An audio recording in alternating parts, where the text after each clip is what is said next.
Hi everyone, my name is Kim and this is my cozy little corner of the world, and we are gonna paint something beautiful today. We're gonna try anyway.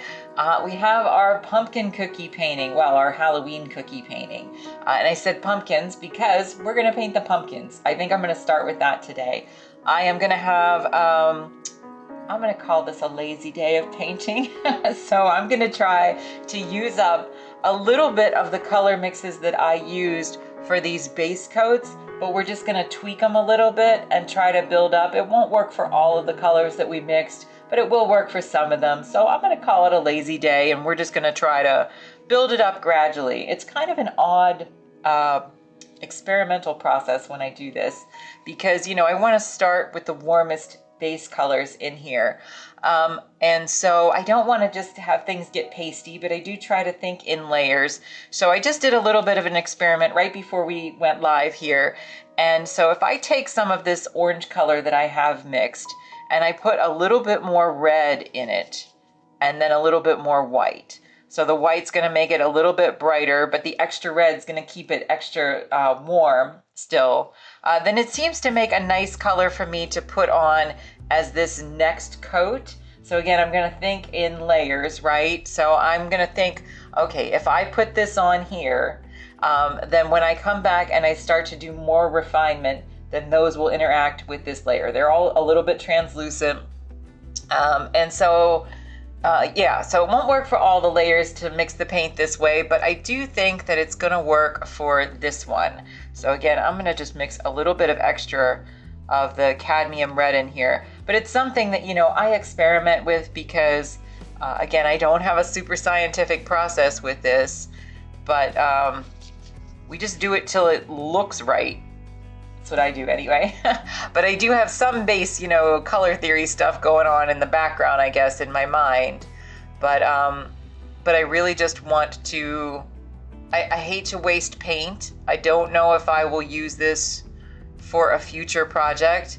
And I feel like it's easier for me to use this as a base, try to tweak it for at least these first couple layers before I, get too crazy with my color mixes, which will really make it look dimensional. But this looks like a good base because what it's doing is it's keeping it kind of dull and dark.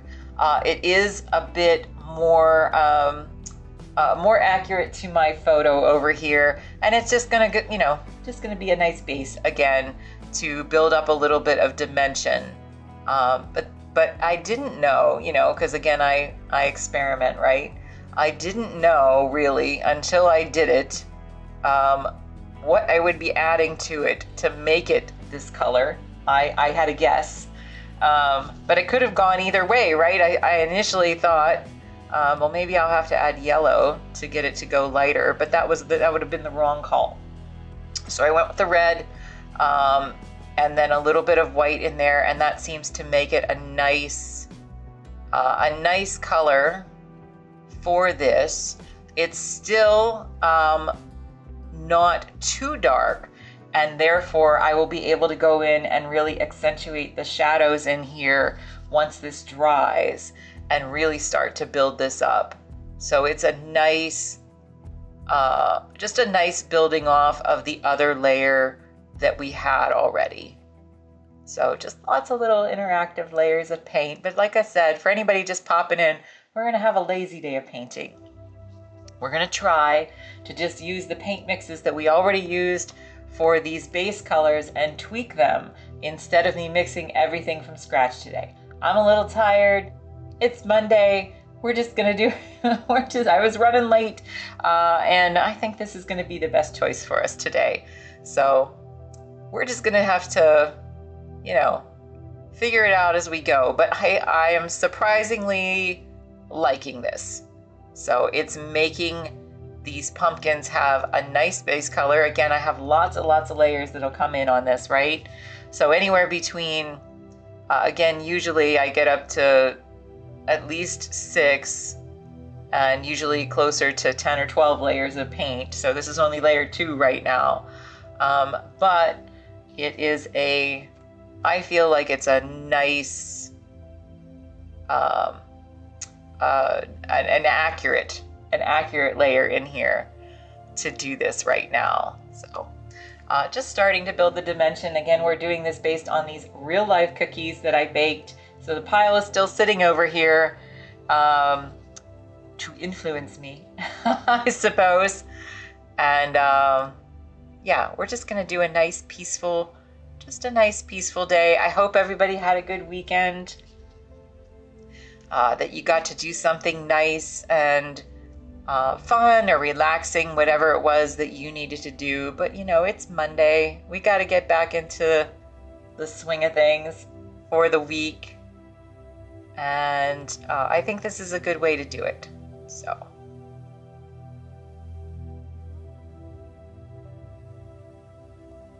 I mentioned that, you know, originally my thought with this was that I was going to paint the Halloween cookies because one of my favorite memories from Halloween when I was growing up was when we trick-or-treated, and we trick-or-treated in the daytime, which I know is really odd, but that was what we did in my little town. Trick-or-treated in the daytime, and everybody went in sequence after our small town parade, and one of the elderly women in town had a table set up on her front porch, and it was a cookie decorating station, and that was her treat that she gave out to everybody. Hi, Cupie. So nice to see you. How was your weekend, Cupie? Thanks very much. I appreciate it very, very much, Cupie. We're going to have a lazy day of painting today, I have mentioned. So we're just going to go in and we're going to take the color mixes that we had for all these base colors, Cupie, and we're going to tweak them for this next layer of paint. So a little less mixing for me, and I think it'll be a good direction. So what I'm doing is taking this and adding a little bit of extra of my cadmium red to it, and then a little bit of white. And that seems to give me a nice base color. But I appreciate the encouragement, Cupie. Thank you very much. So yeah, so I really enjoyed that woman's cookie decorating table, and it really made me just think of how nice it would be to just see a big smiling face. Again, it's not a creepy Halloween piece, right? Just a big smiling face of a bunch of smiling faces of Halloween cookies. It was okay. You had a sad scenario at the beach, so avoided it. Oh, I'm sorry.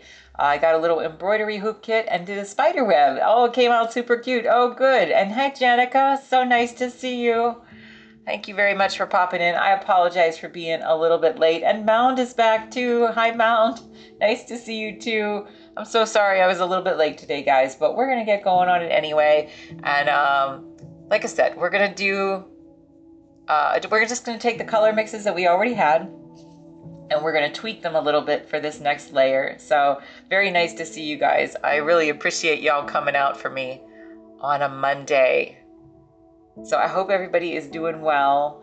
Nothing close to you, thankfully, Taurus, but you just felt like a break was needed. I understand that. Love the PBS start. Thanks very much, Mound. I appreciate that. I really like, I need to get more, but I really like these shirts from T Public.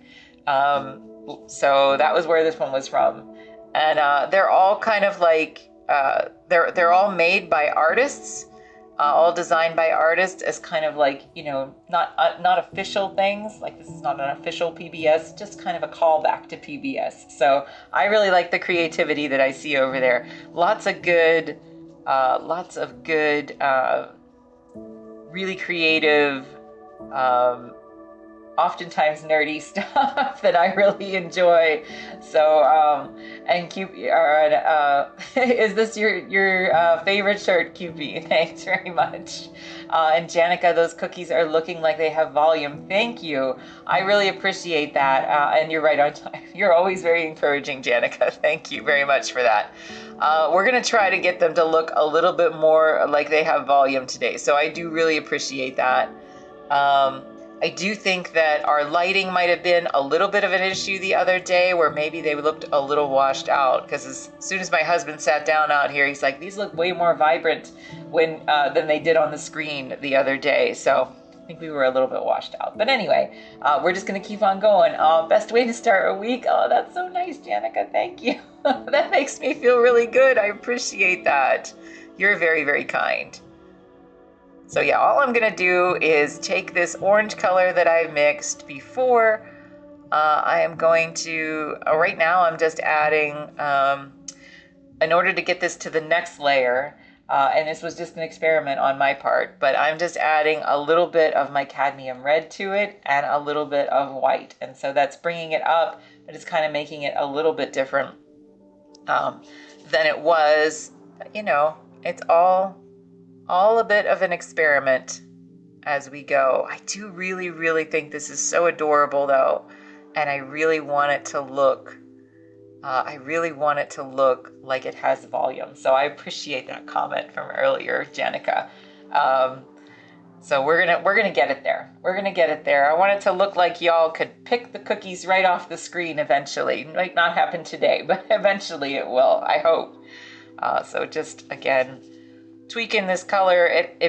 It's a good way for me to have a little bit of a lazy painting day, but it's also probably the best approach for the painting at this point, and it doesn't allow me to waste paint, so that's nice. You practice conscious kindness, but it's genuine. The world has a lot of ugliness, doesn't need me adding to it. That is a beautiful sentiment, Janica. Well, you certainly do that very well. So thank you for that.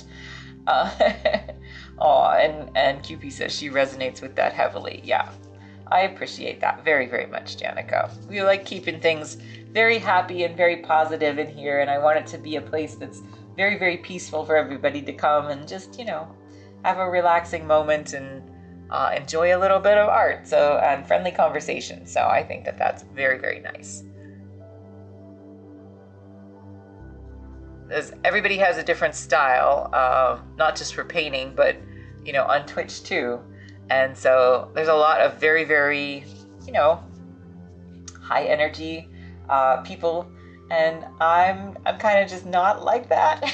So I can only be myself. But you know, I hope it's a little bit peaceful just to come in and watch and chat with me and chat with each other too. So I'm pleasantly surprised though to see that this color mix is working for me in this way. It will make my job a lot easier just to stick with these colors and again, not waste my paint. Although I do want to point out, you know, I mixed this how many days ago, because we started the Halloween painting last, what was it, Thursday?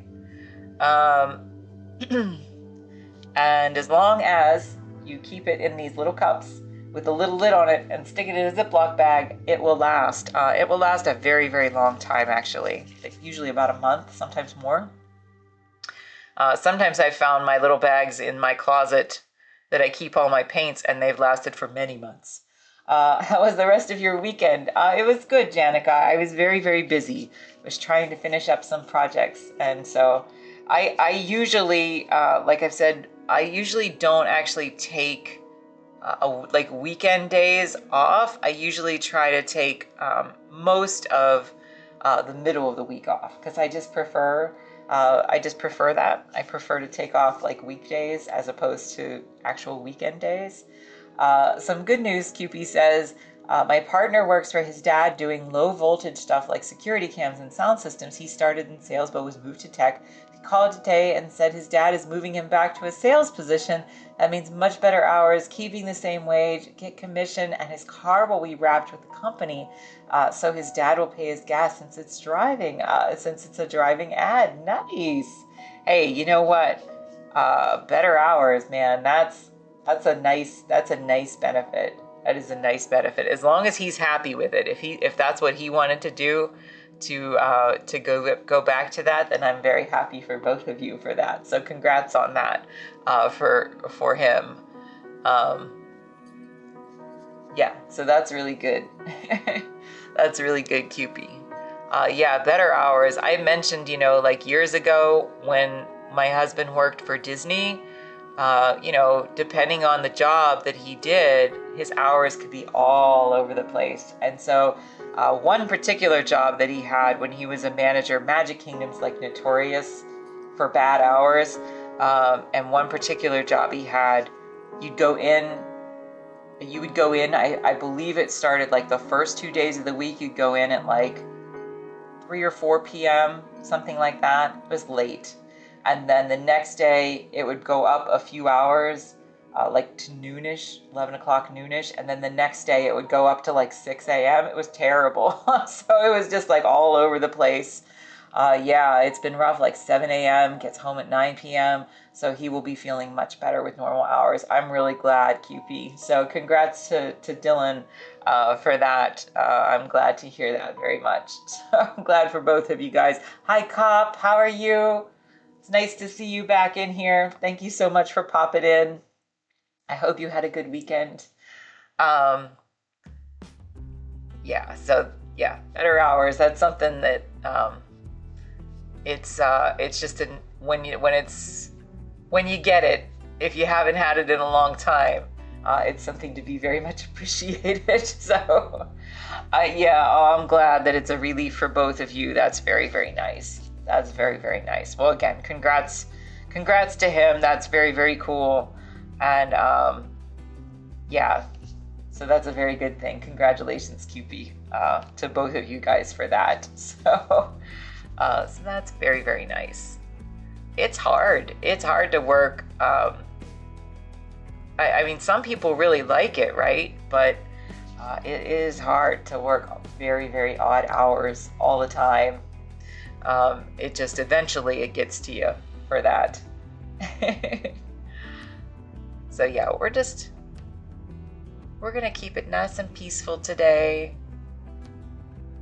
And like I said, I'm just taking this color that we already mixed to make it my next layer. I'm adding some extra red to it and a little bit of white, and that seems to be tweaking it in the right direction.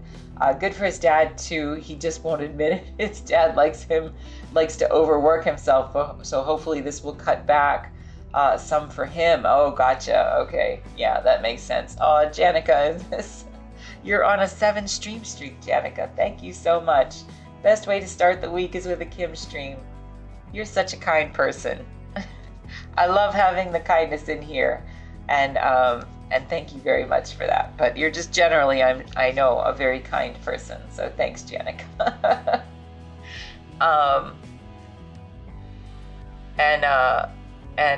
It was nice, Janica, actually hanging out with you. What was that? Was that Saturday?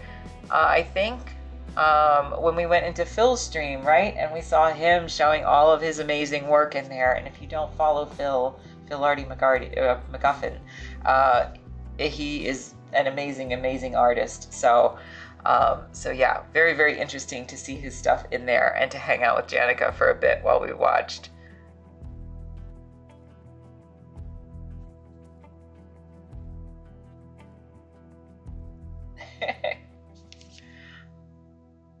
So yeah, Phil was an amazing artist.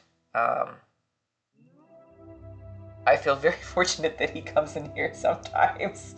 I'm not sure why, but anyway, yeah, he's an amazing artist.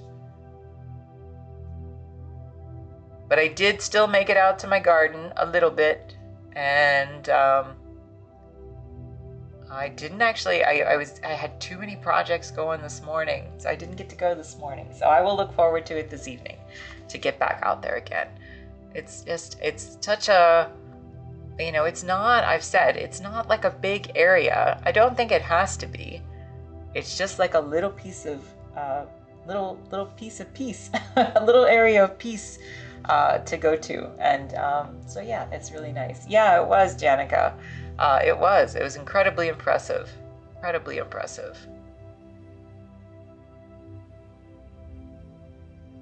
So we were talking about this last week, that it's just, or on Saturday, it's just so nice to see, because again, I didn't really know what to expect on Twitch, right?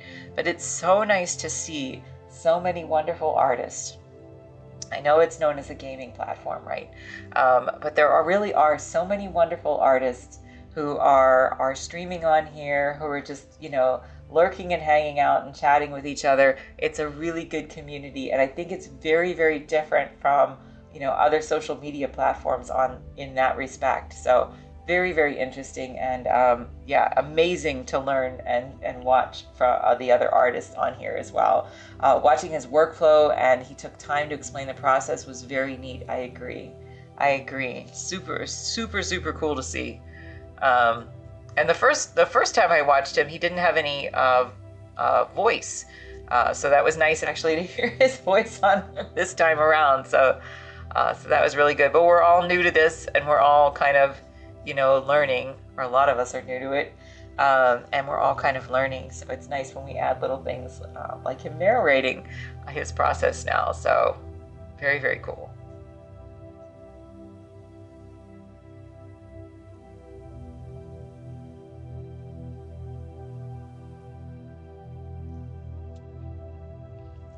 I do think this will be a very nice warm base for this still.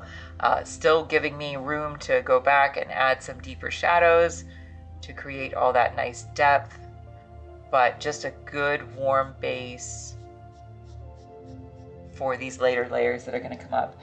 That's very cool, being outside in nature, just caring for a living organism makes a big difference in our inner state. I know, it really does. Just a few minutes, here and there, to see what's happening, see little surprises that are happening, and a very, very silly little thing, but I enjoy seeing the bees. I didn't have a lot of bees in my backyard before, and everybody always, talks about the bees. Fun fact for the bees: if you want to help little bees, to leave little things of water out, that you have like little pebbles, something, because they can't drink out of deep containers of water. So it is a nice way to keep the little bees happy in your little backyard space. So I try to do that, have a little bit of water available to them.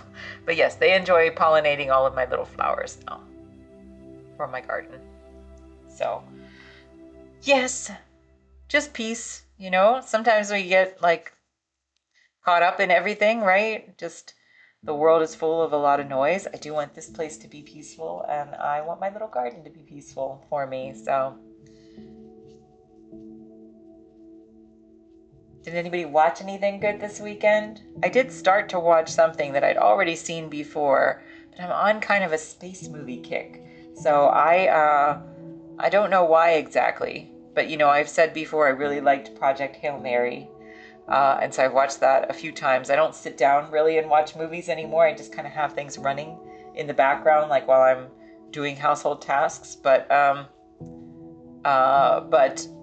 yes, that. And then I for some reason I just went right along and watched The Martian again, and then I went back and watched Interstellar, which I haven't finished yet. Again, I did see it once before, but it is also a beautiful film. A little somber, but that's okay. But yeah, I don't know why I'm suddenly on a space kick. Maybe I miss watching Star Trek. I used to watch my Star Trek show like once a year, just kind of while I was painting. I used to just cycle through it. Star Trek: The Next Generation, because I'm a bit of a nerd. But yeah, maybe I just want to travel through space. I don't know. Maybe it's because it's quiet up there. I don't know. So again, this isn't exactly the right color that I am going to be, obviously painting this, but I'm trying to think of it in this sense of layers. So when I look at my reference image over here, I can see this color exist here. It's in here. And then there's just some lighter colors that are painted over it. Someone said last week when they were in here, and I don't remember who it was, but one of our community members was saying that they tend to paint from light to dark. I find that very challenging. I have experimented with many, many ways of painting, but I do find painting from light to dark very challenging. So I kind of, everybody has their own way that works for them. So everybody's process is going to be different because it's whatever works for your brain. But for me, I definitely like working from at least a mid-tone up to the lighter layer and then back to the darker layer. if not just straight from the, like, so I started with this is a mid-tone, right? Because I was able to go in and make some darker shadows in here. So I guess most of the time I start on a mid-tone that kind of leans more toward the back layer than it does to the lighter layer. But, I learn from every painting, right? Everything that I do, still a learning process. And I try to refine what I do based on the experience of each painting. So I hope I never stop learning. That would be a shame. Definitely want to keep learning every time.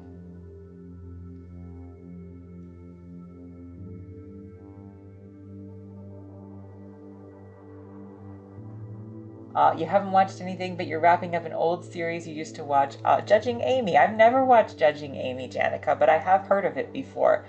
Felt nostalgia and decided to rewatch it over these last few weeks. It's nice sometimes.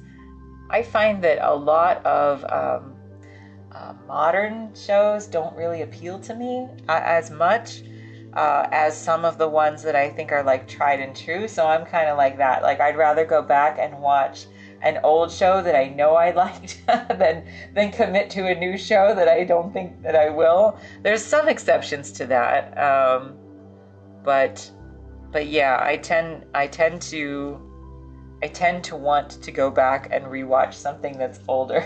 I got burned a couple times on TV shows too, where I tried to watch something that was, I'll say like Lost-esque, because I used to watch Lost back in the day.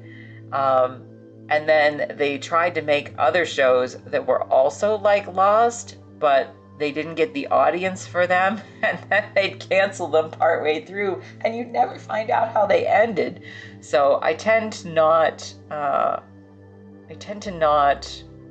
commit to something that I don't know that either is very, very well reviewed. Like, I like the Daredevil show that was on Disney Plus now, but it's very, very well reviewed, and so I watched the other seasons. I kind of trust it at this point.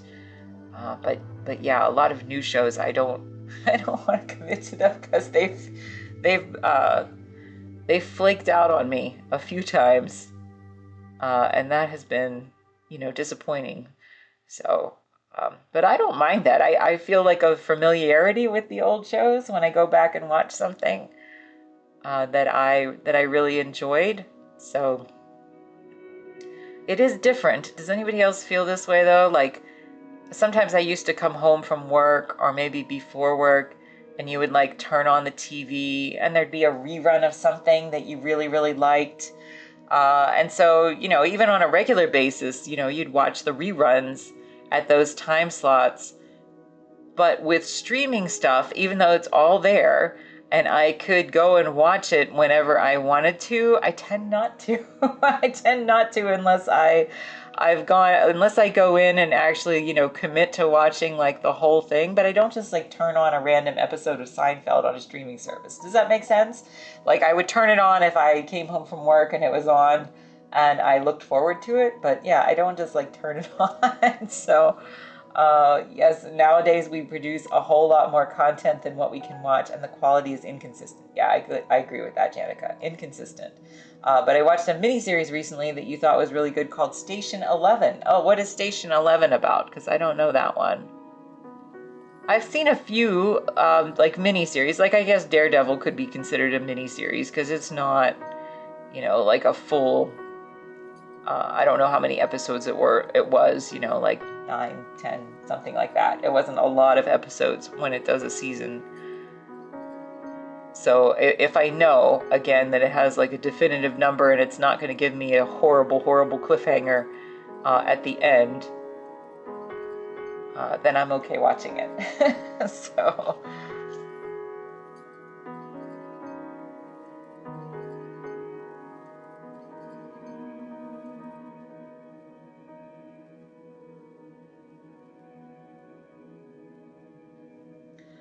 you recently finished Yellow Jackets and really enjoyed.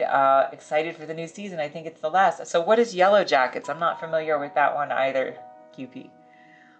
Yes, and running now. Oh, okay. Just a sec. No worries, Janica.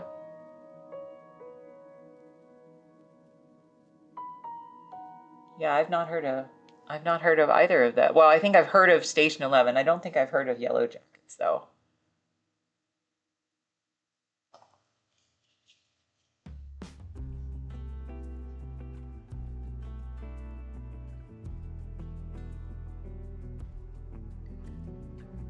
I'm trying to think what the last show that I watched like outside of Disney Plus. I tend to like the ones on Disney Plus. But I'm trying to think what the last one I would have watched outside of it was. I mean, sometimes I can go back and find a show. Like for a while, I was enjoying watching. I like mysteries. I had never watched Elementary, and I enjoyed watching that one. But I think it was like long after the show had either been canceled or near its last season. But then I at least knew that it was there. So your show was the Yellow Jackets. It's about a high school girls soccer team goes to compete, plane crashes, they're stuck in the woods, and it tells their story, flashing back from the woods to present time. It's got sort of a horror, culty, supernatural vibe. What does that stream on, QP? Or is that just is that a network show?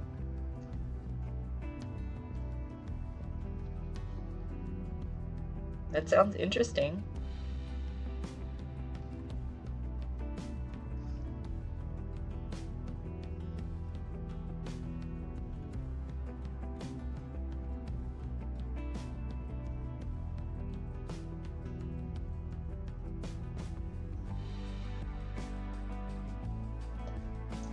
Oh, on Netflix. Oh, it's the one streaming network that I don't have anymore. So, it's probably not the only one. But we had Netflix for years, and then it just kind of, there were things that I really liked on it, but yeah, so you can't watch that one, I guess. There were things that I really liked on it, but we kind of burned through it, and then there wasn't really much more on there for us. Do you feel like they commit more on Netflix to making TV more so than like an Amazon or something like that? All on Paramount Plus. Oh, okay.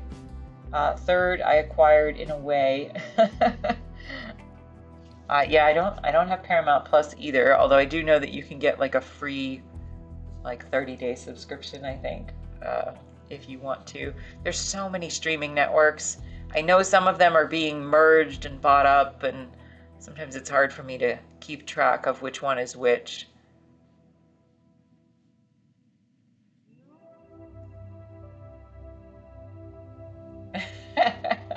I'll copy the list. That's funny.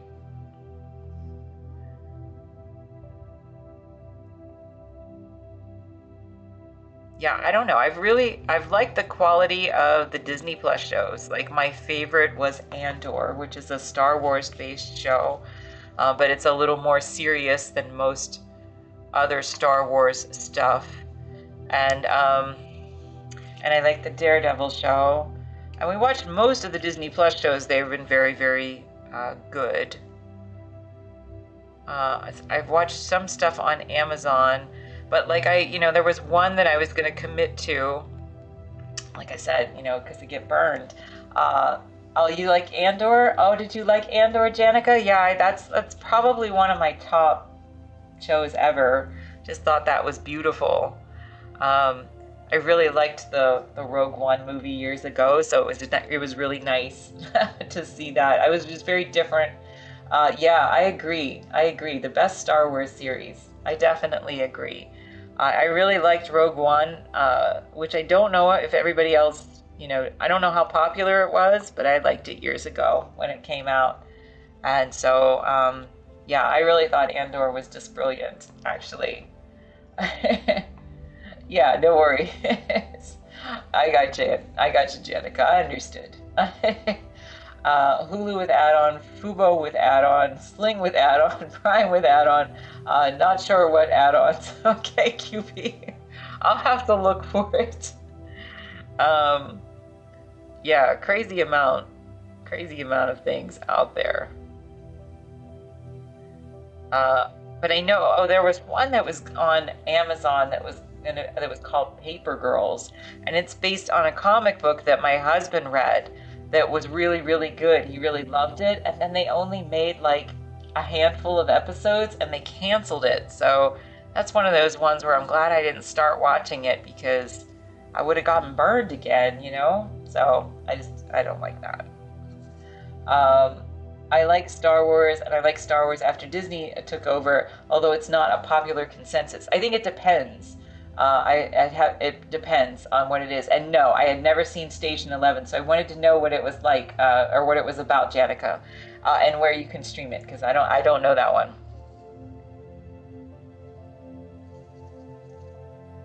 And yeah, I like a lot of the Star Wars stuff. Like Andor was definitely my favorite. I like The Mandalorian too. I didn't see the movie, and I didn't think that the subsequent seasons were as good as like the first season. The first season of The Mandalorian I thought was really really good. Um, this happened to me with an anime. I liked it so much I got a library card to read the manga. Is that right? That's very cool. So now, are the manga printed in English? I don't really know. I mean, I guess it's probably different. Station 11 is an American post-apocalyptic dystopian fiction television miniseries. I'm just surprised I got that all out right. Created by Patrick Somerville, based on the 2014 novel of the same name by Emily St. John Mandel. Miniseries premiered on HBO Max and ran for 10 episodes. Oh, so did it complete the whole thing, like the whole series? Because if it's on, I do have HBO Max. If it's on there, then I can watch. I think, like I said, I'd heard of it. Maybe it's one of those ones where I was afraid that it wasn't like the whole thing and I didn't want to commit to it. But if it's the whole thing, Janica, I will go and try to find it on there because that would be well, if you liked Andor, then I'm gonna say that I agree with your taste, and so I'll go and check it out. Point here, and yes, the manga are printed in English. Oh, okay, QP, very cool. Like I said, I started a few years back studying Japanese. I can read some, and then I go through periods of time like I haven't been able to practice in the last couple weeks. So then my vocabulary starts to tank pretty quickly, but I can read some. So I was just curious if it was something that was printed in English or not for the manga. It's for the Station 11. It's a short series. It's really good about the best of humankind holding on to hope while they're trying to survive. Yeah, that sounds interesting. I will have to check it out. Thank you, Jenica. I will have to check it out. And what? I don't think I've heard. Oh, that I can read some Japanese? So yeah, I can read some Japanese. Not super great. And like again, I went through like periods where I started learning like during the pandemic, or maybe a couple years after the pandemic, I guess, first year after the pandemic, something like that. And yeah, so I did quite a bit, but because I didn't keep up with it, then it like went away. So then I got a resurgence and I tried to go back and tried to, start it up again just at the beginning of my lessons.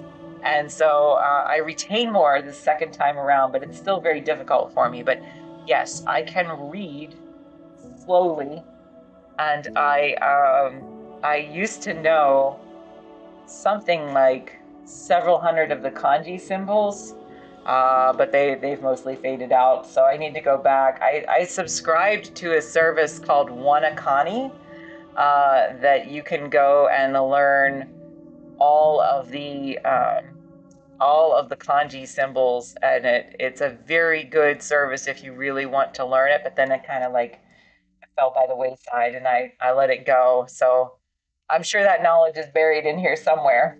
I'm not great at it, but it's a beautiful language because I think I really enjoy the pictorial aspect of it.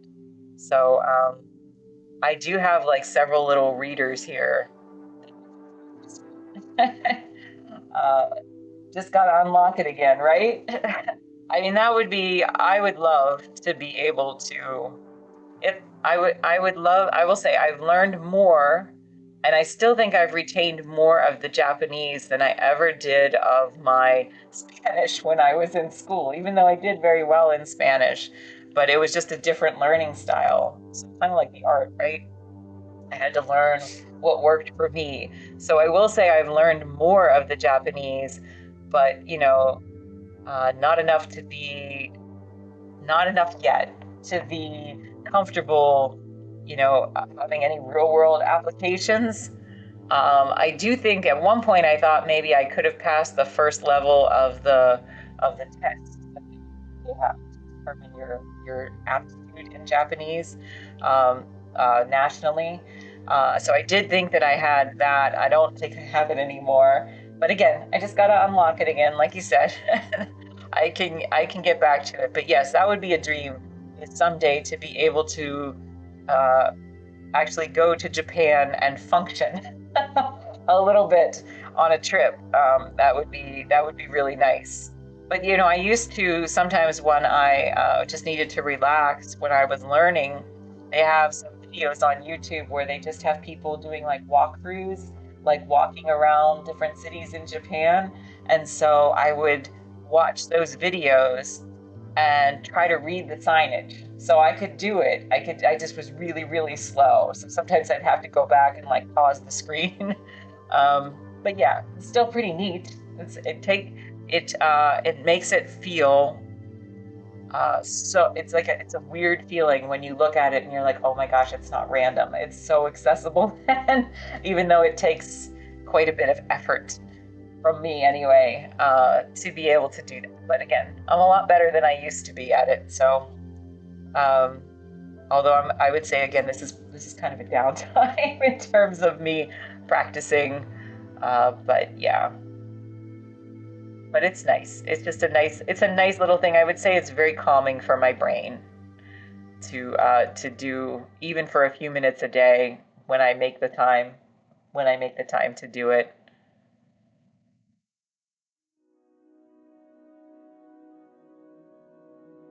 But what is the manga? Not to get off subject, sorry about that. What is the manga that you got into, Cupie, that you are reading now?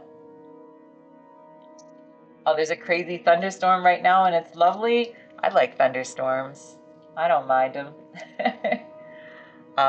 We used to have thunderstorms all the time in Florida, and because it stormed like every afternoon, pretty much, most of the days anyway.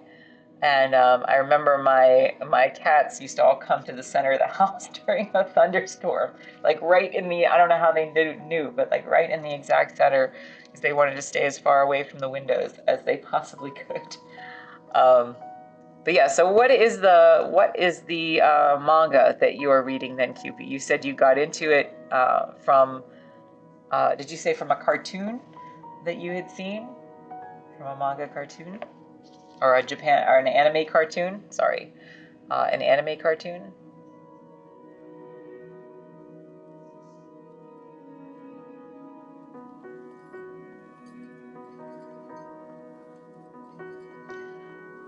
Dead Man Wonderland, very good but very dark. It's interesting how there seems to be a common. There's a lot of dark reading, I think, in Japanese manga slash literature.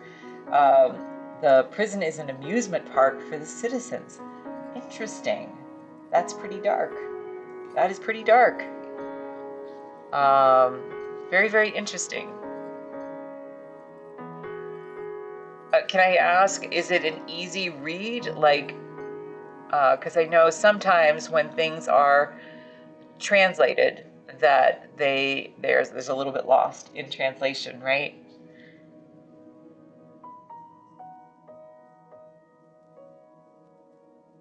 And I don't really know how, there's a lot of people are into manga, and I don't really know that much about it to know how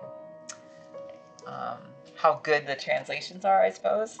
If that's like a prioritized thing in that business. You thought it was, got through it very quickly. That's cool. That's very, very cool.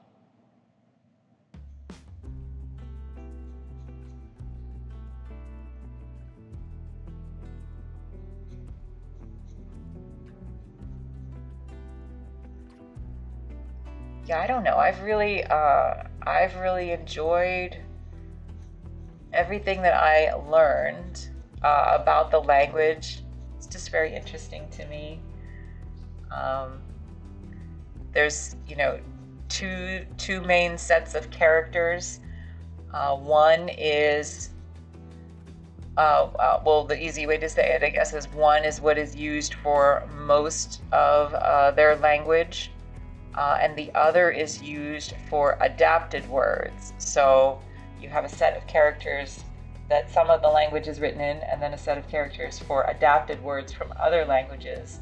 And then you have the kanji symbols, which are the more complicated symbols in there. So it's really three different sets, and there's thousands of the kanji symbols, which is astounding to me because they teach the children in Japan to learn them from a very young age, and they have to learn a lot of them from a very young age every year in school, so that they can be proficient at them when they finally graduate from high school. Junji Ito is the dark horror manga writer, but the art is incredible. You love it so much. That's very, very cool. Very, very cool. I will have to look at it because I really enjoy, I don't get to read it again as much as I would like to, but my husband reads a lot of comic books, and I really enjoy a lot of comic book artists. And so I'm always into, very cool looking art. So that's actually, it's interesting because I've not looked at a lot of manga, and so I guess I wouldn't have thought that the art is incredible. It always looked, the stuff that I know is pretty limited, and so I always thought it looked a little more cartoonish, but that doesn't sound like that's what that is. So I like learning in here. I always learn something. I'm just going to tilt this, come down to these two.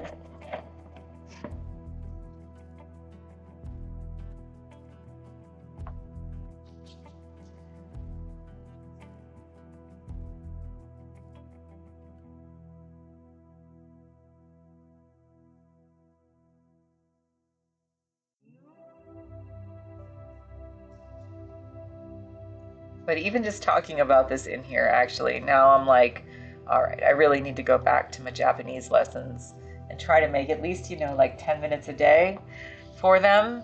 Because I really did like learning. I really did.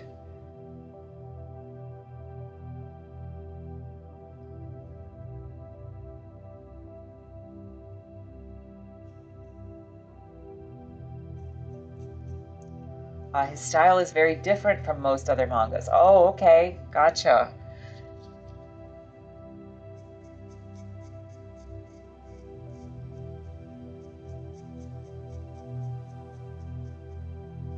Well, I always think that's interesting when someone, because again, I had this perception that manga is very cartoonish, right? So it's very interesting to me if that's not how this artist is.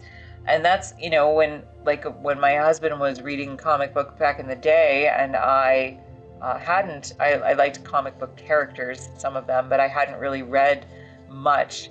And then I started seeing some of the artists who created work that was not cartoonish, that was very,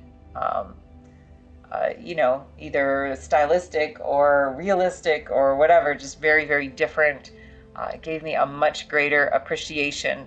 There's my favorite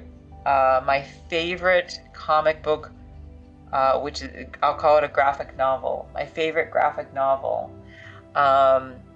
is actually a very odd one that is by a writer named Grant Morrison, and it is called We 3, W-E and the number 3. And it is about 3 little animals that were experimented on in a laboratory, and have all of this essentially military equipment attached to them, and they escape from the laboratory. And so it is a little cat, a dog, and a bunny rabbit, and very, very, very, what do I want to say?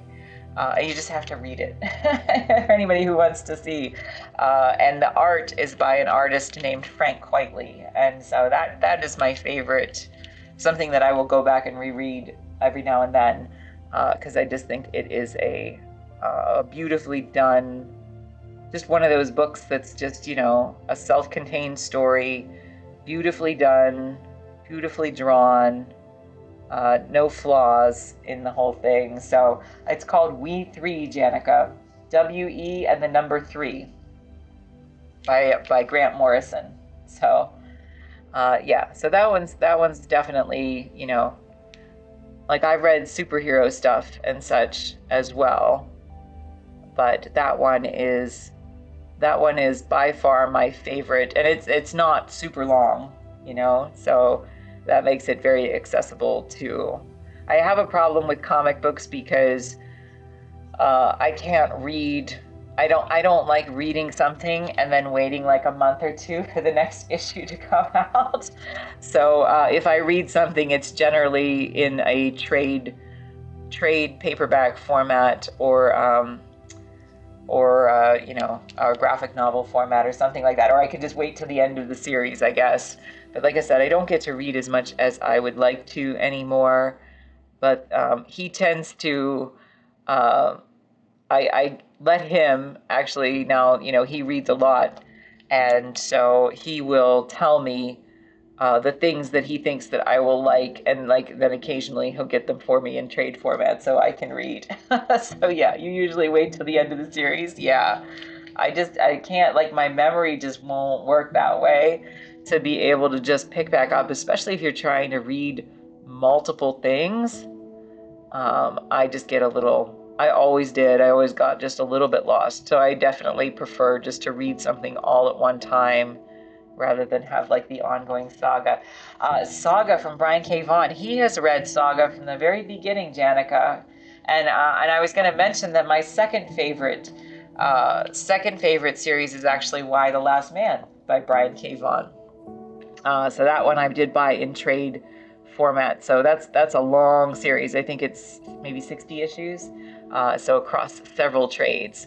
But that was another series. They tried to turn it into a television series, I guess, somewhere. I don't even know what streaming service that was on, but they only made it like a few episodes in and they canceled it. So kind of, I just don't want to take the risk on anything like that. But yes, but he loves Saga.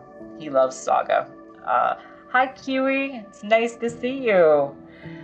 Yeah, he read Saga from the very, very beginning. So that's funny, Janica, that you like that one too. I read the first maybe dozen issues, and then that was around the time when I stopped, you know, committing myself to reading all the time, which is kind of sad. But you love Saga too. That's, yeah, he really enjoys it, and he does not think that Brian K. Vaughan will ever turn that into a TV series. He says it's too complicated, and I don't think that he would do that. I think it's interesting that that's what my husband thinks, that he doesn't think that Brian K. Vaughan would ever do that with Saga. But who knows? Who knows?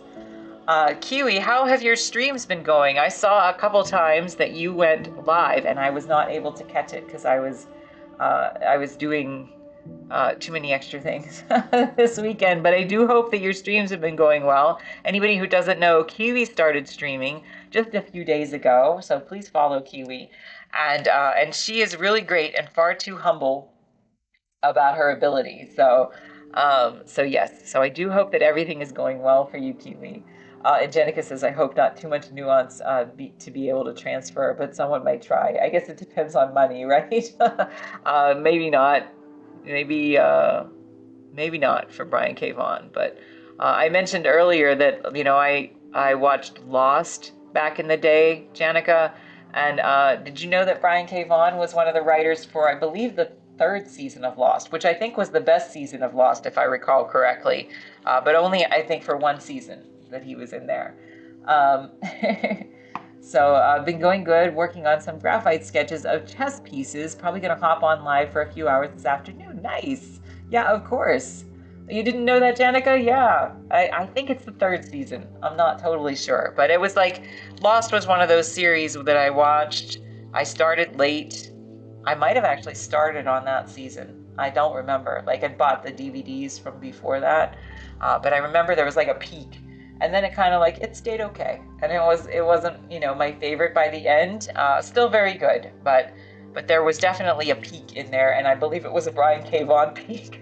So, I'm trying to think what else. My husband bought me a few books that were really, really good.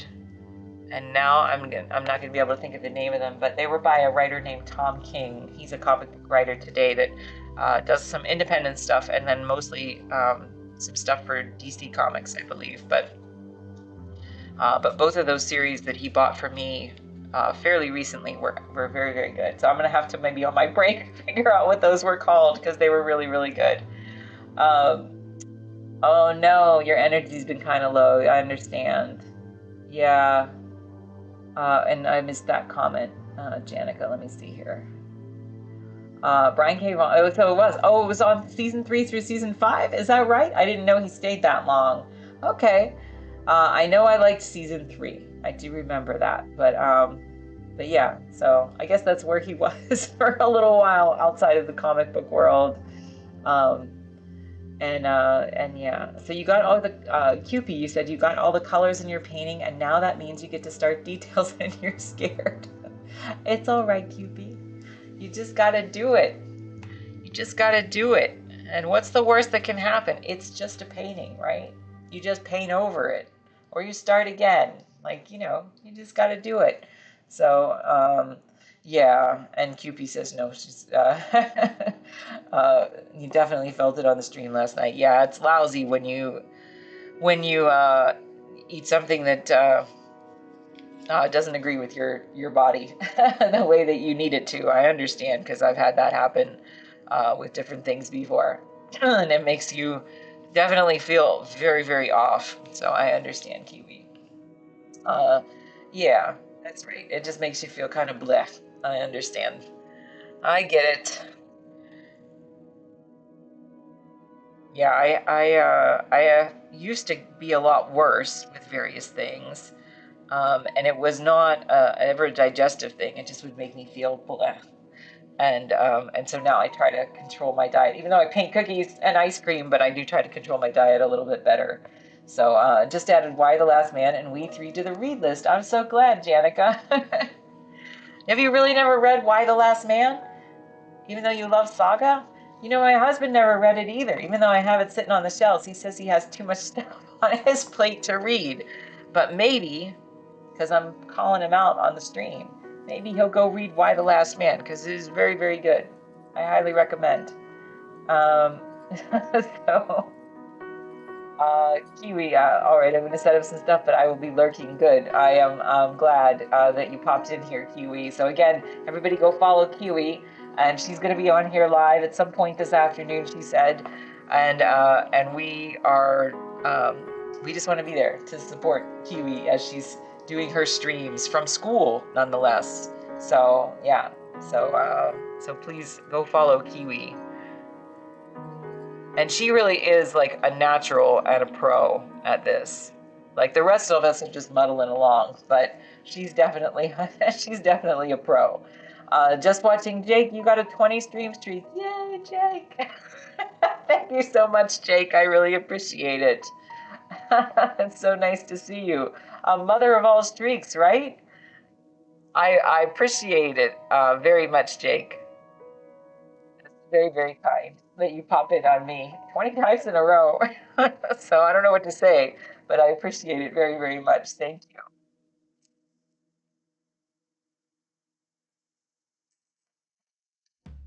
Okay, I'm going to turn that upside down. Keep on going.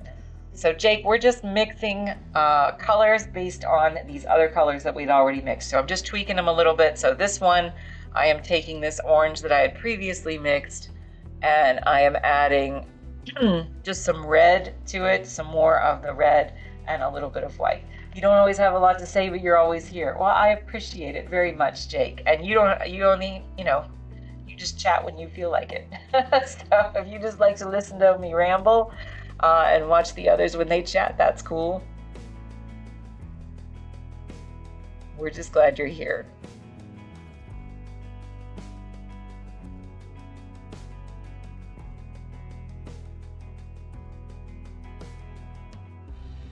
By the way, Jake, just a little odd side thing.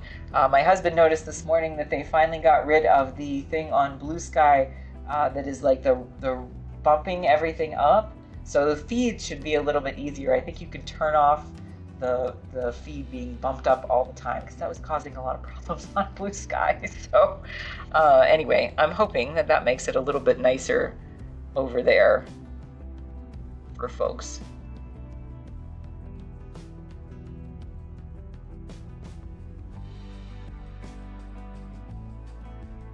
There was a couple people that I followed that were artists, and there was just so much on there, and it was just constantly being bumped up into my feed, and it made it like so bad that I had to stop following them. So I feel bad about that, but maybe this will fix that system a little bit over there. Social media is always a bit of a beast.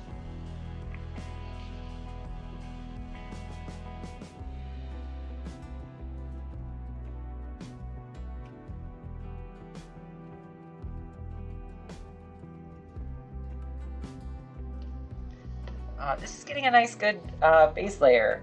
So I think that I will probably just circle back before I switch to any other colors, because it does get, once stuff is on here, it gets easier as I go.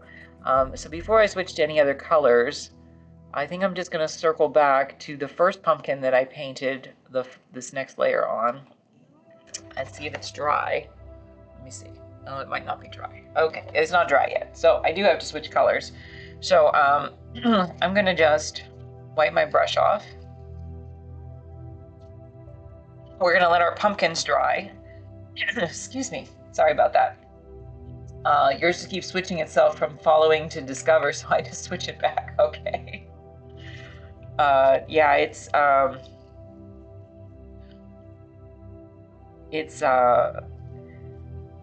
I don't know. It's a little bit of a confusing system over there on BlueSky, I think. But maybe it'll start to get a little bit better. Be right back. Gonna have dinner. No worries, Janica. I appreciate you being here. Thanks very much. So enjoy your dinner, and I will see you maybe back here a little bit later. All right, I'm gonna grab my my green color, I think. So hold on just 1 second. I'm going to pause the screen for just a second. I'll be right back.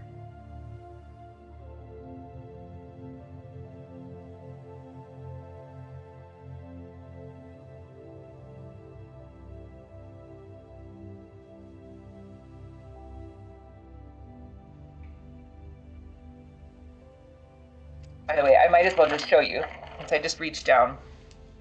When I say just take these little cups and put them in a Ziploc bag and they will last forever, this is my little Ziploc bag.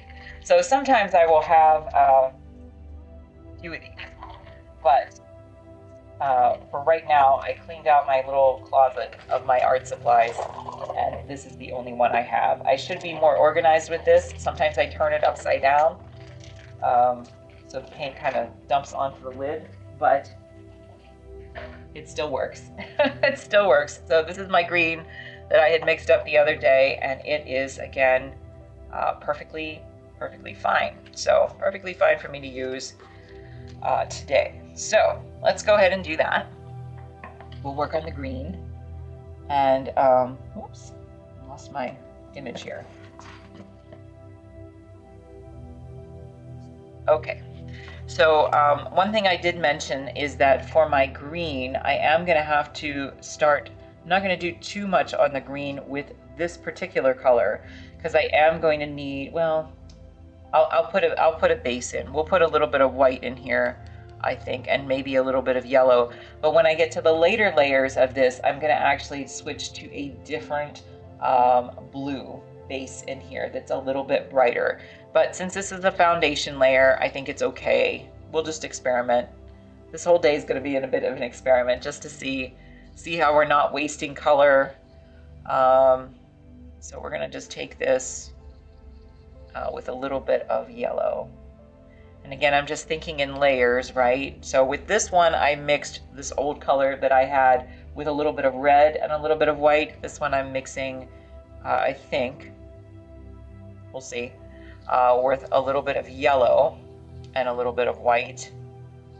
And let's just see how that looks. And if it looks bad, I will switch it. But I think that that is okay. I think so anyway. So again, I'm just trying to think of these, how all these layers are going to interact with each other. I'm going to try just a quick experiment because I want to see, sometimes I don't know. So I want to see what happens if I take that color and add some extra blue to it instead.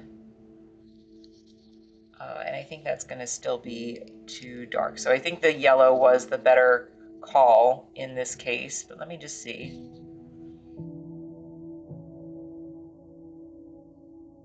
It's probably a little bit of both, honestly. Maybe I'll do a little bit of each and just start to shape this out just a little bit. So some of my shadowy areas, they're going to lean a little bit more blue, and some of my lighter areas, they're going to lean a little bit more yellow. So we'll just test around and see.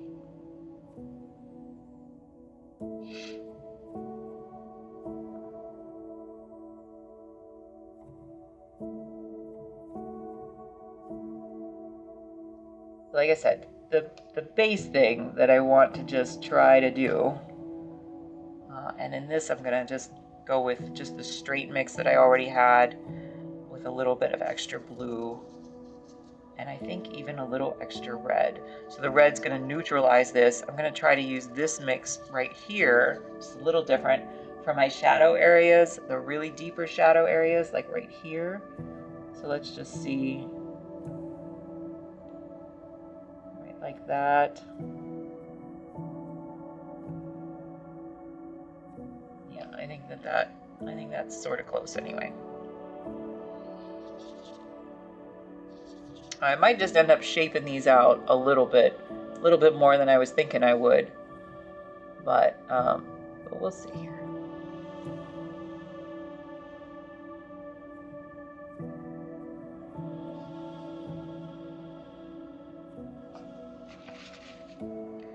I'm gonna just rinse this off.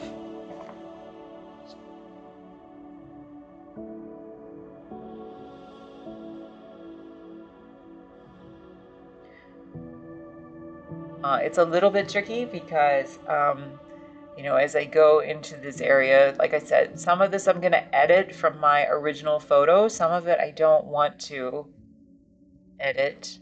But like this little area of my pumpkin here, again, just an early layer on this, but I can see that I have a little indentation right in here from my original photo. That's one of those things I'm not going to put in here. That's, I said I wanted to look very human made, and I wanted you to see like some of my cookie decorating errors, but I think that one, if I have to make a determination with each of these things, is it going to look confusing to a viewer, right? Somebody who doesn't know that that's just where the icing sunk in a little bit. So that's just me, you know, making an artistic call on that to eliminate that from my photo, while I try to capture some of the other things, like, you know, this little area on the eye. I think that's okay to keep in. So I'm going to do that. I'm going to keep this little indentation that's around here where my icing wasn't perfect, because I feel like that still makes some sense to someone who is simply looking at this as a plate of cookies.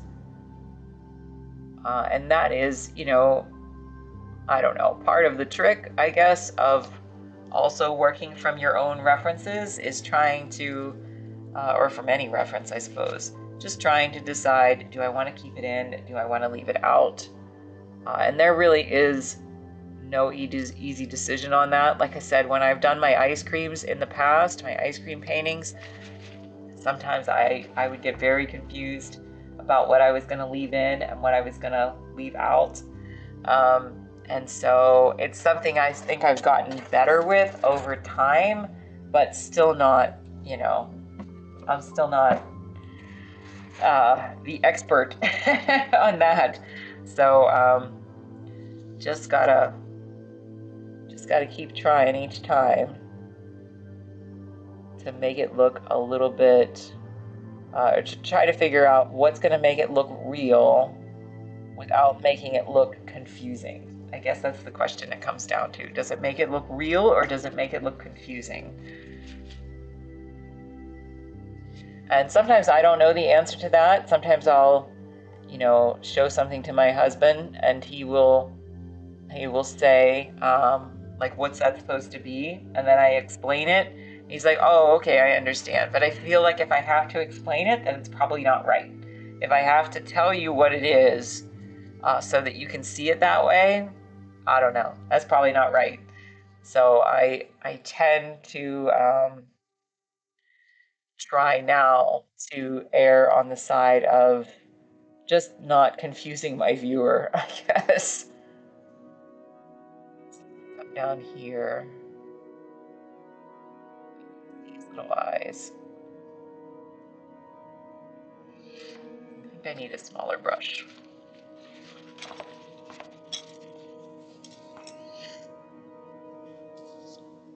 One of the things that I have historically struggled with, though, which I've said before, is hotspots. Hotspots on a photo. When you take a photo of something, you have highlights, but then sometimes you will have what's called a hotspot. It will be such a bright highlight on a piece that it doesn't always look right. And it happens a lot on my ice creams where I take the photo and I get these weird, very bright highlights that are more like geometric shapes as opposed to an organic highlight in there, if that makes sense. Sometimes that's okay, but it did back in the day really, really confuse me. Now I tend to leave them out. I went back and forth with it a lot, but now I tend to leave them out because I do think if it was confusing to me, it's probably going to be confusing to someone else. I don't know. So anyway, that's just the decision that I have made. If you're a true photorealist, you would probably keep it in.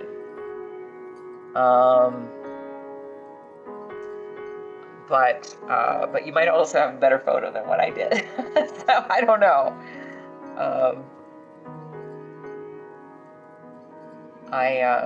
Yeah, I don't know. All right, I'm going to take a little bit of this. We're going to mix a little bit more yellow into this again, and just see if I can build out a little bit of dimension without getting up to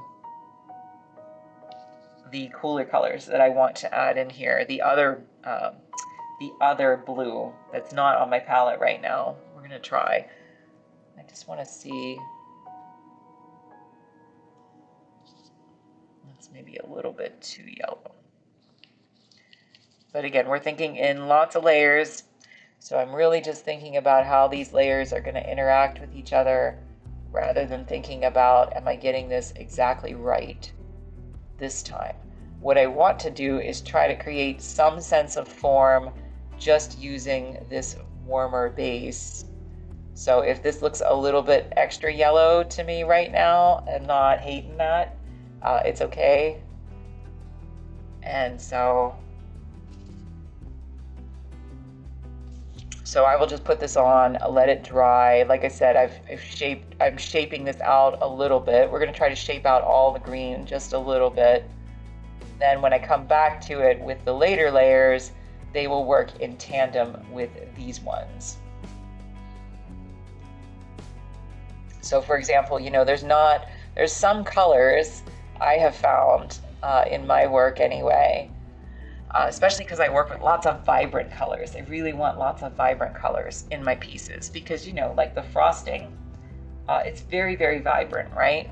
There's certain colors that when I get to the later layers, again, this is just the early layers, but when I get to the later layers, I want them to be really, really bright. The only way that I can achieve certain colors and the only way I can get things to be very, very bright, like this one. So I'm just going to show it again, like this cookie painting, like this one. is by glazing the colors over top of each other. It is the only way that I can get things to be super, super bright. If I was trying to just mix flat colors, I don't think I'd be able to do it. But again, that's just my style. That's just my style for the limited palette that I use, for the colors that I choose to use. So anyway, it works for me. It works for me.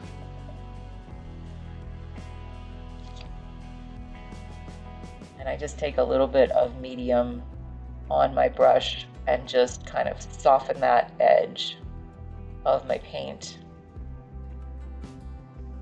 before I let it go. I'm going to put a little bit right in here. And I'm going to try as I do this, because I should have, you know, something that I'm balancing my hand on. I don't have the steadiest hand. But since I don't, I'm going to put my hand down on my piece, and I'm going to try not to put it down on my pumpkins, which are still wet. So just something I'm going to have to keep track of. They have something called, some people use something called a mal stick, which is like a big stick that you lay down and you rest your arm on it. So you could use something like that. Some people have their whole easel actually jerry-rigged to have this big moving stick that is attached to the top and bottom of the easel. Those are pretty neat, actually. I don't know how they do that, but very neat. And then you can rest your arm on that. But for me, I just try to avoid the wet areas, and I just put my hand straight on the painting. Down here in this little corner, and try to do the same sort of thing. Just shape this out with an initial layer.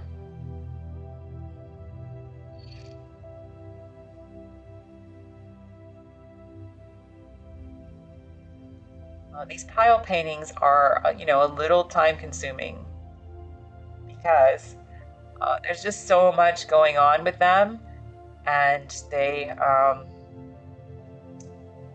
that's another like frosting air I can see there, so I'm just not going to paint that. But they have so much going on with them, and they're edge to edge. You'd be surprised how much that adds. You know, a lot of, I'm a glutton for punishment. People sometimes paint things on, you know, giant panels, giant canvases, but the actual painting, the actual subject is like fairly small, and the whole thing is, you know, background color or merging from the shadows, whatever you want to call it. When you try to do something, I like pile paintings. They're a lot of fun for my brain, but when you try to paint something that actually is the same level of detail from every edge of the painting, it adds many hours to the process. So sometimes I would have a hard time explaining that to someone as to why, you know, maybe something that's very complicated to me costs more than something else. But it just takes so much more time to do. So anyway, but I like it for the fun of it. I think they're beautiful pieces in the end, and something that, you know, in this case, I think it's really unique. I think it's really unique. So very unique to me, certainly, because again, I very much stray from using stock imagery. So I really want to make my own subjects, because I said, you know, the one time when I really went out and licensed something, because somebody asked me to, for a twisty cone, and I didn't have access to a twisty cone. I had a couple photos that were old ones that I could have used, and I gave them as an option, but they really wanted a twisty cone, and it was like the middle of winter, and I couldn't do that, so I opted to license something or give them the option. That was the image that they wanted, and I think I paid something like, I wanted to pay enough. I'm a pretty honest person. I wanted to pay enough for my license.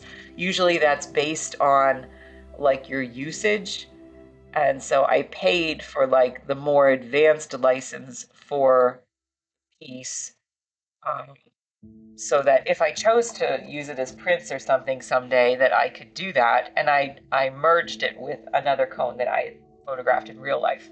Um, and Kiwi says, okay, things are set up, but you're going to rest for a bit here. No worries, Kiwi. You take your time, and then you just let us know. So yeah, you take care of yourself. Take care of yourself first.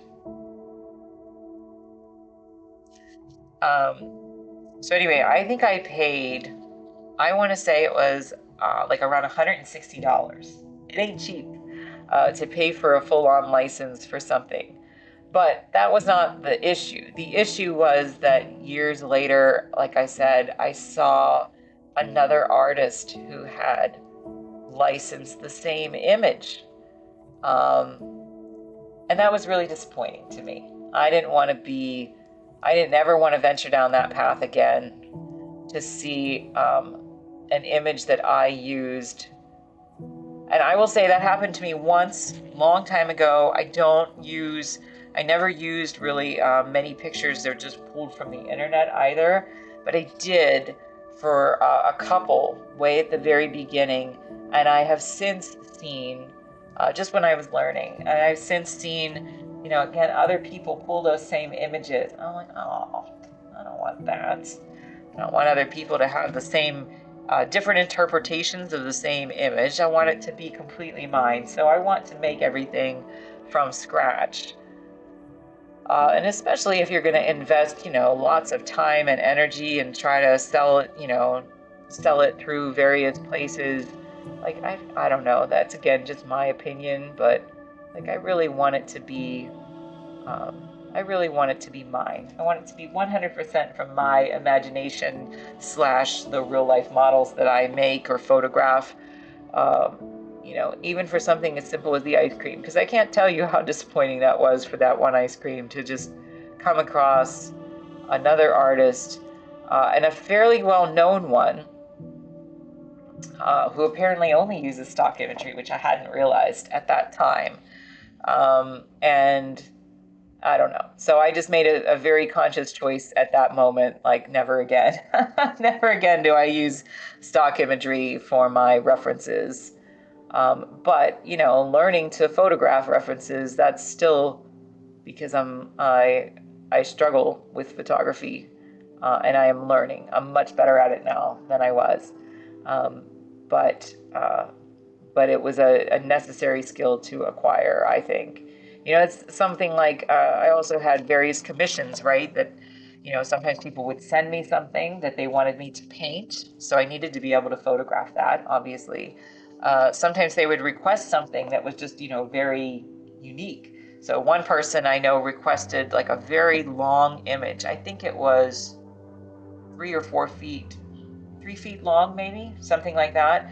That was milk and cookies. And so it was a cup of milk and then a bunch of chocolate chip cookies all spread out on the counter. Very fun piece to paint, but there's not really a way that I could have acquired a stock image, or in nowadays an AI image, that would have, I felt like, done it justice in that way. So I would rather literally bake the cookies and pour my own glass of milk and set it up in a way that I know will look good and be very balanced, rather than struggle through something like that. But again, that's just my choice. Just my choice to do that. All right, let's hop over here. We're gonna again try to get some of these little green areas. I keep glancing at the screen because I want to make sure, since I can't fit the whole thing into the panel or into the viewing area, I want to make sure I'm not painting off screen, because I did end up doing that a couple times, I think on Saturday. And again, as I do this, and I'm going to come back to these areas, but as I do this, I'm trying to keep in mind the direction of my light, right? So I'm trying to keep in mind that my light source is up here. Took this out and photographed it in very bright sunlight. All my shadows are cast on the left side. So even the subtle shadows that are like on these little curvy green eyes are going to be, the harsher shadow is going to be on the left side. There might be a little bit of a shadow in here, which I will build out, but the harsher shadows will be on the left side.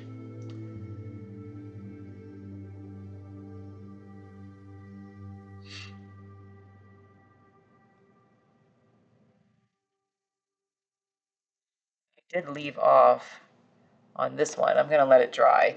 But see, these kitties all have little icing highlights that I had made, and I left those off when I painted this. So I'll have to come back and add that later, which is fine. I'm just going to turn this on its side just to make it a little more accessible for me. Again, so I'm not painting off screen.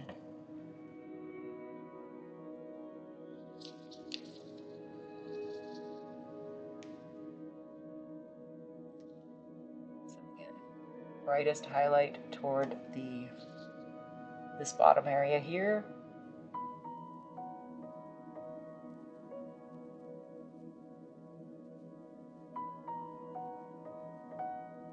And the little white pieces of frosting on this, they actually will cast a little shadow too. So as I come back to them, once I circle around many times from now, they will also have a little shadow on them. It's a fairly strong shadow, it's just short. So something I just gotta pay attention to in my reference image.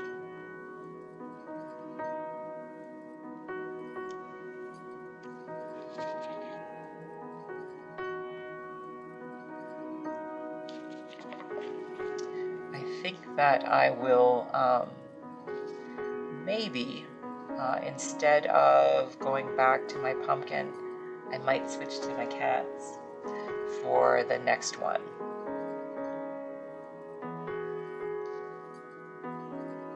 For the next layer. But again, kind of like I do, right? We're just gonna bounce around. Just gonna bounce around a bit.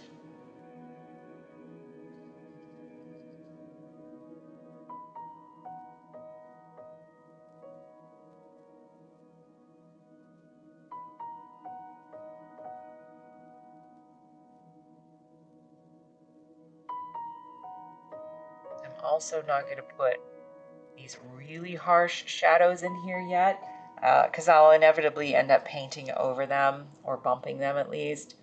So I'm just trying to create the form without kind of wasting time trying to paint something that I know I'm going to bump over. So again, sometimes I do it a little bit differently. It's whatever I feel like is good for my brain, my process.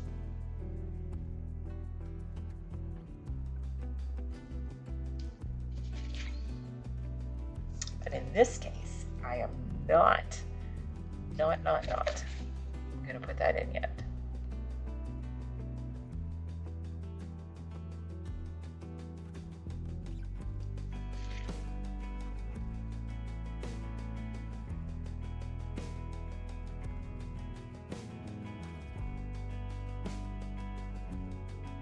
Little guys are also happy though. Hi Roscoe, how are you? Welcome back.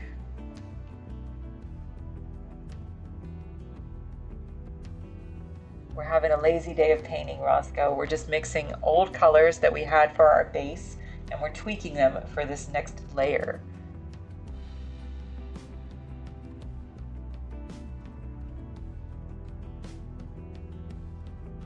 So that means just adding different color mixtures. Yeah, no worries.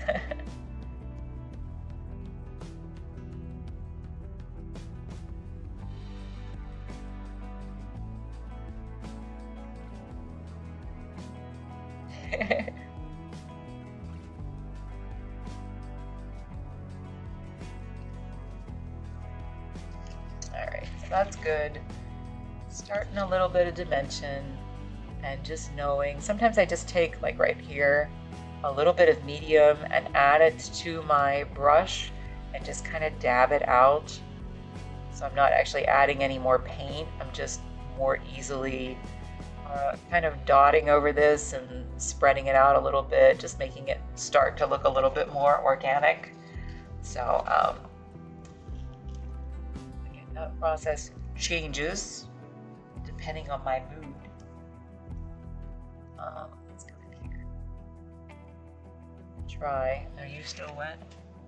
It's just ever so slightly still wet, so I'm going to try to not bump that. And Roscoe, all I was saying was that we are taking existing colors that we had already mixed for our first layer, and we are tweaking them. So I have them still, you know, in my little containers from the other day, and we're just tweaking them with a little bit of different color mixes. Hi, Pran. So nice to see you. How have you been?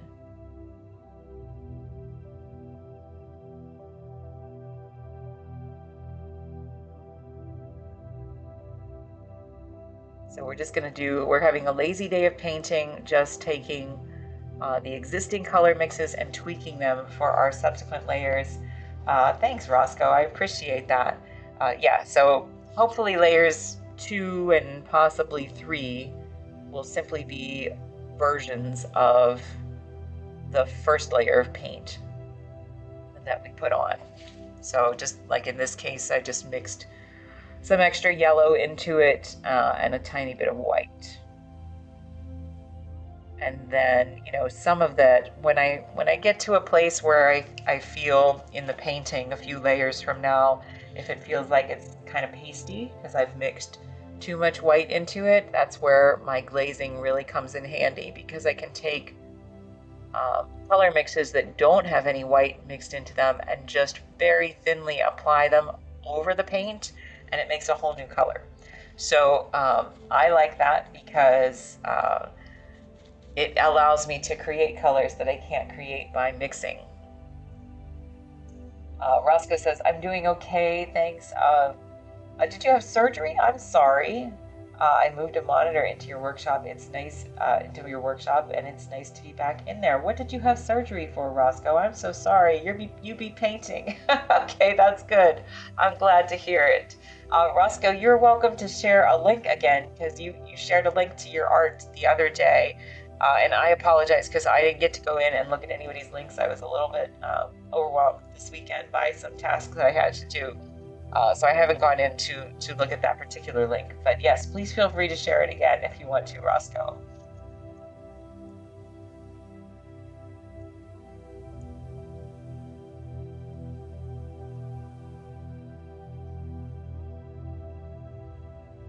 And yes, what did you have surgery for? Did I know that? Sure.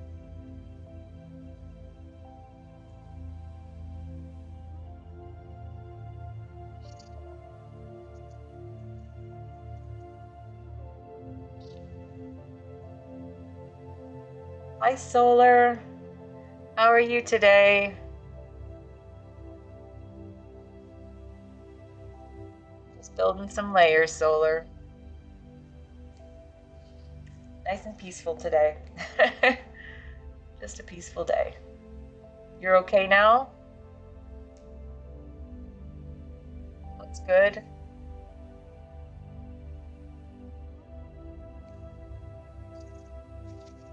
I'm doing good. Just busy. Always busy. Tonight I want to make some time because I'm a little bit caught up on stuff. So tonight I want to make some time and go out to my coffee. So I'm going to try not to run too late tonight because I have been missing my garden time the last few days. Running out when it's, you know, like almost dark. So I need to try to slow down a little bit. But I am kind of caught up on some tasks now. So. Oh, I'm so sorry, Roscoe. Oh my goodness. Oh, we're so sorry, Roscoe. Well, welcome back. Glad you're doing better and you're painting, so that's really good. Yes, sending good vibes. Sorry about that, Roscoe, but glad you're doing okay. Glad you're doing okay now. Hi, Amy. How are you today?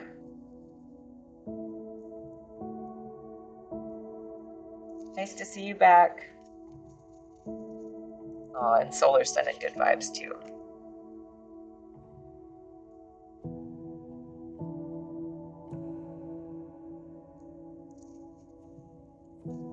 All right, just a few more little guys here, and then we'll switch to a different color. It's uncoordinated today.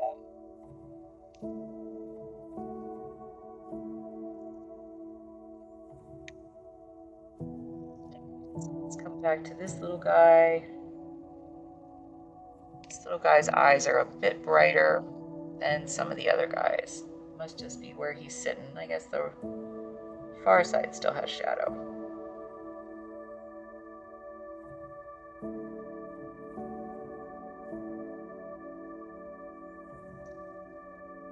Yeah, that's really nice, Amy.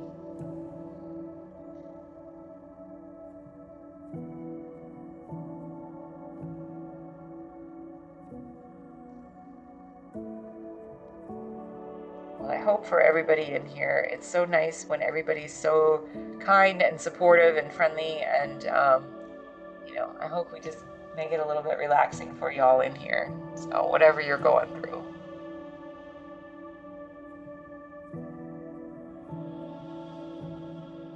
There's nothing more relaxing than watching me paint Halloween cookies. Is that a real thing? I don't know. We're gonna say that. There's nothing more relaxing than that.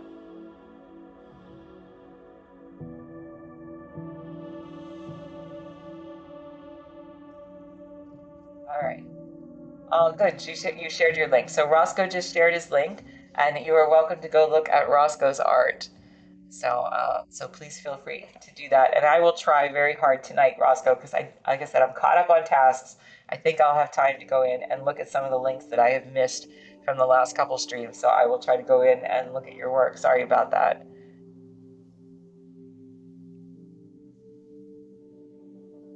I know everybody was very impressed when you shared it last time, though, because you do landscapes and portraits, right?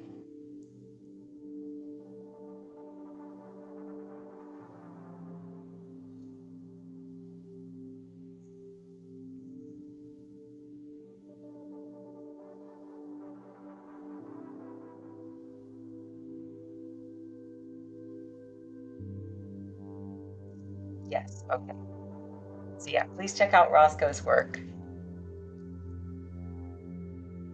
And again, for anybody who doesn't yet follow Kiwi, because Kiwi's hanging out in here, she's going to start streaming again later, soon probably.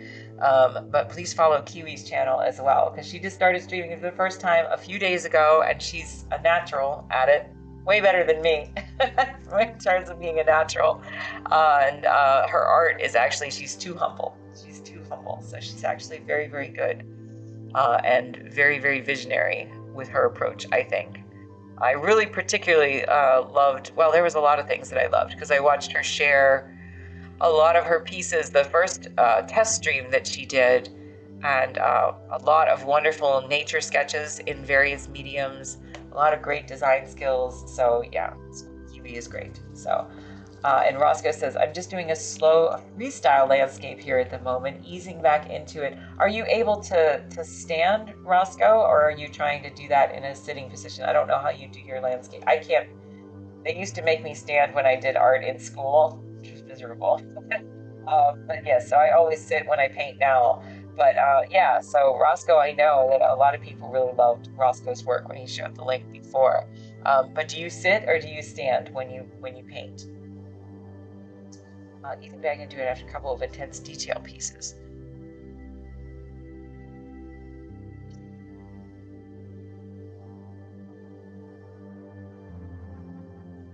You sit most of the time. Invested in a good bar stool. There you go.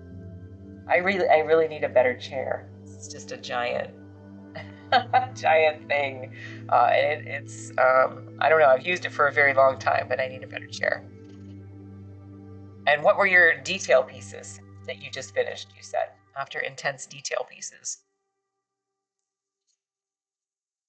It's upside down.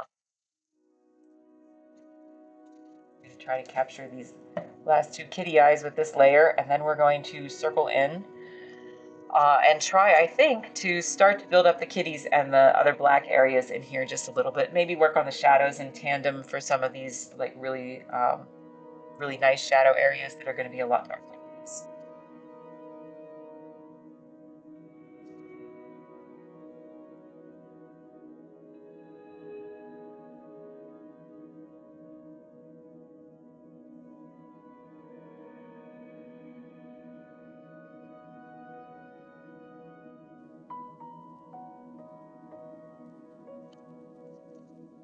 So I'm just going to clean that up a little bit with my other brush, or with my cleaned off brush.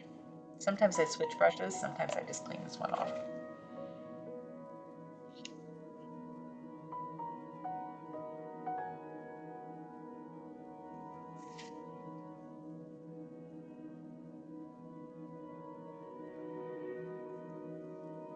And by the way, how are your details going, Cupie? Because you said earlier you were afraid to start some of the details on your piece.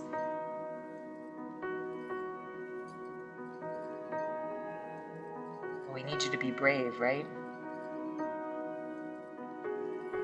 No worries, Solar. We appreciate you popping in. You take care of yourself, okay? Thank you so much.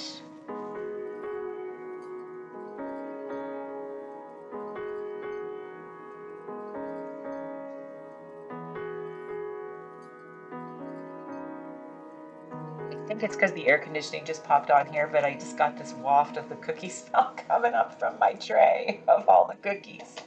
So, yeah. Thank you, Solar.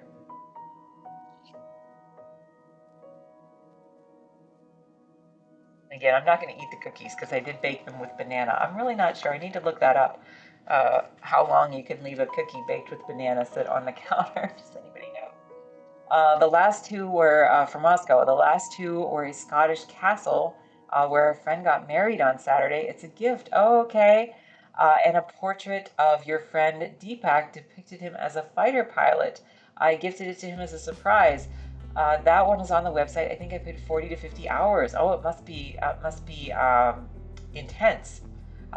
40, 50 hours. So I'm very curious. Is that because that's something that he dreamed of, being a fighter pilot, or maybe he is a fighter pilot? That's very, very cool. So yes, please check out Roscoe's work so that you can see that. And your painting is going better than you thought. Okay, well that's all you can ask for, Cupie. I like those days when it's going better than I thought it would go. So that is good. That is good.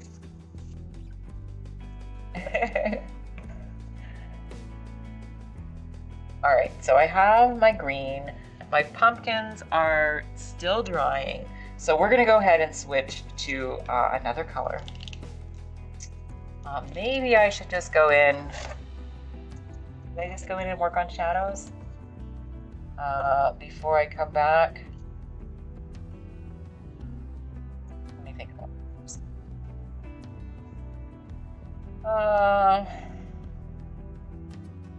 Yeah, I'm gonna just go ahead and work on these really dark shadow areas where the shadows from the cookies got cast mostly on the ghosts, and then I can also work on the ones where the shadows are cast onto the pumpkins. So I haven't painted those areas yet today. He's an engineer and photographer, lifelong aviation enthusiast. Oh, that's very cool. I'm sure that's a really cool gift then. Has he seen it? It says you did gift it to him. Okay, so you did. So I'm sure he was super surprised. That's very, very cool. Very, very cool. And do you mind if I ask you how you did that, Roscoe? Like, do you use references when you do that, or is that something that you're able to do that from your imagination? Because I always say I always need a reference. I can't do anything from my imagination unless I build it first in real life. So, you've been friends for 20 years now. You wanted to paint a fighter pilot, then had the idea of depicting him. Oh, nice. That's very, very cool. Is that something like that you use like photographic references and then just were able to fit him into that then? All right, let's go ahead and start with this darker orange. That might make this pop. So for that, this is actually a very dark mix That's going to be mostly my red, my cadmium red, my dark blue. You worked from a few references. That's very, very cool. I still struggle with that, like working from, I've tried, especially years ago, tried to work from like a few references at one time where I was like, I'll look at this for this and this for that. It just confuses me. So I need everything in one singular reference. And then sometimes I will refer back to like my original model. But yeah, so I very much admire that. If you can look at, different references for different things, and be able to incorporate those all together. But I'll be very curious to see what the result is of that. I'm going to actually add a little bit of brown to this, I think. A little bit more. All right, let's give this a shot and just see. Oh, that's nice. Oh, that turned out really nice, actually. All right.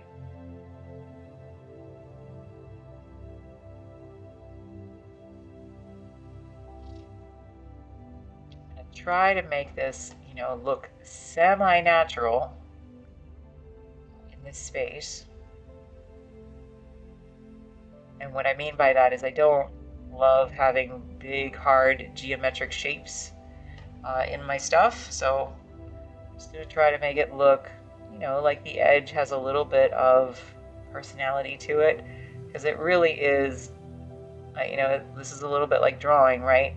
This is actually the shadow that's being cast here. So I had to go back in and kind of draw that little bump in the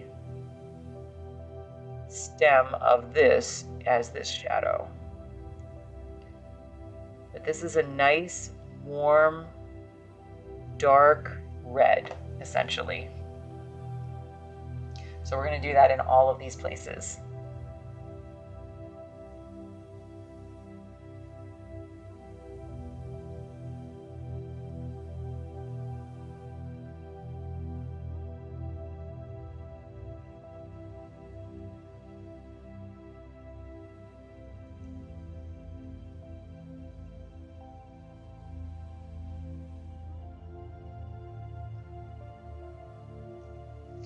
That's nice.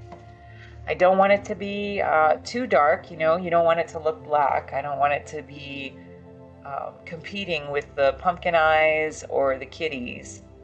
I want it to look like it's a shadow, but when the shadow is cast onto this orange color, it appears red, essentially.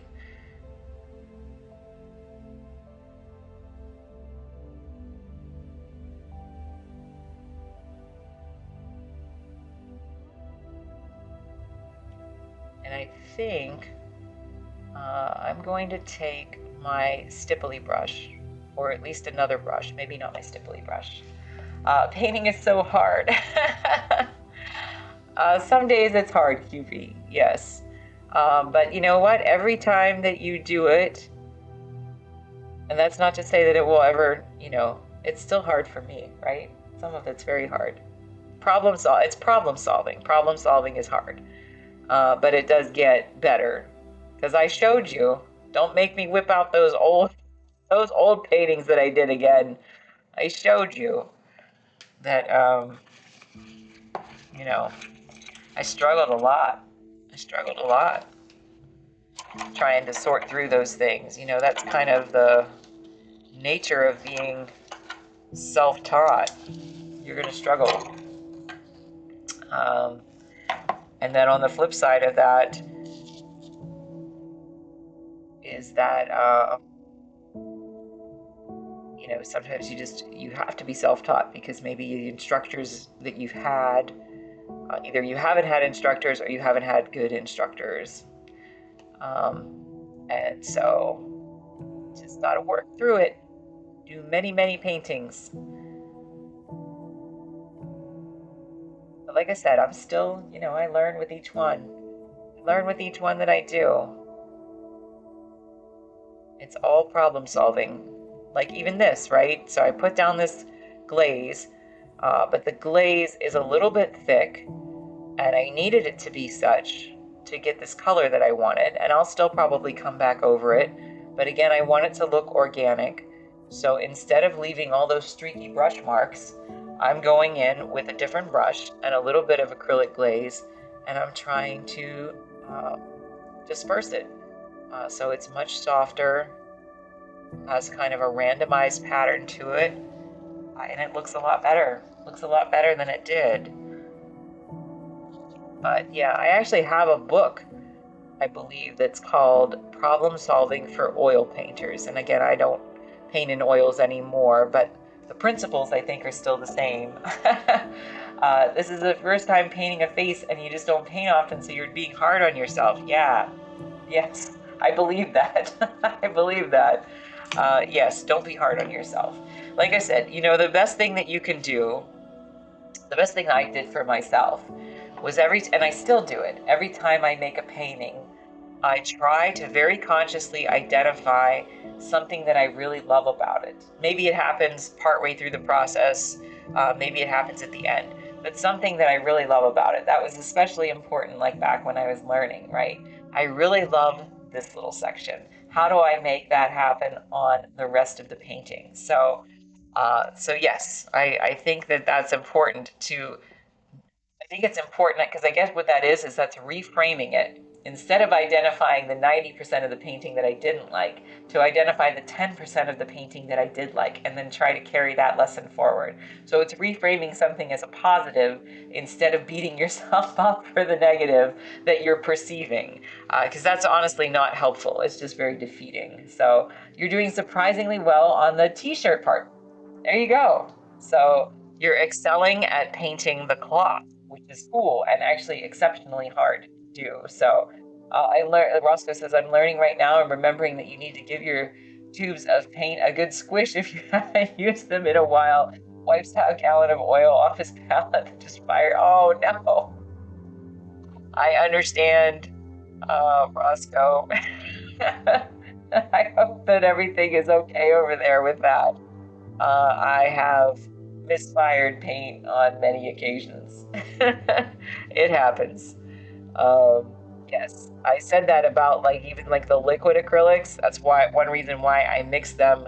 I mix them in these little containers, my liquid acrylics, to do some of these colors. But I also mix them in another room, not in front of y'all, because whenever I try to mix liquid acrylic, not these heavy body acrylics, but liquid acrylics. Whenever I try to mix them, they inevitably spray everywhere. And so I've sprayed paintings, I've sprayed myself, I've sprayed everything around, wherever it was that I was doing that, and had to clean it up. And I have learned that I have to basically cover it with a paper towel when I open or close with acrylic paint. So I'm very sorry. You've had a paint faux pas, but that's okay. This is a really nice red color. I'm gonna have to probably mix more of this up. I'm just gonna dab in here again, a little bit of medium with a different brush. I have to mix more of this up to get through the whole painting probably, but at least I'll have a little reference down here with whatever's left over.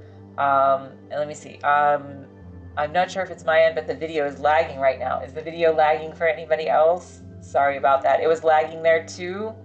Janica, sometimes there's a little lag sometimes. I'm sorry about that, guys. I don't seem to be getting any dropped frames or anything.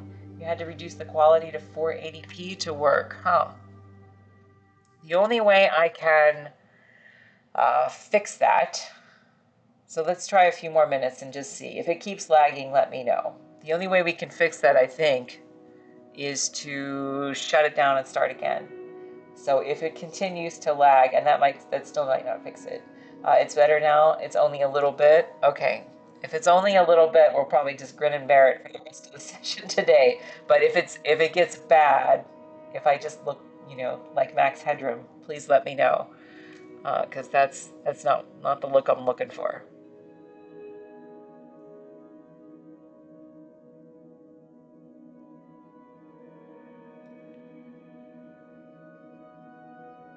Yeah, someday we're gonna have to try for some better equipment, I think. Um, how we get this to run off one little laptop is probably is miraculous to me. It's probably a mismatch between the capture video quality and the transmission rate because you have 3 different cameras. It's a bit, oh, maybe. I wonder, well, does anyone know if there's an easy solution for that? Yes, it looks okay now, but you'll let me know if you look like stroke. Thank you very much, QP. Appreciate it.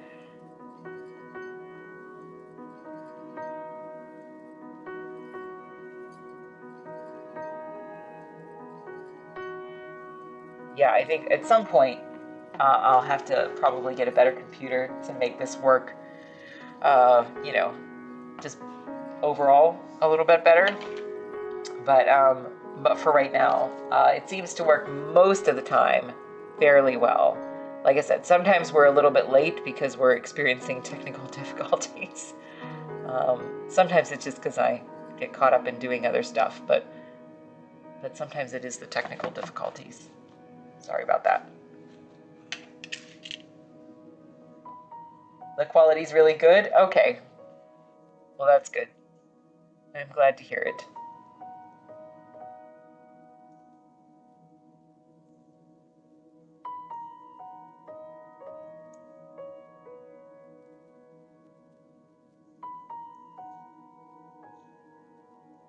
Well, at least you can see me paint these little shadows then.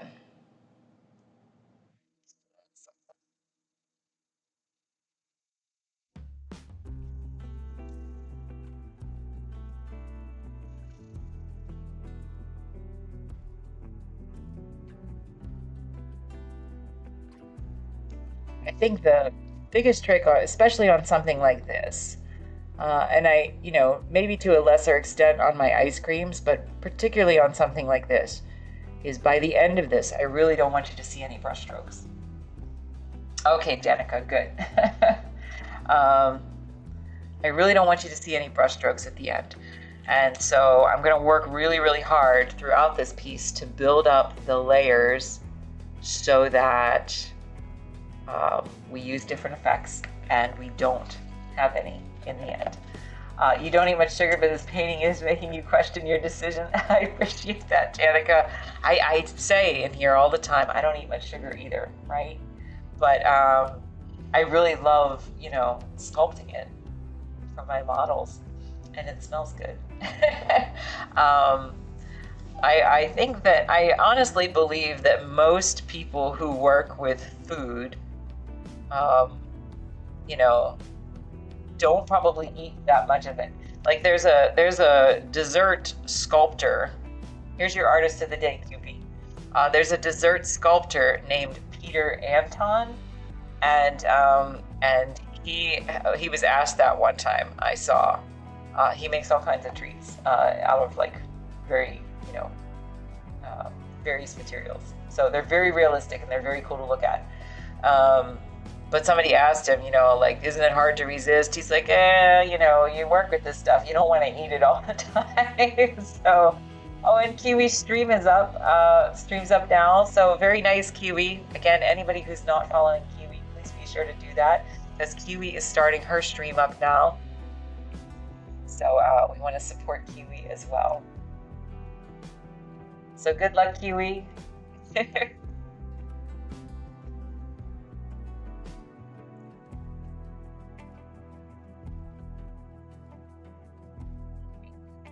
Here.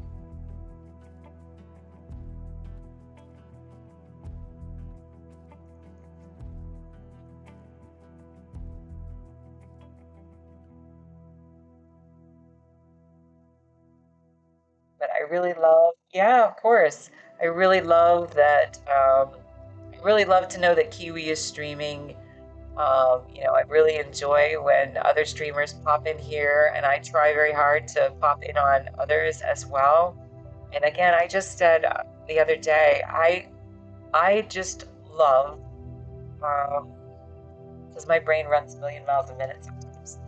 I love what I see as the potential for this, for Twitch.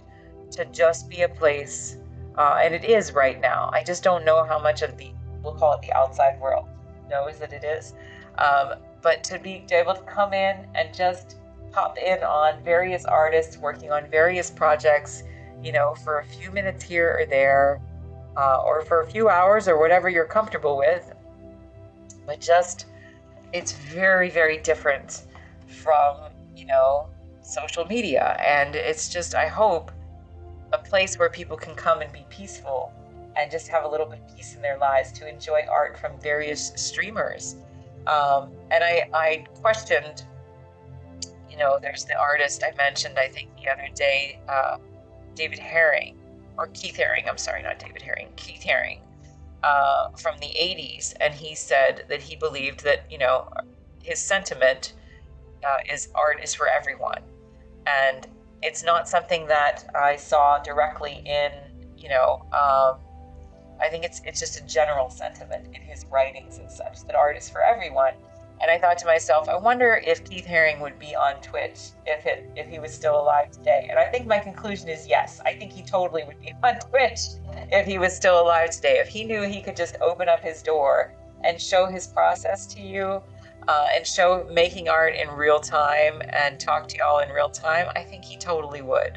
So I'm gonna try to channel some Keith Haring in here, and just try to make art accessible for the world. So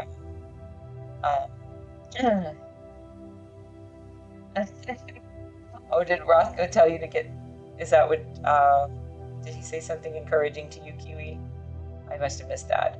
I was about to say to Kiwi, before your palette went forward for damn, as long as you're enjoying yourself when you're painting, that's the main thing. I forget that sometimes, but then I catch a video to your favorite artist on YouTube, and it sets you up for fun again. That is a really good philosophy. He's very right, Kiwi. You should listen to Roscoe. So yes, don't make it stressful. If you make it stressful, then you might as well be doing something else, right? This is not supposed to be stressful. So maybe the fact that it's a bit more sheltered is why it's a better environment. Yeah, I guess so. I mean, it's also, maybe the fact that we're not competing as much with an algorithm. I think that's a big thing, because I think that a lot of people on social media, that's, you have to, it's like a necessity. And so it changes your whole persona that you present here, because you have to, I can't do that here. That'd be exhausting. So I just have to be me on here. And then it brings other people like y'all in that are kind of like-minded with me. So I don't know, it just seems like a much more pleasant place. You like to watch painting with Kevin on YouTube. His work is stunning and he's so easy to listen to. Bob Ross's spiritual successor. Is that right? Yeah, that sounds really nice. Yeah, well, I'm gonna try to be a little female-y Bob Ross, painting food. I guess a little bit, but maybe not quite that. Happy little things, happy little pumpkins. But yes, it's just nice to have something that's away from the constant noise of social media. So yeah, Janica, I don't know. I just I just find it very pleasant. And like I said, I find it, pretty pleasant for me. I hope you all find it pretty pleasant in here. But I also find it pretty pleasant when I, again, spend a few minutes, like when we raid someone at the end, just hanging out for a few minutes and learning what they do, watching them paint or draw or whatever. And it's just a nice feeling. It's just a nice feeling. It's soothing to my soul in a way that social media is not. So it's just me. I don't want something that's going to be, I don't want to spend too much time consumed by something that's going to be jarring to me in here. I want some peace. So I like it very much to get to see what other people do on here.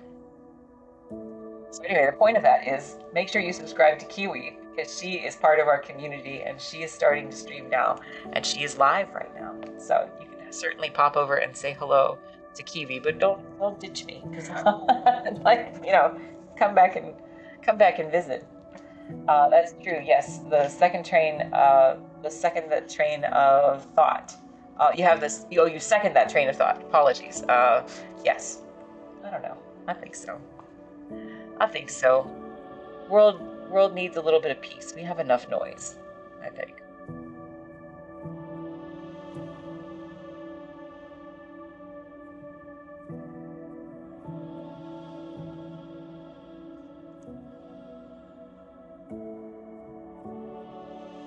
I also like, kind of. I think that when you see art be made, not just by me, but by anybody, um, that it kind of makes it accessible, whether you're an artist or just an art appreciator. It makes it accessible. It makes it human. Um, it seems very much like something that is kind of out of reach when you only see a finished product or something that is, um, just in the late stages on social media. It just makes it feel, and I say inaccessible, not just for purchase purposes, just like kind of inaccessible, like kind of the way you would, uh,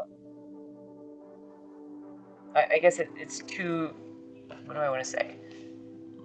It just doesn't make it feel accessible. I'm not really sure exactly how I'm trying to word that, but it doesn't feel accessible to me. It doesn't feel, it feels like a little too high on the mountain to actually reach out and touch. And I like art to be accessible because I think that it serves an important purpose. And so I think making art serves an important purpose in the world. And so I want it to feel accessible to people. It's silly, right? For me, you could look at it as silly. I don't look at it as silly, but it's silly for me to paint Halloween cookies. I am not making an illustration, am I? It can feel like it's something meant for other people, not you. That's a good way to put it, Roscoe. Yeah, meant for other people, but not you. This makes it feel like it's for everybody, I think. Without attaching a human element to it, it's inaccessible as distant concept and realization, something which is unrelated to it. Yeah, that's a very beautiful sentiment, Jenica. I agree with that. For me, like, I like painting subjects that I feel are accessible.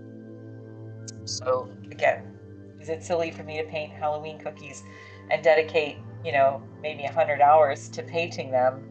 I'm sure some people would tell me that it is, but I think it's worthwhile because I think that it makes this subject accessible to people, and because there's some vague familiarity to it, and then there's some magic behind the process that's used to make it.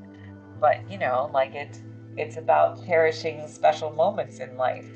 And that's kind of what all of my work is about, right? It's about seeing the beauty in small things, special moments. So yeah, I'm gonna paint some darn Halloween cookies. I'm gonna make them look really, really nice. Because I want it to be, I loved actually when I did my cookie paintings last year, and some of the comments I got were from people who had either never looked at art before, or they were, parents of kids who had never seen art before. Like not like museum type art, like gallery quality art. And that made me feel really good that it like reached that segment of society where they were made to feel like maybe art is inaccessible to them, and I don't want them to feel that way anymore. It's worthwhile. Some people devote even more hours to a video game or other projects. It's our time, it's a commodity, and we make the most of it as we see fit. I particularly value the way you choose to invest yours. Thank you, Danica. I appreciate that very much. Roscoe says, I was raised to believe that pretty much everything was for other people. So I've taken a chance on things as an adult. I've most often struck out with it and got as much out of it as I can. I understand what you're saying there, Roscoe. And I was raised kind of, I guess, with some similar beliefs in there. But you know, that I do think not, I do think so I guess it comes down to context, right? Like, what's the difference between art and illustration? And some people will tell you that it's context, it's purpose, it's intention. And for me, yes, this is something that maybe some people would consider to be illustrative, ultimately, because of the subject matter. But for me, the point of it is the intention. What is it that I intend? Well, I intend to reach people who might find other subjects inaccessible, so that there's suddenly this bridge where they're like, like, that is really cool. Like, I remember there was comments, on one of my videos, one of my TikTok videos, that had gone viral. And I remember somebody saying, like, I've never looked at art before, but this belongs in a museum. I was like, oh, that's really nice. Like, that means more to me to have a normal person say, this is the art I would come see if I was going to a museum, than to have a museum director tell me it. You know what I mean? Like, if I can reach, so I guess I am channeling Keith Haring a little bit. If I can reach people like that, that feel like they're not entrenched in that elitism. Am I saying that right? Then that makes me feel good. That makes me feel that it makes it, accessible. So,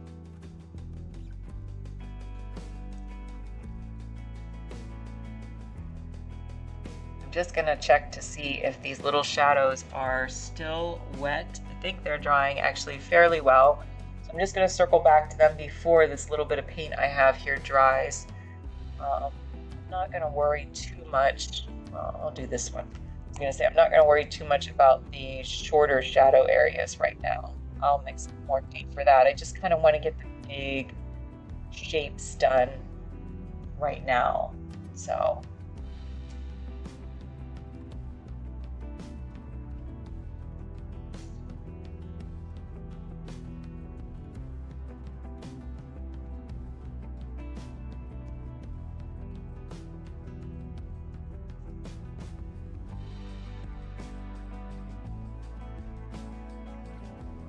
and I just got a waft of the cookie smell again. It's pretty powerful. I don't know if those bananas are fermenting or what, but I can smell cookies really, really strongly right now. And it does smell good, even though I don't want to eat them. They smell good. I also think, something like this for me. So you say, like, well, why cookies, right? I think if you look at larger society, there's a lot of people who really love baking, right? They love making beautiful things for their families or for the holidays or for friends.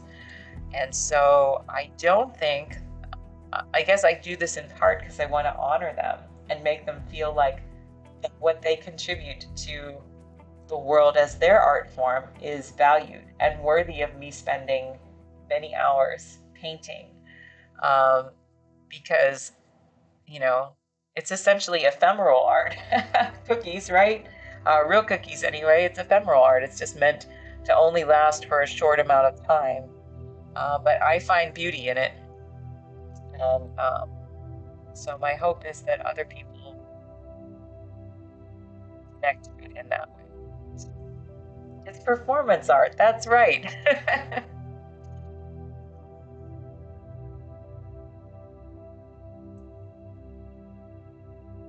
I think that our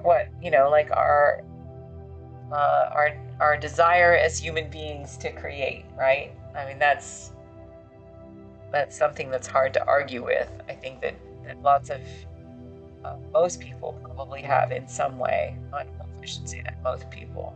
Lots of people will just say have a desire to create. So, that means you can certainly create a painting or a sculpture or whatever, but you can also bake beautiful cookies in your kitchen. And that is just, that is your creative outlet. You can make many kinds of craft projects, woodworking, or you can just, the other outlet that I have is my little garden. You can make a little garden grow. So I'm kind of a cheese ball. I am. A little bit of a sentimental sap, I suppose. But I'm okay with that. So,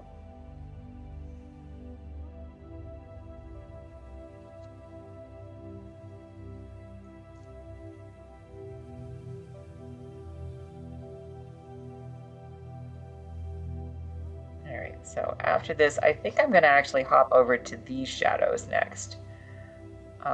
And I think that will, again, sometimes I work back and forth, right, to figure out what's the best thing that's going to make me feel like I'm making progress.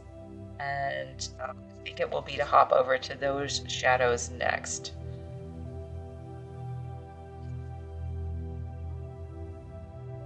And like I said, I'm not going to worry right now about all of these little shadows in here, which are actually going to be really a similar color to this, but I want to build up these other layers first before I work, at least a little bit, before I work back and forth between these. So we'll see. I truly believe creativity expands to many different areas. I recently transitioned to an engineering field, and I hope to be able to bring the creative element to something which is usually seen as exclusively technical. I think that's beautiful, Janica.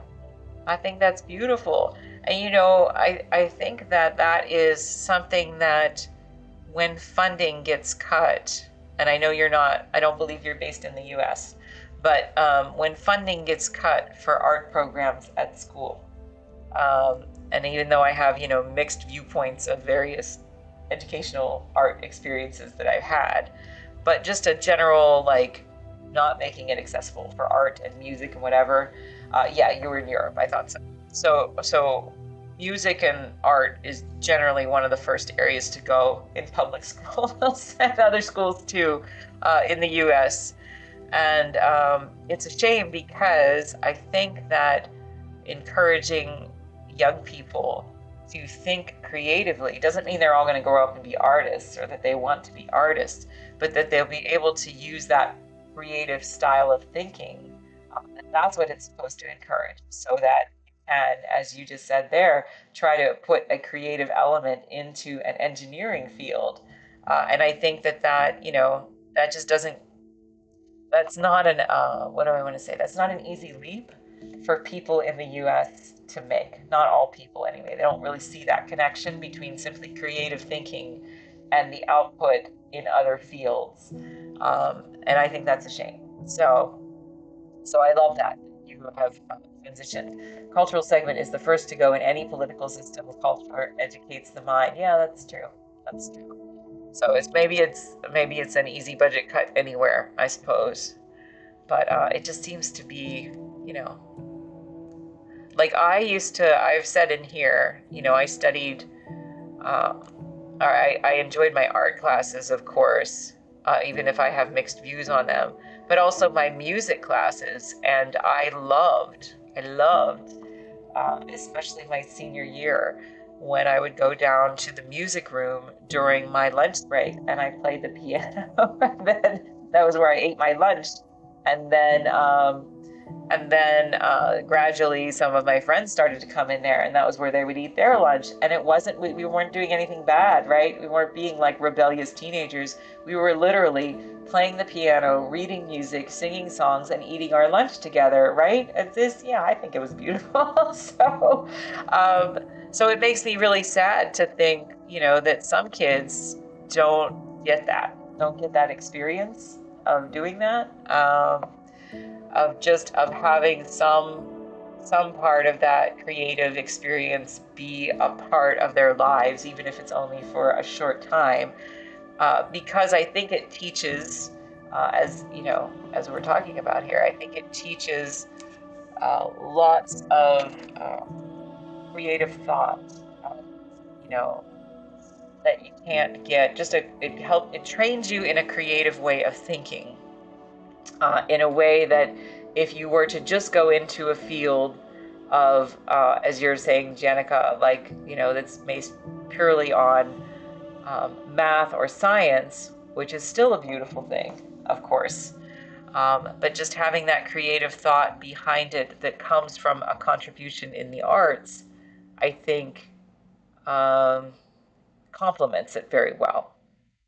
It provides people with new perspectives. So anyway, so I love that. I love that you've switched fields and that's what you're trying to do in your field is bring some creative thinking into that.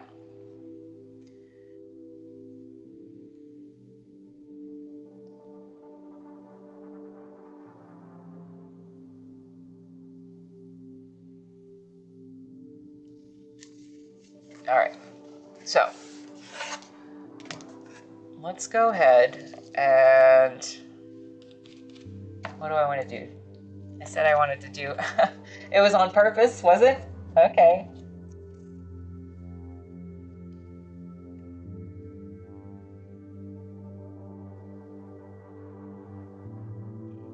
I think I do want to go into these dark shadows, I think.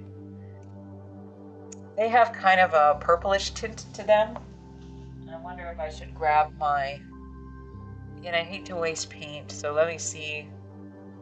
Yeah, hang on just 1 second. I'm just gonna grab this other paint that I have. I'll be right back.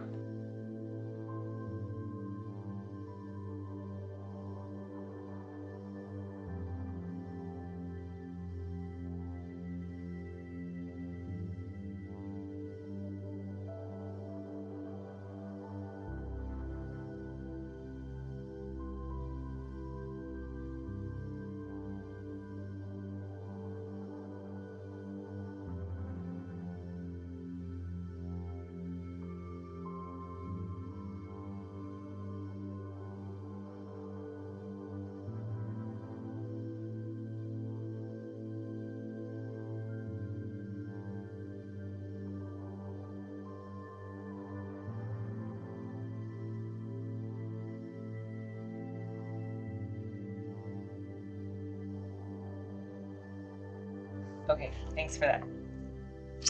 All right, so I grabbed my grayish color and I grabbed my black color that I had mixed. So yeah, I just wanted to reach over there without, like falling off my chair in front of y'all because I have this little bag of paint behind me. So thank you. So I think that, well, let's do two things. We'll do two things. I think first I should go into these little shadows, right? So I'm going to take this gray, and this is mostly because I just don't want to waste this paint. So I am going to take this gray. I'm going to mix it with a little bit of my, we're going to mix it with some blue and some red. And kind of create this purpley color. Let's take more blue. I wonder if I can do this actually. I might be able to.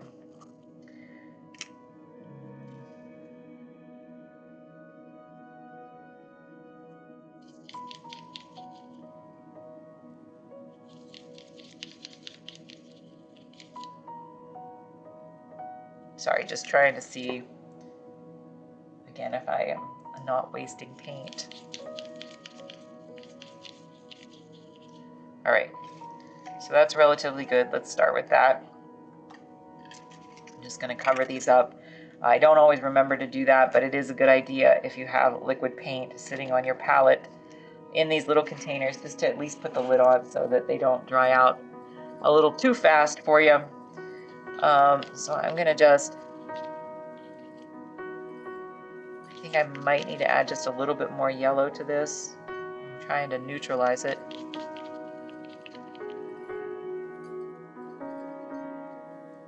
So let's just see. A little bit more yellow. It's a little too purple.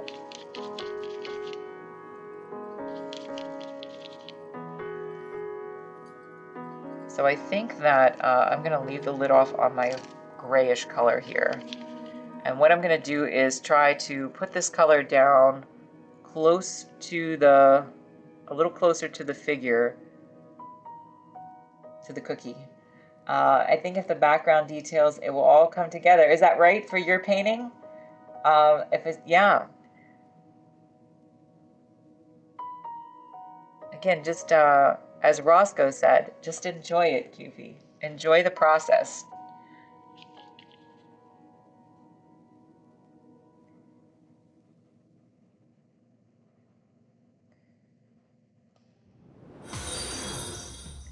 So yeah, I'm just gonna, this is a good color. Good for the second layer. And as I get a little closer to the edges right here, it's a bit lighter. It is gonna have a little bit more of a darker color that I'll have to come back and glaze in right around the cookie too. So this is like the middle color. But it's good for now. And what I'm gonna do is just before it dries, take a little bit of my gray color and work back into it just a bit. So there, Danica's cheering for you. You're a lot better with these paints this time around, and I've got the water ratio down. Nice.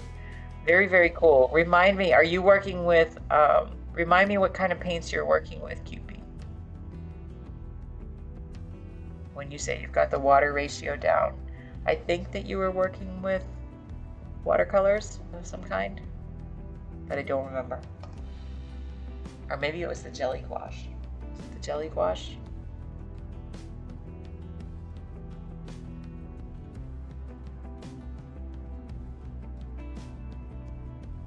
Sometime on here I will try to do a test, jelly gouache. Okay.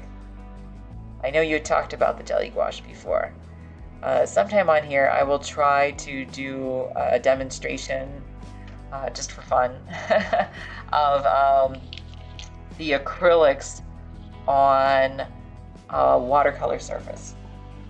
Because you can do that. The main thing that it affects is the absorbency rate, because they kind of float on the panel here. They would absorb very, very quickly onto a watercolor surface, but you can mix them with water in a way that I don't. So I don't mix them with water here. And with reactivating, you're so much better at it. That's very cool, QP. Very, very cool.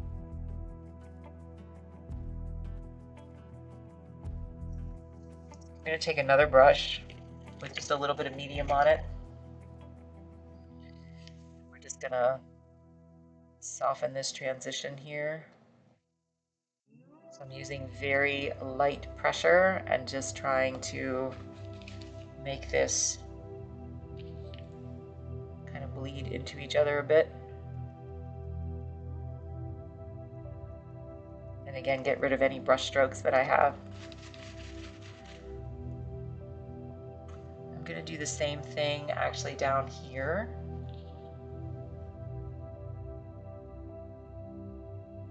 But not in as large of an area. Just kind of right around that edge right there. And right around this edge too. The shadows do, even though these are hard shadows, I very much consider these hard shadows. But they still have a soft transition where it's not quite as dark at the edge.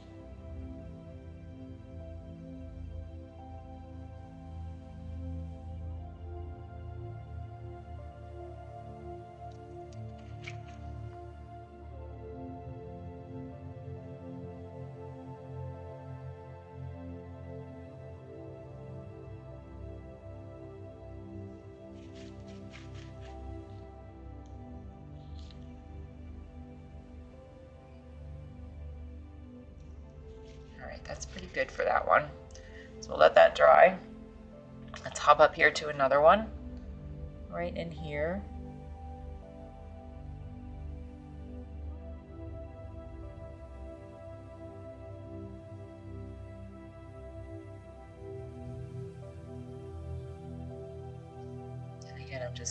a little bit of this lighter color right around the edge.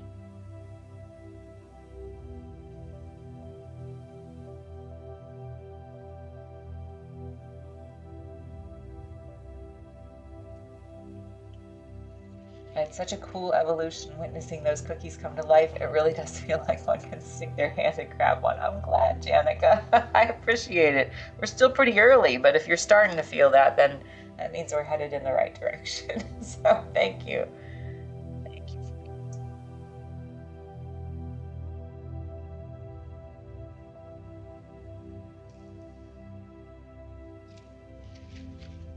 Yeah, that's what I want. I want it to feel like even if you're in Europe, you can just reach in there. Ari, thank you so much for the follow. I really appreciate that. Welcome in. Please let me know if I have mispronounced your name, by the way. I know you have a lot of numbers on there, but Ari?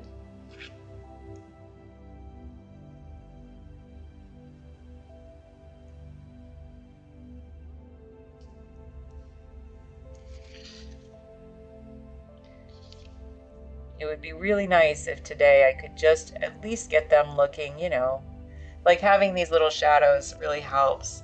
Just to at least get them starting to look like they are laid on top of each other. Odorous Stench, have you ever heard of a dude named Wayne? I don't know how to say his last name, but yes, I have heard of him. Maybe check out his stuff when you aren't painting. He was a painter of foods too. Yes, I have heard of him. And he's a brilliant painter.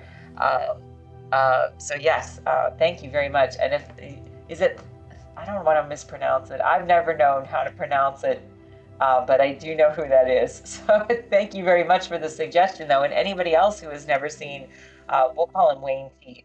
Wayne T's work. He is an older painter. I don't think he's living anymore, but anyway, yes, you should definitely check out his work. So is it Tebow? Tebow? Okay, I'm gonna believe you over Stench. Tebow? Tebow? Okay. We'll go with that. So thank you. And anybody else, please check out Wayne Tebow for Odorous Stench, because yes, you're right. He's absolutely a brilliant food painter. So yeah. So if it's the first time you've been in here, Odorous Stench, I don't know, but we're aiming to make this look really realistic. So I usually paint little things. I usually go for really high realism like this, and like this one. So we're gonna try, this is a cookie painting too, and it is a flat acrylic painting. And so that's what we're gonna try to do here with this pile, is just make this look really realistic. So right now we're at an early stage, but we're good. We're just where we need to be for this. I'm just gonna come over here.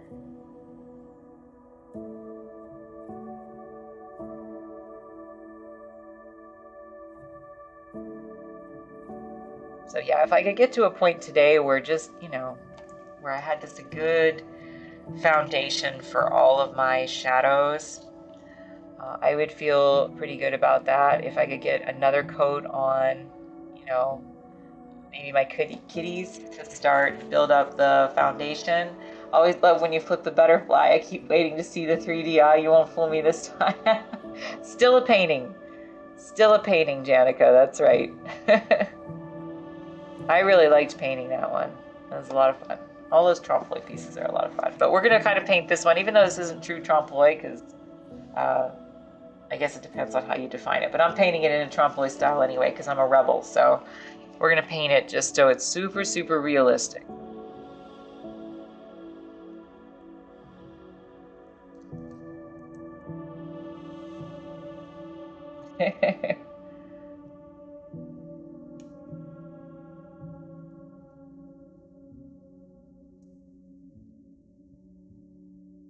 So rebel you. I'm such a rebel.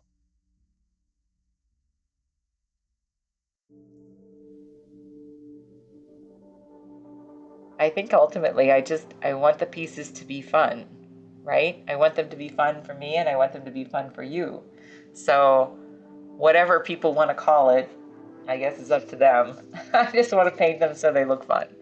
and beautiful and a little bit magical. So if that makes me a rebel, then so be it. I'm not much for labels.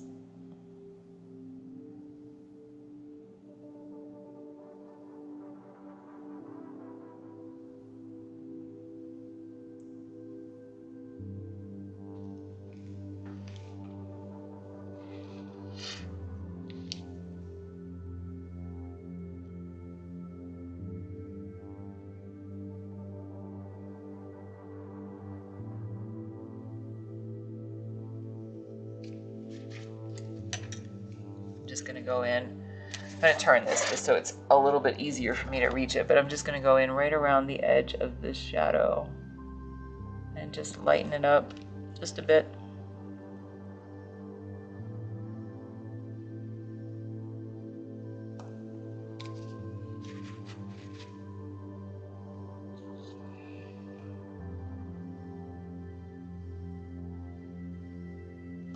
I appreciate everybody who's in here. If you've never been here before, please consider following me. I know that everything looks at an early stage right now, as it is, but I promise it gets better. So I have a very unique way of painting, to paint in lots of layers instead of painting from left to right. There's a lot of artists that do that, but it's kind of maybe less shown. But anyway, I paint in lots and lots of layers. So by the end, this will probably have 10 or 12 layers of paint. Right now I'm only on layer 2 or 3, depending on where I am in the picture. So we'll get there eventually.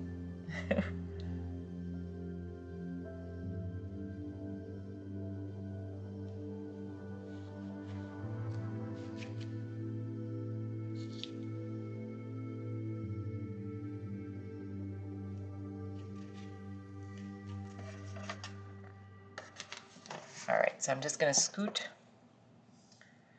over here. Again, I'm not worrying too much yet about like some of the details. I haven't done anything on the ghosts really yet, but I want to get these heavy shadows. I want to get these heavy shadows in here. And again, I think what I'll probably do after that is come back and do a layer on the cats and a layer on the pumpkins. And by the cats, I mean the black area, and then the black area inside of the pumpkins at least, maybe the ghost eyes as well. So just lots and lots of layer building.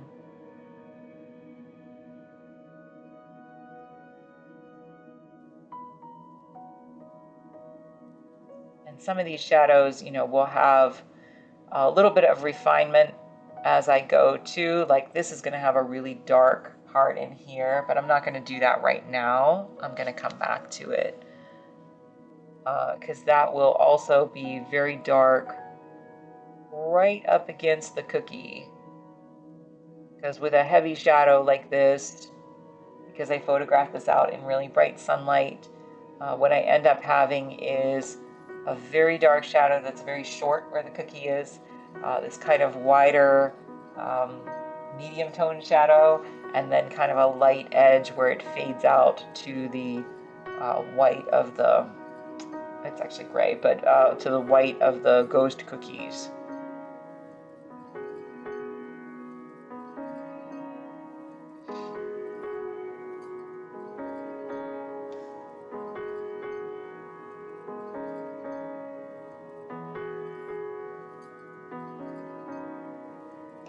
And I usually will turn my painting around because it makes it easier for me to see, but in this case, it's simply to make it more accessible for me to paint this section without laying my reference image, which is on my phone, into my wet paint. So whatever I need to do to get this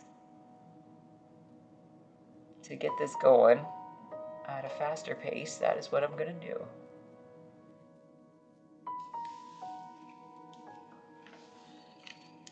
I do think this color is a nice gray, like a purpley gray.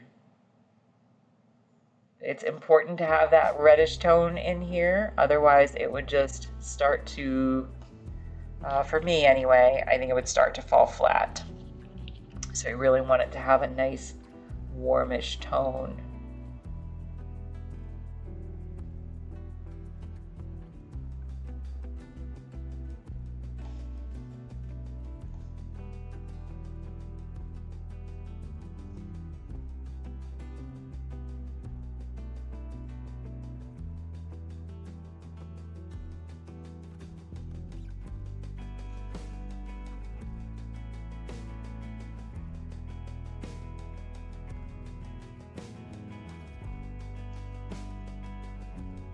I also find, you know, sometimes I will maybe not put as many layers of paint on a shadow, but I actually really find that when I use the translucent layers mixed with the acrylic glazing medium, the shadows look way better when there are multiple layers of glazed paint on them. Because of the way the light moves through the paint. So again, that's just me, but if you think of it, I sometimes describe it in here as the difference between like a flat piece of construction paper versus a lot of sheets of plastic that are colored and laying on top of each other. And so that's what I think my paintings look like, the latter, that it's a lot of thin translucent layers of paint so that the light moves through the translucent layers as opposed to just looking just flat. But again, everybody paints differently, right? So that's just what works for me. Just gonna take a little bit of extra medium and just kind of taper that out a little bit.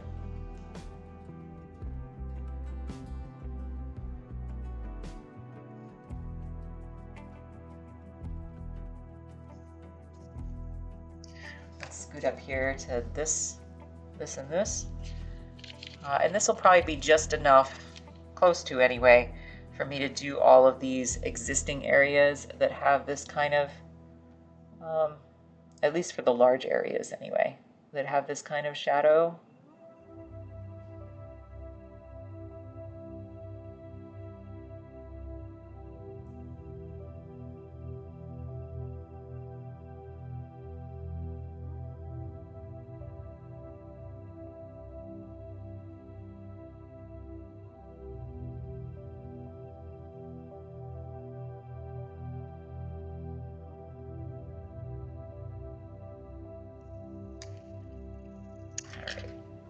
Clean that up a little bit with a different brush. It has a little acrylic medium on it.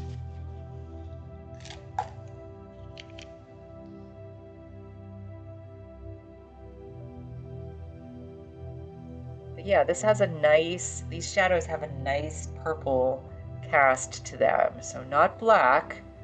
There is no black in this. This is created by using a dark blue, which is here on my palette, this color here, which is called Payne's Gray. It is essentially a dark blue.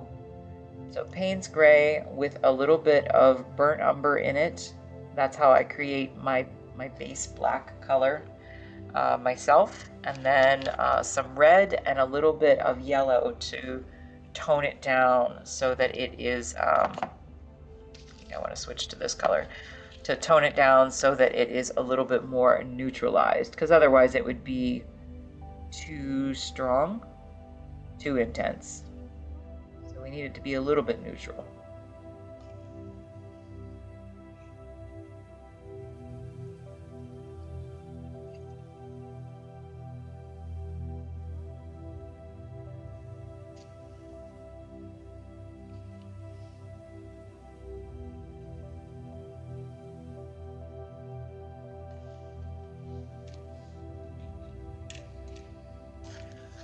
I'm just going to turn this upside down again because I want to access this a little bit easier, and I just want to be able to reach these shadows up here, right in here.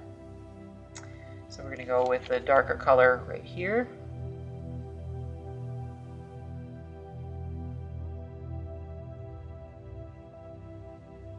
the previous layer was really what I considered my drawing layer.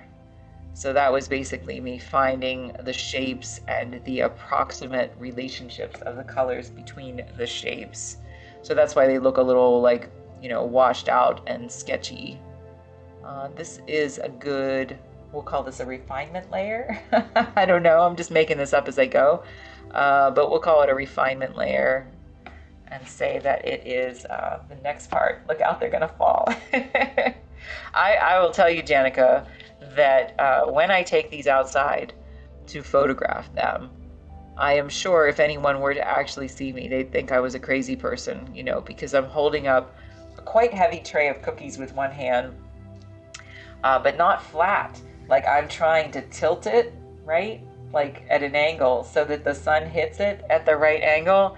I have almost dropped all of my subjects many, many times where they start to slide down off of the tray. Yeah, I have been very good about catching them, but one of these days I am quite sure that my streak will come to an end.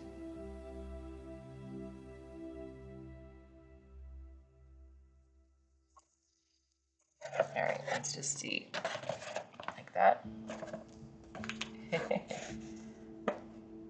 Hi, Phil. So good. They look like they could slide right off the canvas. Thanks, Phil. We're still at a very early stage, but I appreciate that sentiment very much. So Philarty MacGuffin has blessed us with his presence, and if you do not subscribe to Phil, you need to go subscribe to Phil because he is a brilliant, brilliant artist. And I watched his stream, part of his stream the other night. He has many decades of experience in the gaming industry. And yes, so you need to go follow Phil. So thanks so much, Phil. Shadows are fantastic already. We've been working on the shadows a little bit today, so we're trying. So yes, please go follow Phil. Can't say enough, can't sing his praises enough. All right, let's go back up to, I'm just gonna neutralize this just a little bit more. We'll go back to this area right here.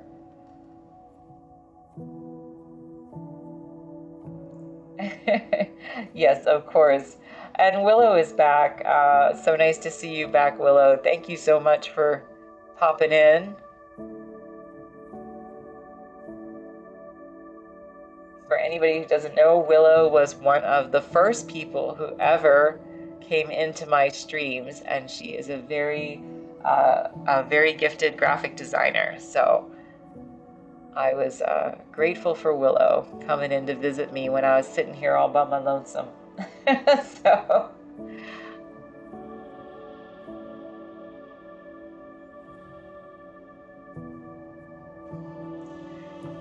all right, so that's looking okay. Soften that just a little bit again on the edge with a little bit of white and a little bit of yellow. Let's give this a little bit more of a neutral edge. Just a little bit. I am doing good. Thank you so much, Willow. We're just keeping on painting our cookies, but we're having kind of a lazy day where we're just mixing colors based on our old colors. So these are the ones that I had pre-mixed when we did the first coat. We're just tweaking them for the next layer. So yeah, kind of a lazy day, right? It's Monday. So Mondays, we're allowed to have semi-lazy days of painting on Mondays or whatever it is that you're doing in your neck of the woods. It's hard, like this is my Friday, right? Because I work on the weekends. I work through my painting usually. And Phil, you have a 10 stream streak. Thank you so much, Phil, for popping in. It says, I was watching Freakmeister this AM, and it occurred to me that you were the only two artists in real life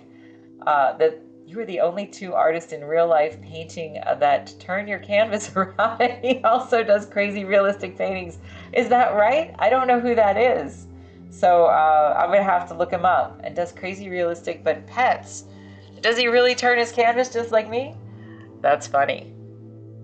Are we the only ones who do this? I feel like everybody should do this. That's why I always say it in here. It's so much easier on my brain. Maybe some artists just simply don't need to, but I need to. I'm gonna have to look him up though, Phil.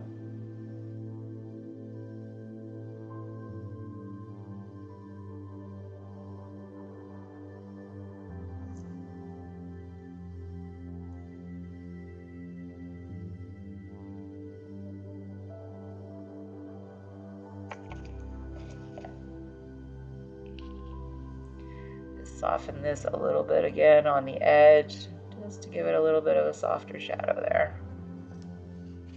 American artist, he turns it 90 degrees. He does for certain brush strokes which make total sense. Is that right? That's pretty neat. Yeah, I mean, and sometimes I turn it, I just said, sometimes I turn it because it helps me see better, because it helps me see it more objectively, and see it more as abstract shapes as opposed to objects. Sometimes I just turn it because it makes me be able to reach things more easily. So that's really what I'm doing here. But you're absolutely right. Sometimes you do have to turn it to get, because otherwise your brush strokes kind of all end up in the same direction. And I don't like people to see brush strokes at all in my stuff. We're gonna aim to get rid of every single brush stroke in here. I want this to look like a gosh darn plate of cookies that you can reach in and grab. So self-taught incredible painter just like yourself. Thanks, Phil. In digital, we rarely flip to see issues. Or we regularly flip to see issues. Is that right? But don't recall ever doing it with watercolors. I wonder why. Also outstanding work, realistic portraits of pets. Went to check out one of his time lapses. I'm going to have to look. After the stream's over, I will go look. Thank you, Phil. I appreciate you sharing. Always very interesting to learn, especially if somebody's doing something like me. That's interesting because that's interesting because he's self-taught too. And so although I kind of picked this up, from like books and stuff, it was really just employing it out of necessity. But that's interesting that in the digital world that you flip things to see. I think that's something in the real world we don't do enough, actually. Because I said I was having like painting trouble with one of my pieces a few weeks ago. And the way that I figured out what was wrong with it was actually to take a photo of it and flip the photo 180 degrees. And then I could see why it was looking unbalanced to me. But it's hard to see it. Hard to see it in real life sometimes. You're too close to a painting, they call it, right? Too close. Really nice guy, a great stream. Also, is he somebody who streams or is it a YouTube person? Somebody who streams on here? I think is he reminded to use mirrors to see issues. Yeah, mirrors are actually a really great trick as well. So I guess that's the same as me taking the photo and flipping it around. But yes, mirrors are a really great trick. I have held up pieces to mirrors years ago especially, and I need to do it more regularly, but held them up and been like, ooh, that's really off. So yeah, something that you don't see right away. But yeah, if he has, well, you're welcome to share a link directly if you would like to his stuff in here. And if he's a Twitch streamer, he's a Twitch streamer. Okay, can we share his link? Was that his full name there? That was up there? Maybe my husband, if he's listening, can share his link. But if streaming, then camera flipped. So watch your stream while streaming and see it flipped real time. That's true. That is true. Interesting though. I will definitely check out his work. Check out his work later.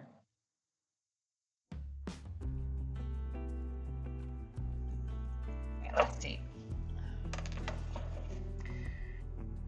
Okay, so we're gonna move on, I think, right? Maybe I missed one. I think I missed one. Just right there.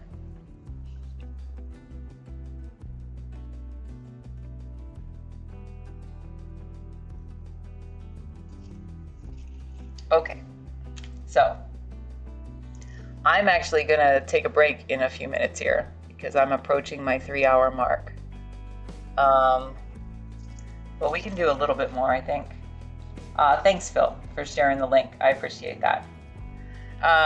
So yes, check out Freakmeister. I want to see. I want to see, definitely. All right, so I think the next thing that I'm gonna do is like I said, I'm either gonna do a layer on here on the cats or a layer on the pumpkins. I probably need to do both. Thanks very much, Phil. So let me think about what I want to do next.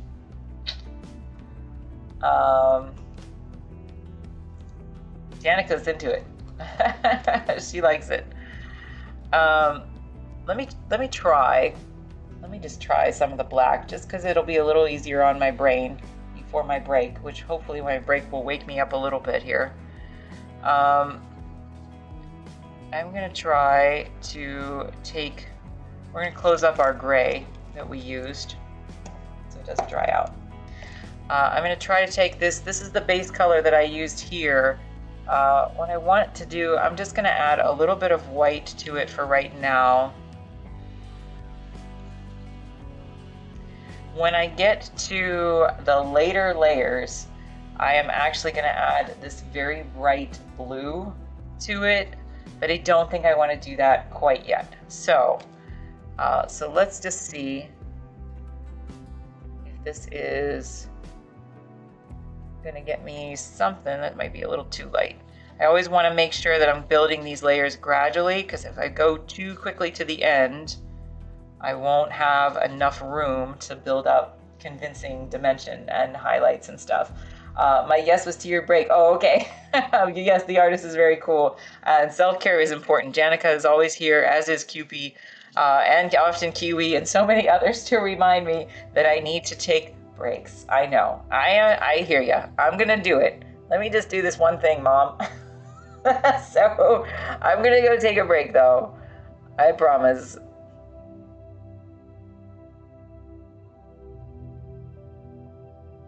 All right, so what I'm gonna do is take another brush, again with a little bit of medium on it, and I'm just gonna taper this out.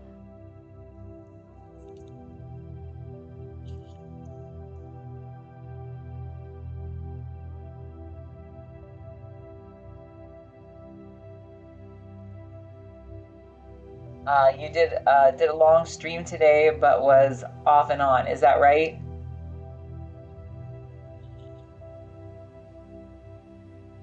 Yeah, it's, you know, I get lost in it sometimes, and sometimes I just don't want to abandon y'all, but I know y'all are keeping an eye out for me, so I appreciate it, Janica. I just wanted to see if this would work on this little tail. So let me just do the little tail, and then I will go take a break for a few minutes. Time can just tick away. It does. It does. So I just want, no, I'm just carrying Pierre. I like the company, like the opportunity to enjoy your company too. Thanks, Janica. And I know you don't want to see me pass out. That would be bad. So I will take a break. I just wanted to see if this would work. And then I appreciate it very much. I do.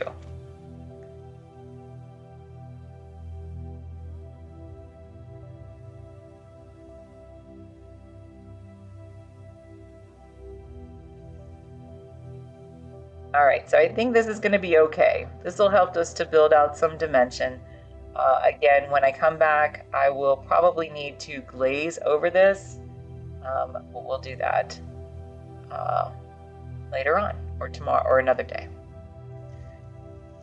All right.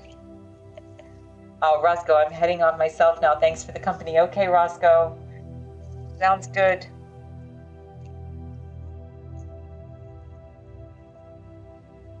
All right, I'm gonna go take a break, y'all. I'll be back in just a few minutes. And thank you again. Also, thanks folks for dropping into your streams the past few days. All right, people getting more viewers in there, Phil? Because I think you deserve them. So I'm gonna let you all talk amongst yourselves. I will be back, okay? I'll be right back, just 10 minutes maybe.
sounds.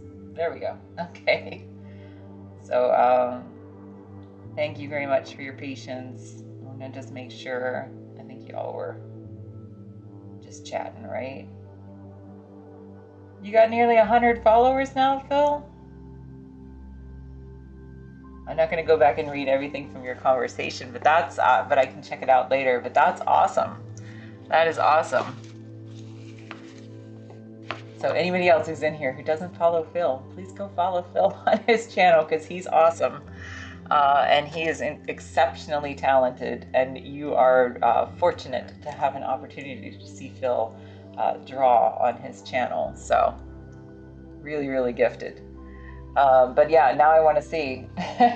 Addicted to streams like Kim's. Thanks. I appreciate it.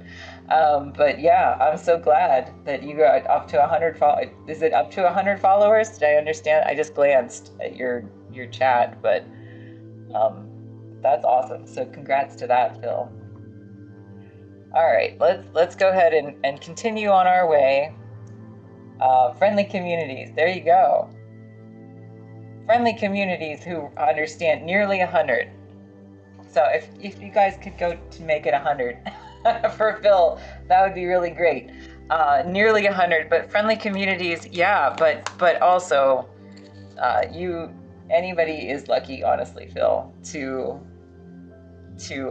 see to see you work. That is a gift for all of us to be able to see you work. Crazy. I can see that I'm getting a little bit of weirdness in my screen. Is anybody else getting it? Cupie, how does it look real already? I can't. It doesn't look real yet, but it's gonna get there, Cupie. I promise. But I'm glad it looks real to you. I feel like I'm a little choppy. I know we're having some... It's doing the laggy thing. I'm sorry. We're just gonna have to do the best we can. Just for today. Sorry. We'll just go a little bit longer today. Thank you so much. Too kind as always, Kim. Yes, not too kind. Just truthful, Phil. Isn't that what you say? Not too kind, just truthful. Yeah, I'm sorry, guys. We're just going to have to muddle through for the rest of the stream. You're still able to hear me fine? Okay. Well, as long as you can hear me fine, I guess that's all right. So we'll just muddle through for the rest of the stream, and I probably just won't go too much longer today, just so we can, you know, it's the Matrix breaking down, revealing the tech behind Kim's magic. There we go. We're gonna go with that explanation, and not that I have bad tech over here. So it is amazing sometimes that it runs it all. I can see I have an encoding overload. That happens occasionally on this computer. So we'll just do the best we can. Sorry about that, guys. Oh, he's coming over. I hear his footsteps. He's gonna try to fix it. Hang on 1 second, guys.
All right, I think we're gonna work now. Maybe a little bit better, at least for the remainder of the stream. And I love the comment, is Mr. Kim like that god dude in the white suit running the entire world of the Matrix? In episode 2, I could do some of his magic so my cowboy stream isn't too gritty. That's cute. Is Mr. Kim Vader or the Emperor? What do you think? What do you think? I think it's more of a Vader thing because I can hear him coming with his footsteps down the hall. It's like dun dun dun dun dun dun dun dun, like he's gonna come shut my stream down so he can try to fix it. Okay, so good. He said it had something to do with Chrome running something. So I don't know. But anyway, he fixed it. So appreciate it, Phil. It was super appropriate. I'm sure you made him smile because he was sitting here while he was, trying to figure it out. So I'm sure he saw your comments. And that was cute. Thank you very much. So always two, there are no more, no less, a master and an apprentice. I'm not sure. Well, I guess maybe it was somebody then. We could say one of the masters was somebody I guess you might have worked with at Disney. There was a guy when he first started at Disney, like when he was young, I think one of his first like management roles, and it was just like temporary. That he joked that it was a little bit like that he was the apprentice and that the other guy was the master. He would, his boss was the master. He would like follow him around and kind of do his bidding. So anyway, Mound, welcome in. How are you? Thank you for coming back, Mound. I appreciate it very much. So, all right, we're just gonna hop in here. What I'm trying to do is we're gonna lay out like kind of a grayish color. Humble Bundle has a bunch of Duckman comics for $25. Is that right? My husband really likes Duckman. I never watched it actually. I think we actually have it on DVD, but I never watched it. And I don't know. I think he has told me before because we watched some comic book shows that kind of show about various comic books. So I think I was aware that there are Duckman comics, but yeah, that's pretty cool. That's pretty cool. I don't know what Humble Bundle is. Is that a site that sells comic books regularly? I've not heard of them before. So I'm gonna lay this out with this gray color, and I'm gonna taper this with my stipply brush because I want it to look very, very organic. And so I don't want there to be any brush strokes. So we're just gonna do this real quick. And then what I'm gonna do is I'm gonna let it dry. Because again, I'm building out form, right? And so sometimes I work a little backwards. So I'm gonna let it dry, and then I'm gonna glaze over it with the same color that I had underneath it, which will give it a little bit more of a feeling of dimension, just a little bit of a nice dimension. Hopefully I don't get the Admiral Ozzel treatment from the Empire. You failed me the last time, Phil. Yeah, that's funny, Phil, because yes, the guy, I don't think it was actually his boss. I think it was just like another manager on the team, something like that. But I remember that was the joke that he made back then, is that he was the apprentice and the other guy was the master. So that's cute. So, it's the last redemption, Anakin.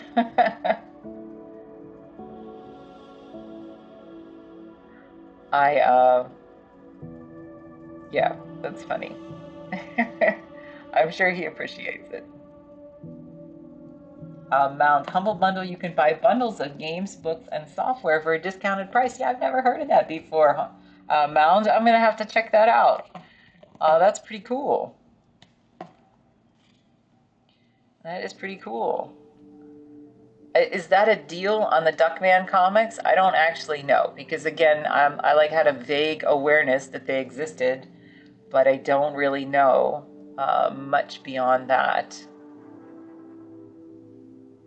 I don't know about the rarity of them.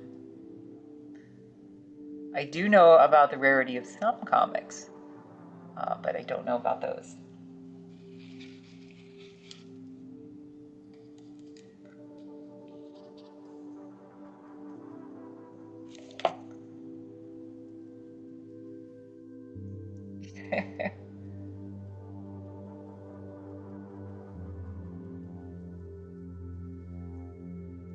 Fun fact, actually, one of the places that, I've talked about a bunch of places that I worked or that he worked when we were younger, when he worked at Disney, but he did actually work at Star Tours, which he was a manager there.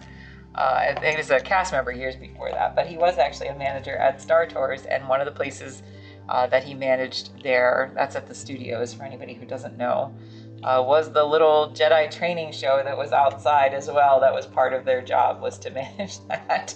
So he did get to see, Vader was part of the show and such.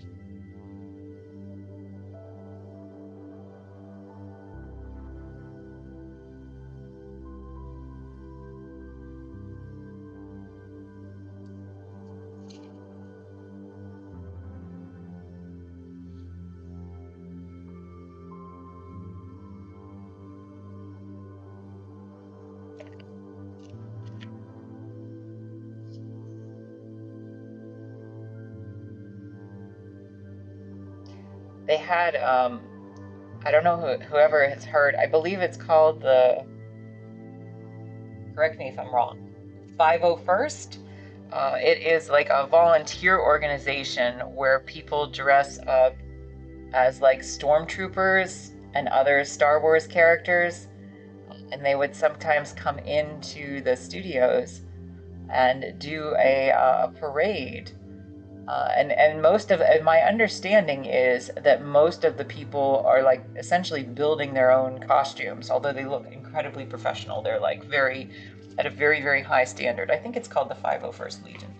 But anyway, very impressive to see that actually, to see all of those characters march in a big, Star Wars parade. I had seen that a few times at the studios.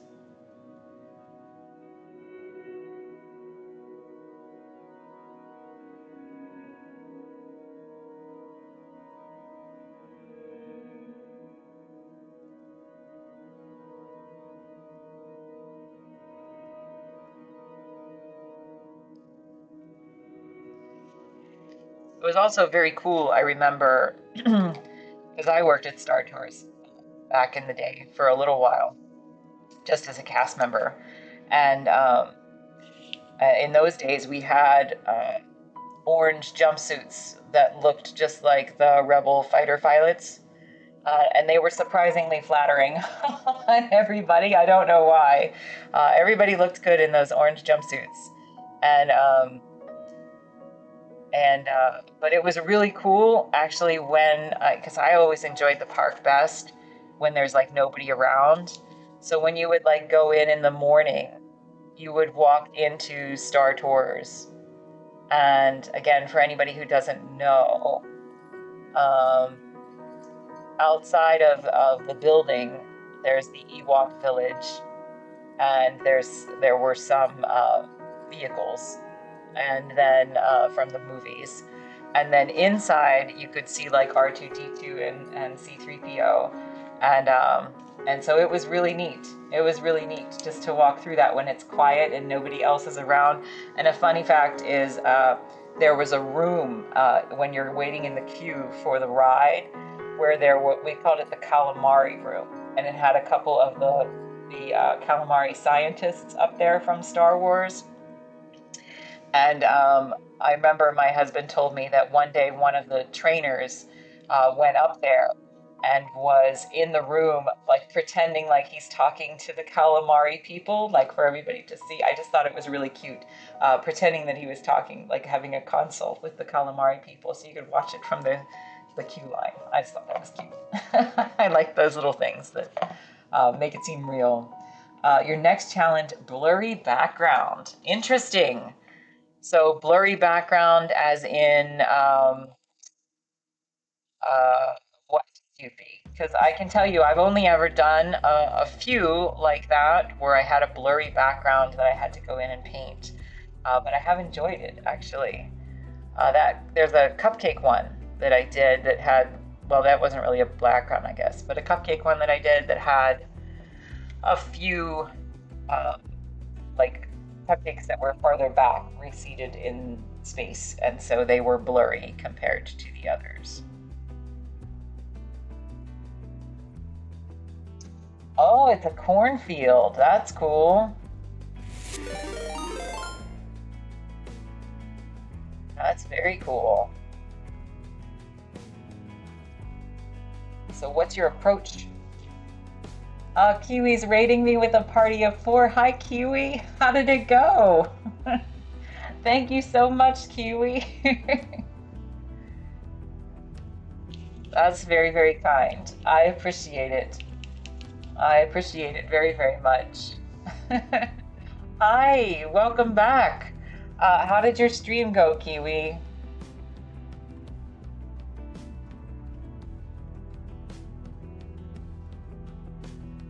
Thank you so much for the raid. I really appreciate it. Again, for anybody who's in here who doesn't follow Kiwi, Kiwi has just started streaming as of this past few days. So, and she is natural at it. She is a natural at it. So we thank her so much. And a very gifted artist, very gifted presenter. So definitely a natural. It went shorter because you have some friends wanting to play pickleball. Is that a thing? Pickleball? I did not know that. How about that? Well, no worries, Kiwi. I appreciate it, and I hope that you have fun playing pickleball. And it went very well, and you finished the Chess King piece. Very, very cool. I'll have to hop over there and see a little bit of the replay to see what you did then. So I appreciate you popping in here very, very much, and I'm glad that it went well for you. So welcome back, Kiwi. And yes, enjoy your pickleball. So I understand if you have to run out for that. But welcome in to anybody else who's raiding in from Kiwi, and I hope that you enjoyed her stream. She is wonderful and super sweet and very gifted. We're painting Halloween cookies for anybody who's in here who hasn't been here before. So I baked real life Halloween cookies, took a big pile of them, photographed them outside, and that is what we are using for our reference. So Kiwi says, gonna go get some food, but I will be working on getting the VOD uploaded. Okay, sounds good. Sounds good, Kiwi. Okay, thank you so much. Have a good night, okay? I'll see you soon. All right, so right now I'm just building up a little bit of dimension. We work in lots of layers in here, and so we're just building up a little bit of dimension with our kitties, our kitty cookies. So again, real cookies that I actually baked and decorated. Just because, you know, we want to bring a little bit of joy into the world, right? And make something that's a little bit fun. So thank you so much, Kiwi. I appreciate it.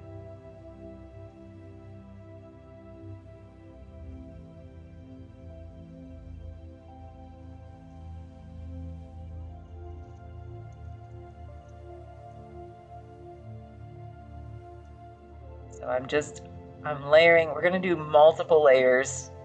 Usually I get somewhere up to, you know, I say usually 10 or 12 layers. Right now this is like layer 3-ish, 2 or 3 depending on where we are in the painting.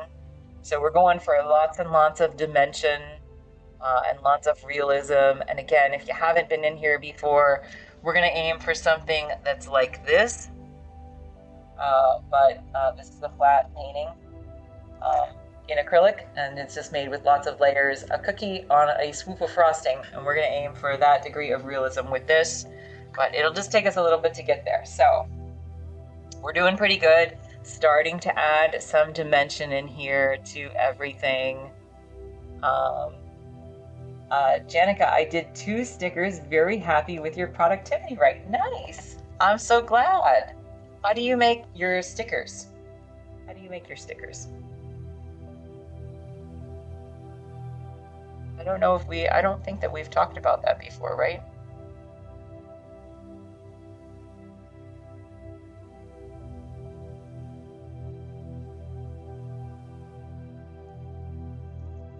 So again, everything doesn't have to be perfect now. What I want to do is just give a sense of dimension. Then I will probably actually work a little backwards and go back and glaze over top of it again. But this will be good for me for a foundation. So that's what we're gonna do. We're getting there little by little.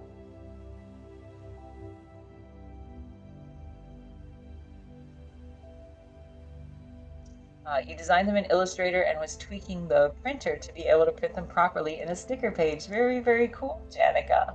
That's awesome. I'm actually really thrilled to know that you're working on something too over there. I really like that. I just really like that both you, as far as I know at least, both you and QB are working on something currently. Roscoe was working on something earlier in here. So it's just really nice to know that, again, it's kind of like that shared creative vibe. So I like that very, very much.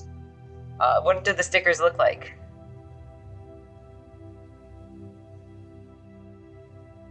I am not, I've tried occasionally with Illustrator, but I have very little experience with Illustrator, by the way. Was nerding out massively about the Star Tours Star Wars theme park. Oh, is that right? Have I talked about that in here? I think I've talked about it a few times, Phil. It was very cool. The experience of working at Star Tours in the morning, especially, was very, very cool.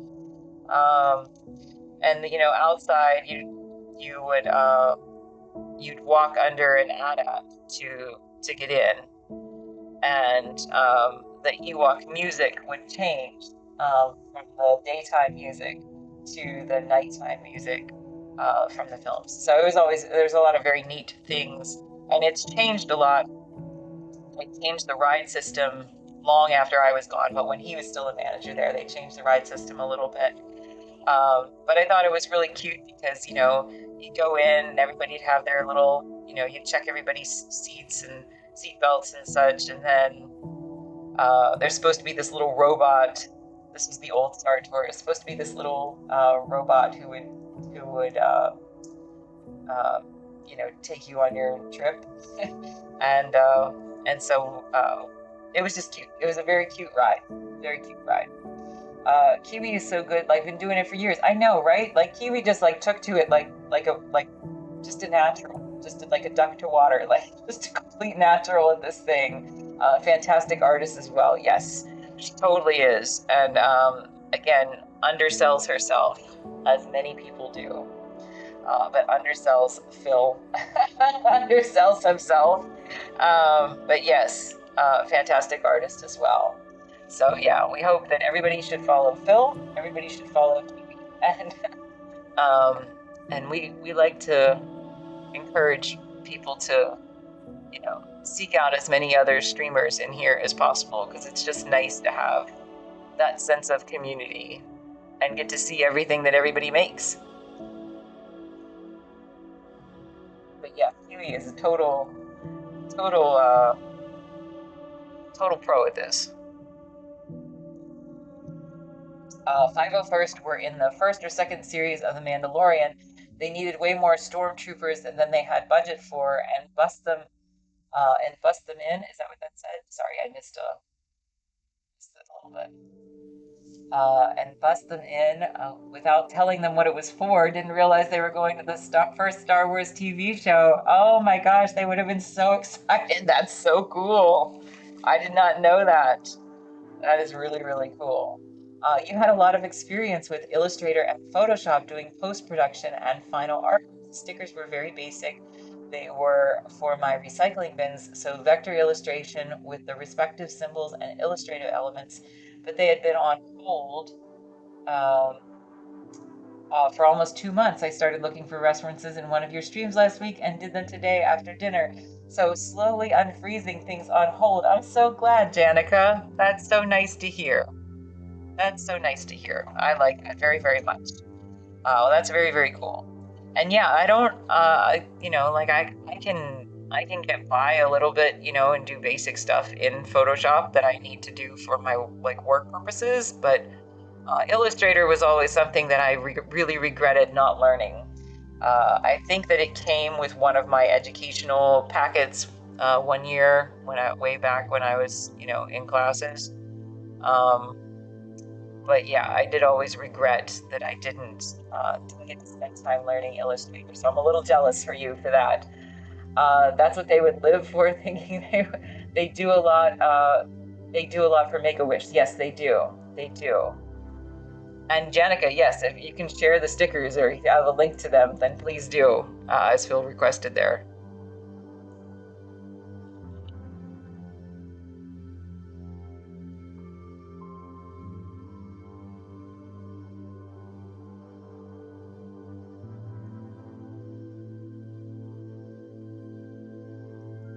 So I just want to get a little bit in here. And like I said, I'm going to work back and forth. But I have this, kind of unusual way of building out dimension in my pieces. And so, for your recycle bins too. What? It's not what he's asking.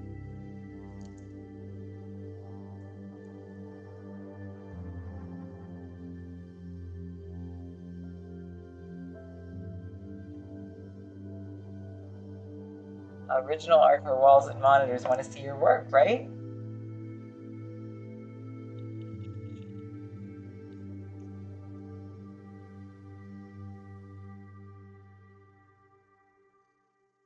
So I want to just get this kind of initial feel in here.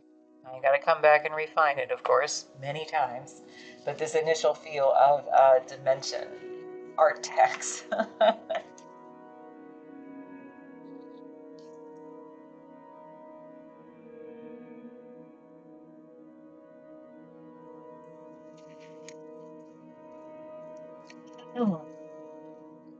Let's do a little bit more of that.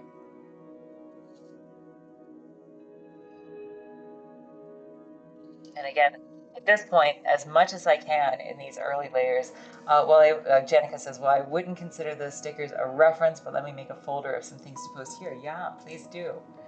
At this stage, I want to try to just start to eliminate my brush strokes, to try to add some dimension to this. Again, that's just my thing. Some people really like brush strokes in their piece. I'm just not one of them.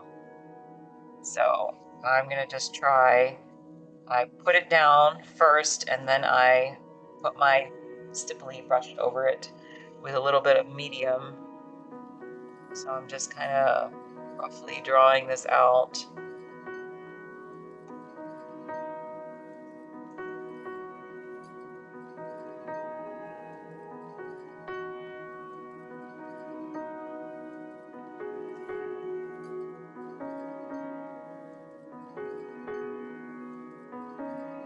Just a very rough laying down of this. And then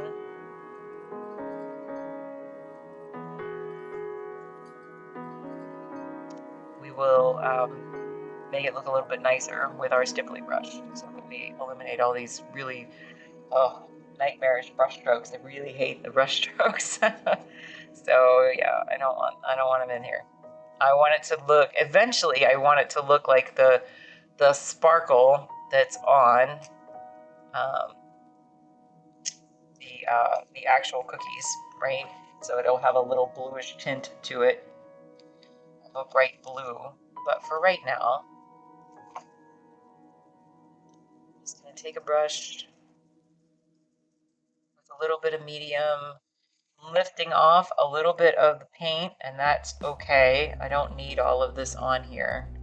I'm gonna try to taper it out on these edges.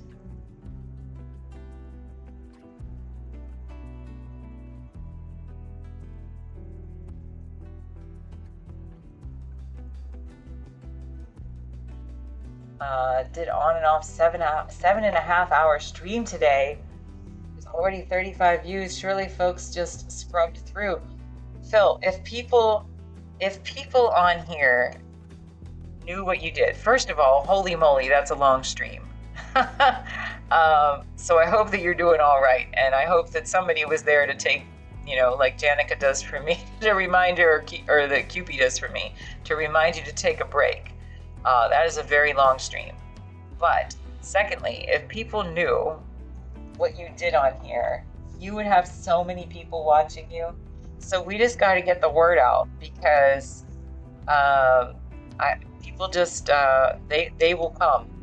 And again, like, that's incredible that you're willing to share your skills on here. So again, anybody who doesn't follow Phil, please go follow Phil. He's got almost 30 years of experience in the gaming industry, and he's an absolutely incredible artist. So you have to, whether you're watching this on a replay for me or you're watching it live now, please go follow Phil, because you will not regret it. It's pretty incredible.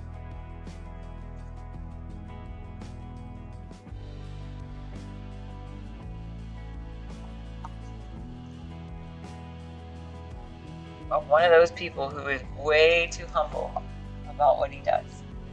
Way too humble.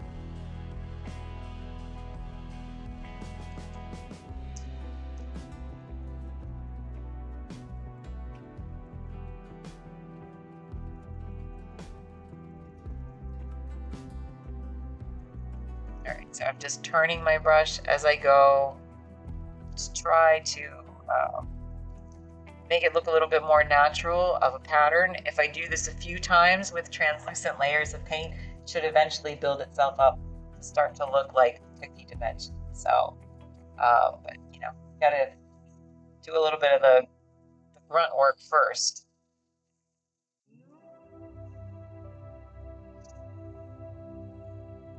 Come right up here to these little pumpkin eyes.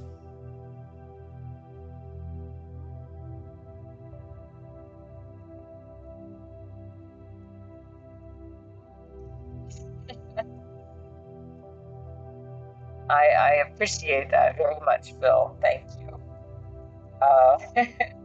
Eventually, I told Janica, eventually I do want it to look like these are just something you can pick up even on your screens, even in Europe or wherever you are. So I hope so, eventually.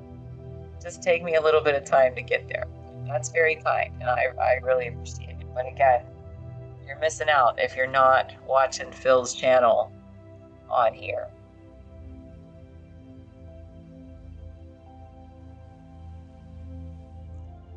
I really loved seeing the other day you were showing a lot of your kind of previous projects, but I really find the way that you add color and the layers that you work in really fascinating, because I actually think,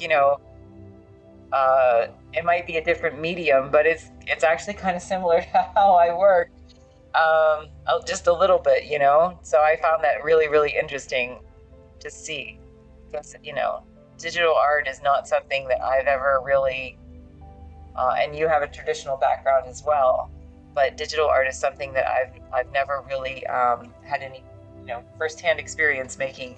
So it's really interesting to see that you're just essentially working as a painter. You're just using a different medium. So, like the magic TV food in Charlie and the Chocolate Factory, right?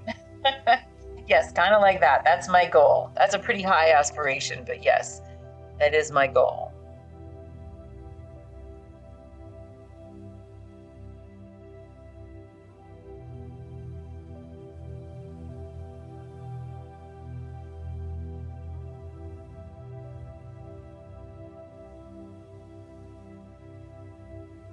We'll get there. I kind of paint my value studies like I used to sculpt. Oh, is that right? That's interesting. That is interesting. I mean, I really love, even without your value studies, super impressive, because I truly, just that that wonderful, that ability to go from the extremely light to the extremely dark and all of the levels in between, and be able to create such a sense of form on your dragons. Super, super, super, super impressive. So again, if you're just popping in and you don't follow Phil, please follow Phil, because he's an absolutely incredible artist and you will not regret it. And Kiwi just popped back in, so she is also just starting to stream, and so very, very gifted as well. So Kiwi, we are very excited to support you as a streamer on here too. And this looks amazing as always. Thanks very much, Kiwi. We're getting there, little by little. It's going to be a while. We're still in the very early stages. Can imagine things like this being on a poster behind glass and folks trying to pick it up through the glass and taking selfies with it. I appreciate that very, very much. Thank you. I want to keep pushing it. We're only in what, like the 15th, 16th hour, something like that. So this will be a while. But I hope that by the end of it, that's really what it starts to feel like. Because I really want people to. I really like that magic. There's nothing that, when I had a couple of those videos go viral on my TikTok, and it genuinely, I think, confused people with some of the pieces. That's like a nice feeling. It's a nice feeling. Janica, she's sharing a link for things.com. When I restarted until now, I include some basic things I did in a Blender. I didn't include the video renders. The last one is a work in progress that I'm stuck in doing the fabric, meaning I don't know how. Okay. Anyway, anybody can check out Janica's work. So I will check that out later this evening, Janica. So thank you very much for sharing a link to your stuff. I'm excited to see it.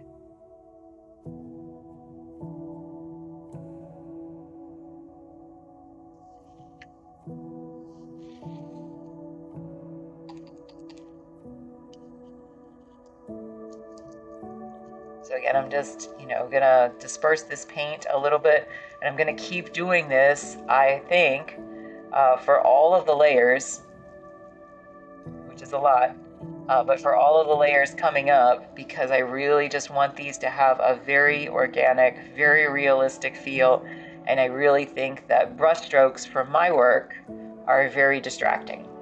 So I don't like them.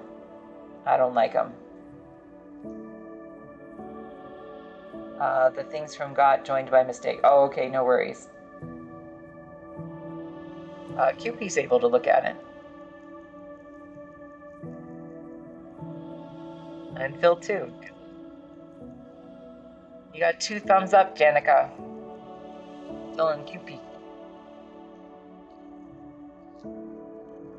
So I'm gonna have to check it out. I will definitely check it out when we end the stream today. So thank you for sharing. I'm glad you were able to get it up there. I'm just gonna go ahead and turn this just because it's gonna make it a little bit easier for me. Eyes are fantastic. Yeah, second link from the things. Oh, okay, I gotcha. Accidentally formatted as a link. Gotcha.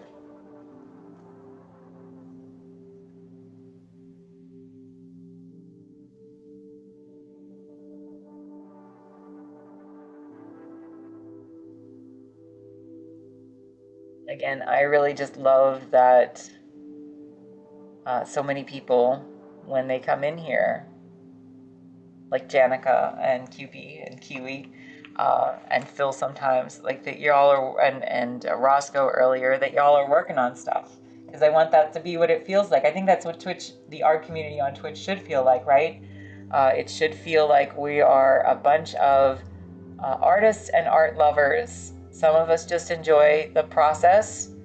Like I can watch Phil's channel, right? But I can't actually do any of the type, I'm not doing any of the type of work that he does. But I love watching the process. The same with Kiwi's channel. I can't do that style of work, but I love watching the process.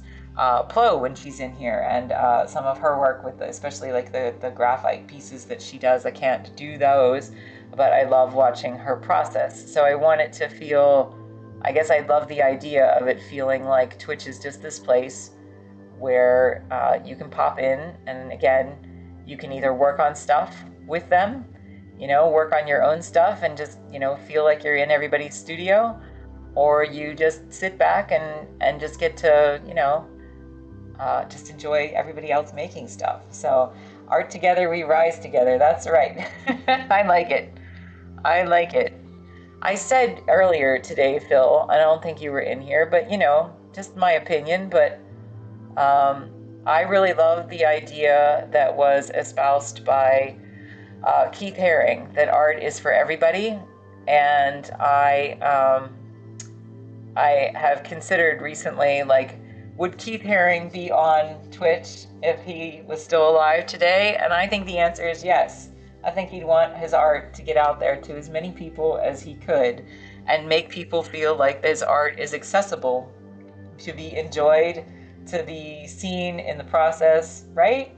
So I like it. I like what like I said, I came into Twitch kind of trepidatious about what it would be like on here, and now I see what it is and what it can be. So artists support artists 100%. That's right, Kiwi.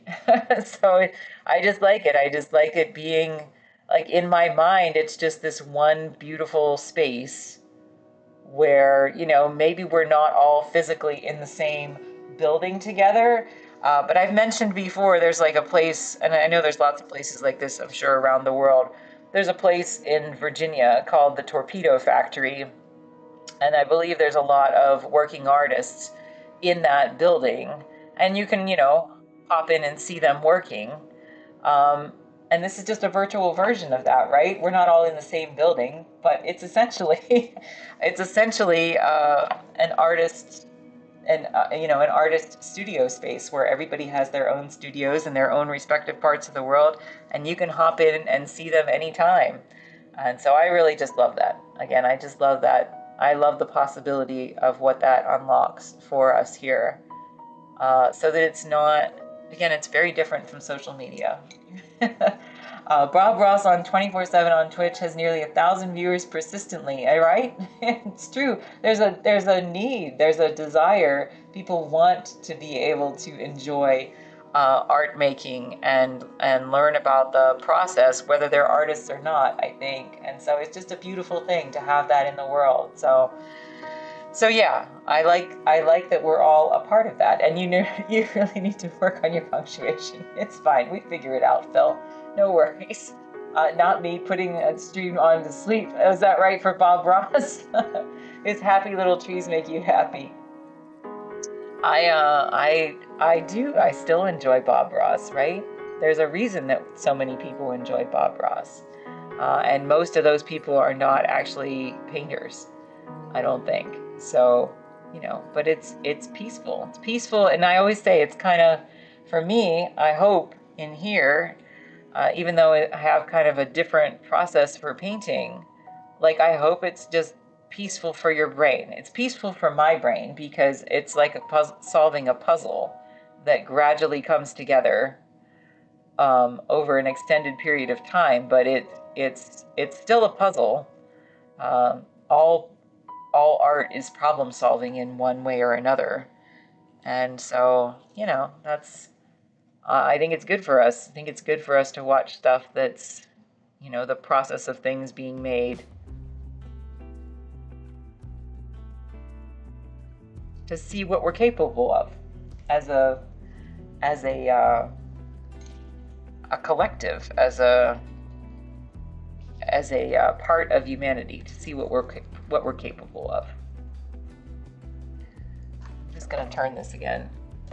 I get a glare over here that makes this look really weird. I promise it doesn't look that weird in real life.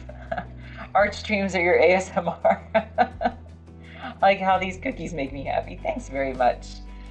He makes it look so effortless with pretty crude tools. I know, he really does, right? Like the palette knife stuff is pretty amazing. And he does make it look completely effortless.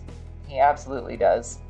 So I think that that's just, maybe that's the attraction, like that you don't even need anything particularly fancy. Which reminds me, I saw a video the other day that I kind of stumbled on by accident that was someone saying, and I thought this was really cute. It was because I was looking up something with frosting. And it said that they were following Bob Ross tutorials, but using frosting. And they were having success with it. They had painted some Bob Ross tutorials, but used frosting instead of oil paint. And I just thought that was really funny. Really funny to see. Really cute to see somebody think outside the box like that. My favorite part is when he beats the devil out of those brushes. His words, not mine. I understand, yes. I don't remember him saying that, but I believe you, Kiwi. And I totally understand, because yeah, he could beat up a brush. That is certainly true. As do I, sometimes. He's painting with giant brushes. I know, right? It's giant brushes and swoops of paint.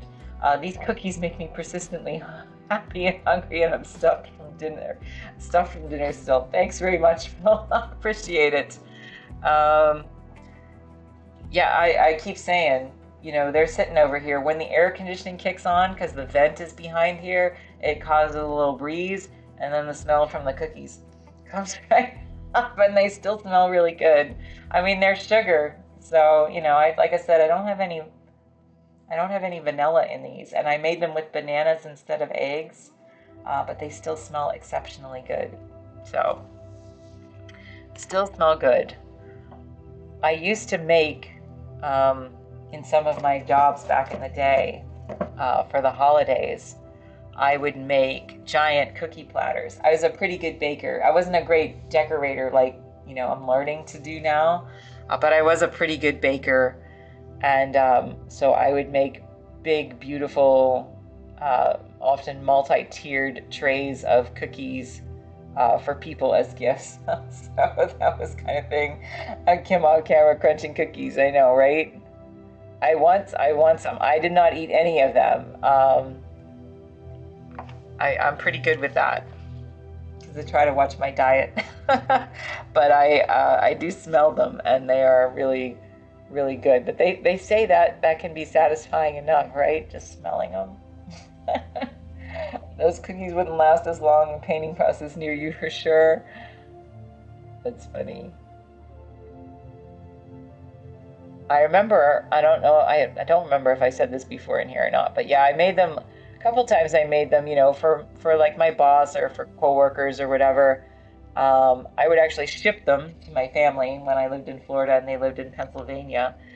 And but I remember one time I made them, a few times I think I did, for work for my husband to take in. And I made this one that was called a mint chocolate dream. And it was a chocolate cookie with chocolate chips melted into it and mint extract that was mixed into like a frosting that was then drizzled over it. And I made them really, really beautiful, and they were so good. They were so good. And I remember my husband telling me that some of the people that he worked with said I should go into the business and just make cookies, because they were so exceptionally good. So, oh, Pran, you're going to sleep. Bye-bye, Pran. Thank you for stopping in. We appreciate it, Pran. That's how I am with bread. I just go sniff. I understand, Kiwi. Yeah. You just gotta sniff it. That's how we can enjoy it. But same with coffee for you, Phil. You just can sniff it. Yeah, I stopped drinking coffee a few years back too. I was drinking a lot. Now I just drink tea. I drink green tea in the day and herbal tea at night. But yeah, I used to drink a lot of coffee. A lot of coffee. I do miss my coffee. And I used to really, really like Starbucks. So I used to get some. I used to enjoy my coffee. But anyway.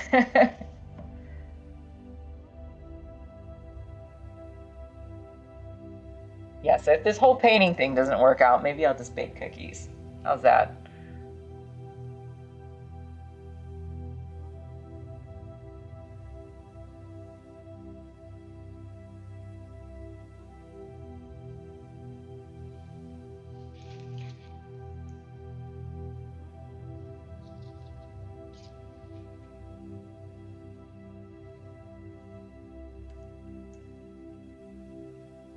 I am excited to take more of those decorating courses on the cookies, just because I like learning skills, you know? I feel like if I learned the skills from the course, everything that I need to know, it would open up a lot of possibilities for me, not just for cookies, but for other things that I want to paint, you know? Because I still want to, for the most part, stick with food. I do consider myself a food painter. I think that's my niche. But I like the idea of experimenting with like how far I can push that to go beyond being a traditional, you know, still life painter, and do something that, you know, just pushes those boundaries a little bit.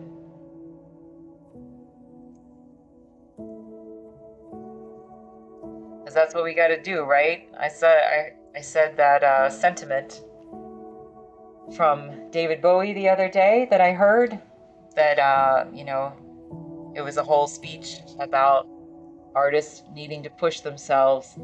He said you just got to wade out into the water, and when your toes are just barely touching the bottom, then you're just about in the right place. And so I like that. I like that as a sentiment about making art.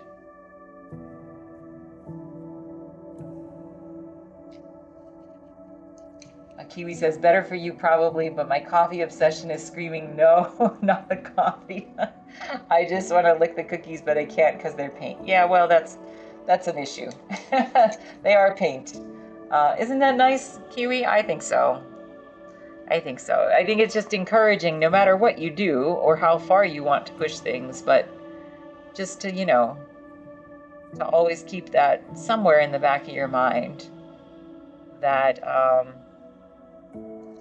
that you can like let's see what you're capable of.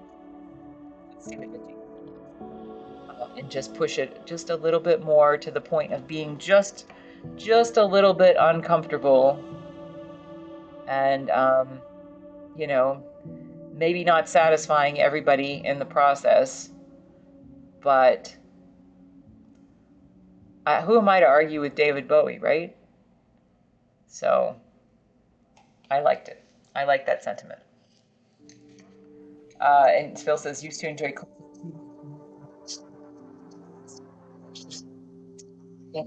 Oh my gosh, I had a drink by the time in the office.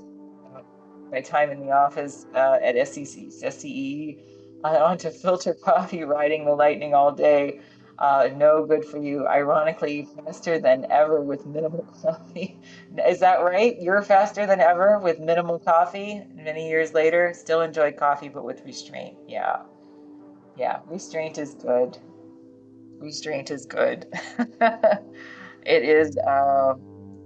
It is a very tempting addiction, I must say. Like I said, I had my Keurig, and you know, I would drink coffee at work, and I would pick up coffee, you know, on the way, or sometimes on my lunch break or whatever.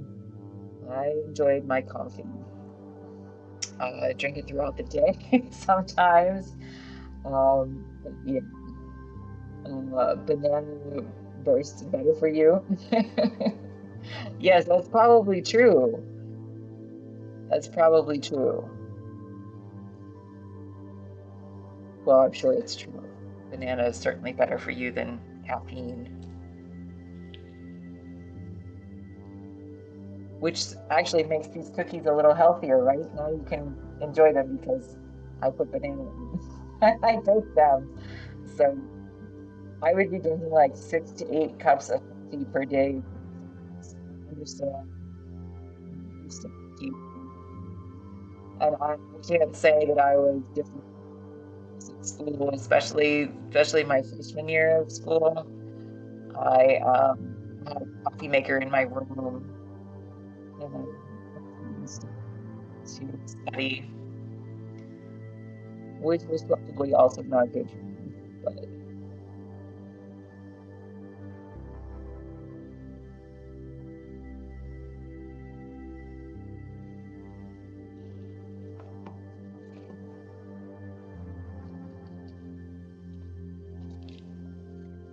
oh, you don't have any of the fancy stuff? Some double shot lattes, but none of the fancy stuff. Really? I like the fancy stuff. I mean, I could drink black coffee. I actually, mostly toward the end, I was drinking like black coffee. I didn't put anything in there, but I do like my fancy Starbucks.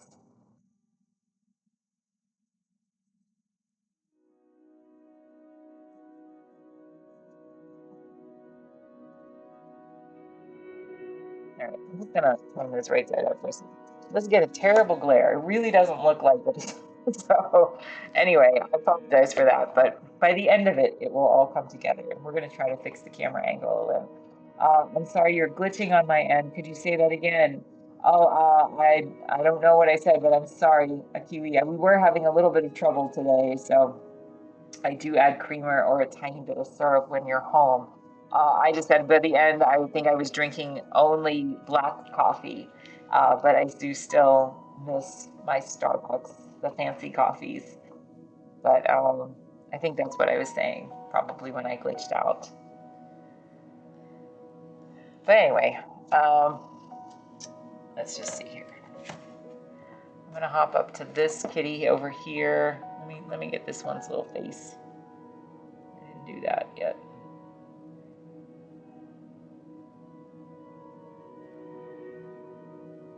I'm not glitching there, not right now. Okay. I keep forgetting you're painting and thinking I'm looking at cookies. That's funny. I appreciate it, QP. Thanks very much. Oh, you're pretty sure it's on your end. Oh, okay, QE. Sorry about that. Yeah, we were having some technical issues. I thought that we had resolved them, but if it persists, just let me know. I'm not going to stay on too much longer anyway. I keep worrying about them when they're turning and they're going to fall. That's funny, Janica. I appreciate it.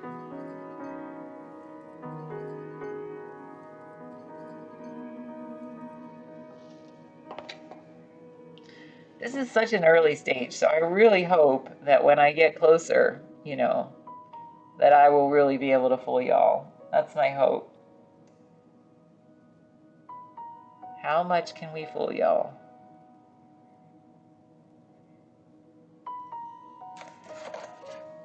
Like I said, when some of those videos went viral, and I would get comments from people that would be like, completely sincere. I don't understand what's happening. Like when I would show some of my paintings, some of my cookie paintings, my gingerbread houses, they would ask me, to explain.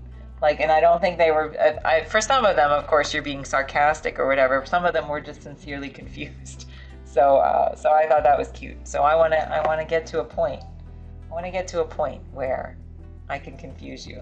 That's the goal. So the IT department is probably like, why is this girl using all the Wi-Fi? We're going to pull back so she suffers. Just kidding. Oh, your IT department is actually very nice. That's nice.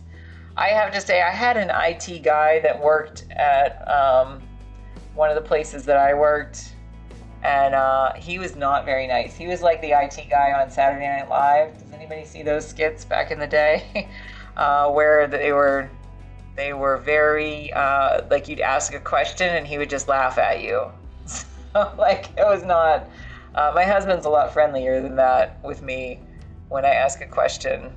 But yeah, our IT guy was not very personable.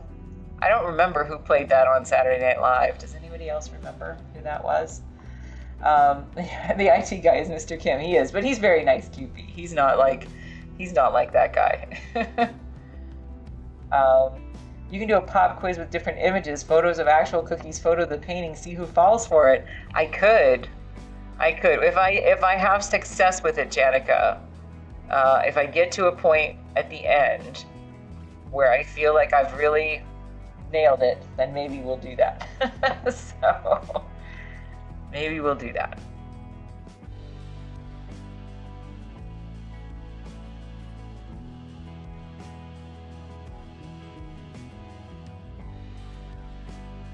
But I appreciate all the encouragement, guys, because, you know, we're still early. We're still early on this.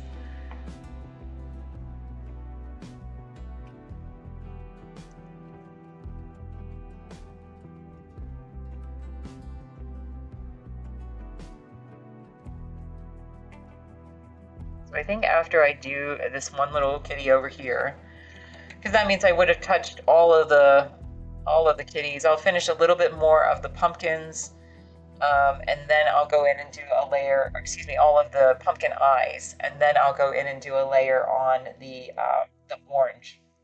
And the winner gets an actual cookie. That would be funny. That would be cute, I have to say.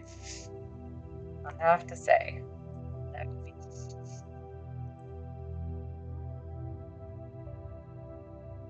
I was totally painting off camera again. Sorry about that. I am going to try to move the camera. I just can't get it far enough back here. So next time I'll have it adjusted, so you can see hopefully the whole painting at one time, or that you can see it.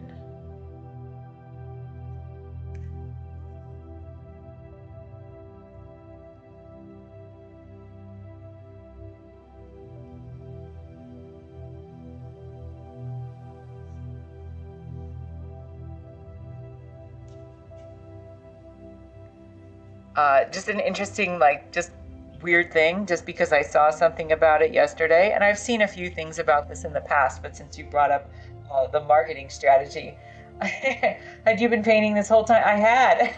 I was just painting off to the right. I'm sorry about that, Janica. So I was just painting off to the side. I saw this really interesting marketing thing that some artists do, and I had seen something years ago, but I saw someone yesterday that made it particularly successful. But have you ever seen, maybe you've encountered one in real life, an artist vending machine? Has anybody seen an artist vending machine in real life? I've never encountered one. I've heard of them before, and that is simply where artists get, some kind of old vending machine and repurpose it and have it, placed in some business location. And depending on the size of the vending machine, it distributes either, or what they want to distributes prints or actual paintings or stickers or something like that. I just thought that was really neat, because I saw one that was apparently somewhere nearby here that was distributing lino cuts, so that lino cut prints, so everything would be a little bit different for each of the prints that comes out, and I thought that was really neat. I think they had it on a university campus. So I just thought that was a very unique way to distribute art in a very affordable way. It was very inexpensive.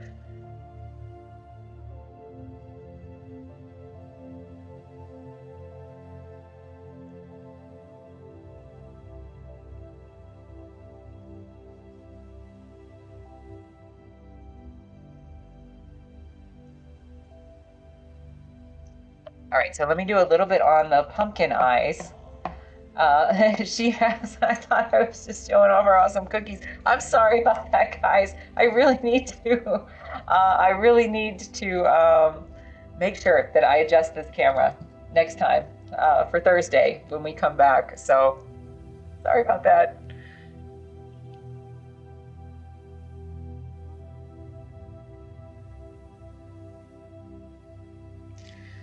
All right, I'm just gonna turn it on its side. At least when I have it sideways, we can sort of see a little bit more. Just gonna turn it on its side so I can get into some of these pumpkin faces.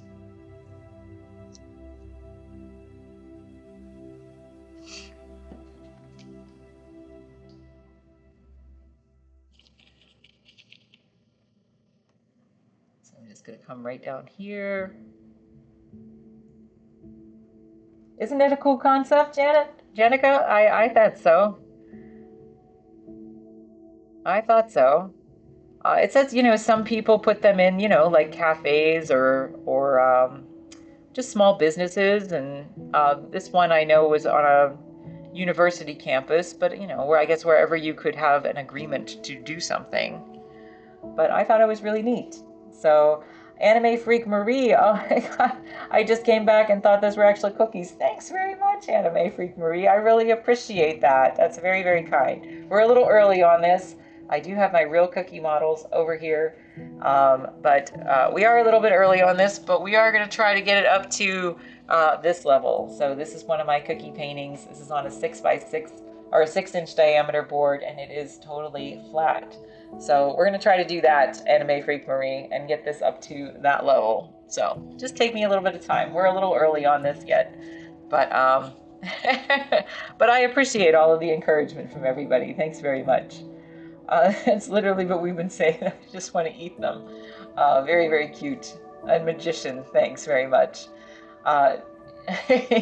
We're all waiting for the line, "You've been punked but still no paint." just a painting. Just a painting. Thanks very much, Anime Freak Marie. I really appreciate it. Just persistent. Just a persistent little bugger. Not a wizard. But I am persistent. But thanks very much for popping in. I'm glad that you like it. I really wanted everything here to be cute. I did not want anything to be dark or brooding. That's just not me for Halloween.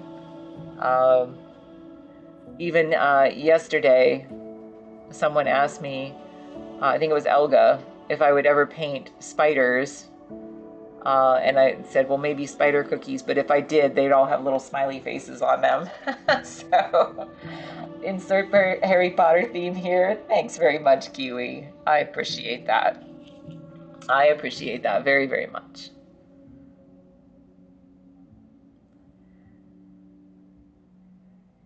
No, not a wizard.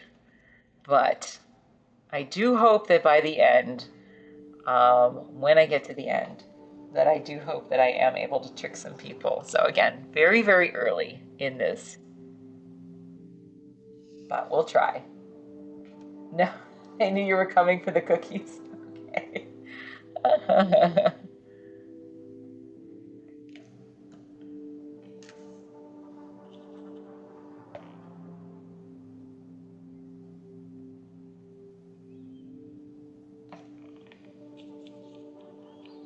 I do really love learning, the right decorating methods for the cookies. I do really love getting this dimension in them, this 3D look to the cookie. I love doing that. So that was a lot of fun to learn how to do.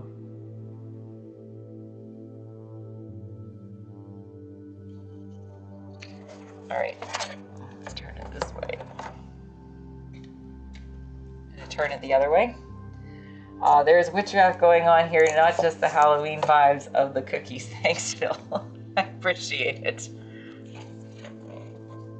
Escaped, time to steal the cookies. You guys are cracking me up. Thank you. I bet cookie sales are going to go through the roof in y'all's households now. Making you think that they're oh so inviting.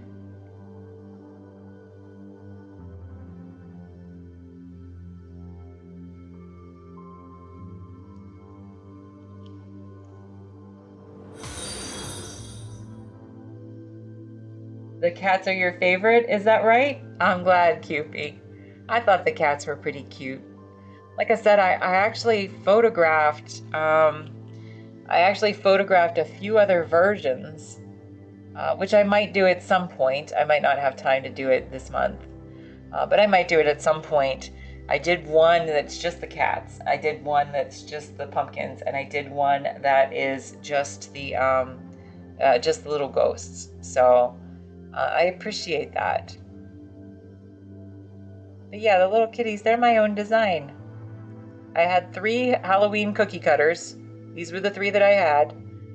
And so I just sketched out what I wanted all their little smiling faces to be before I started. Thanks very much, Anime Freak Marie. I appreciate it. You guys like the kitties, huh? And like, look how cute they are, right? Here, wait, let me dust this off. Look, the cute little kitty. They were super cute, and I loved being able to flood, like, or to learn how to do it so that the tail was a separate section from the body, which was a separate section from the head, and then the eyes and everything else is just a little bit raised. So we're gonna get that in the painting eventually here. So Halloween is not really a thing here. It just started a few years ago from all the influence of the movies, but I'll look forward to our friendship developing and getting a patch in the mail. Not this year, too soon. Okay.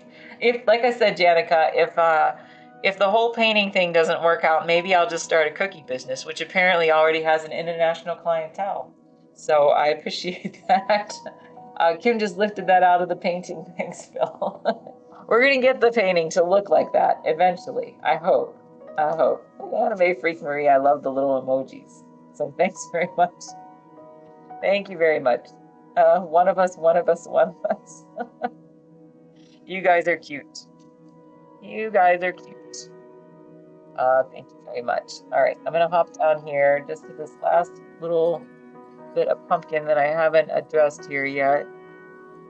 So again, gotta keep in mind which way my shadows fall. But I just think, you know, overall, this little thing's gonna be so stinking cute by the end. And I do hope that I can get it up a little bit, well, a lot more. I have a pretty high standard. Anime Freak Marie, happy to be here. Thanks very much. I really appreciate that. That would be a super cool video showing off the kitty cat and pulling it back. That's actually a really good idea, Janica. I like that. Yeah, between you and Phil, coming up with my marketing plan. I like that. So if I can get it to that level, which I hope I will, then maybe we will do that. That would be fun. That would be fun. Anime Freak Marie is a friend who helped me set up the tech side of things. Oh, is that right? You were one of the ones you were one that helped Kiwi get started. That's very cool. That is very cool. They're so close, could match up really cleanly. I hope so. I hope so, eventually. Eventually here. All right, I think I'm gonna do, she's awesome. Oh, well, Anime Freak Marie, Kiwi loves you. So that is very, very nice. And that was very, very nice of you to get her going on her stream as well. Do you stream too, Anime Freak Marie? You'll have to remind me. Maybe I knew that already. And Flo's back. Yes, I'm still on. I'm still on. I'm gonna not be on too much longer, Plo. So, but it's nice to see you back. How are you doing? I know you were having a little bit of trouble the other day, so.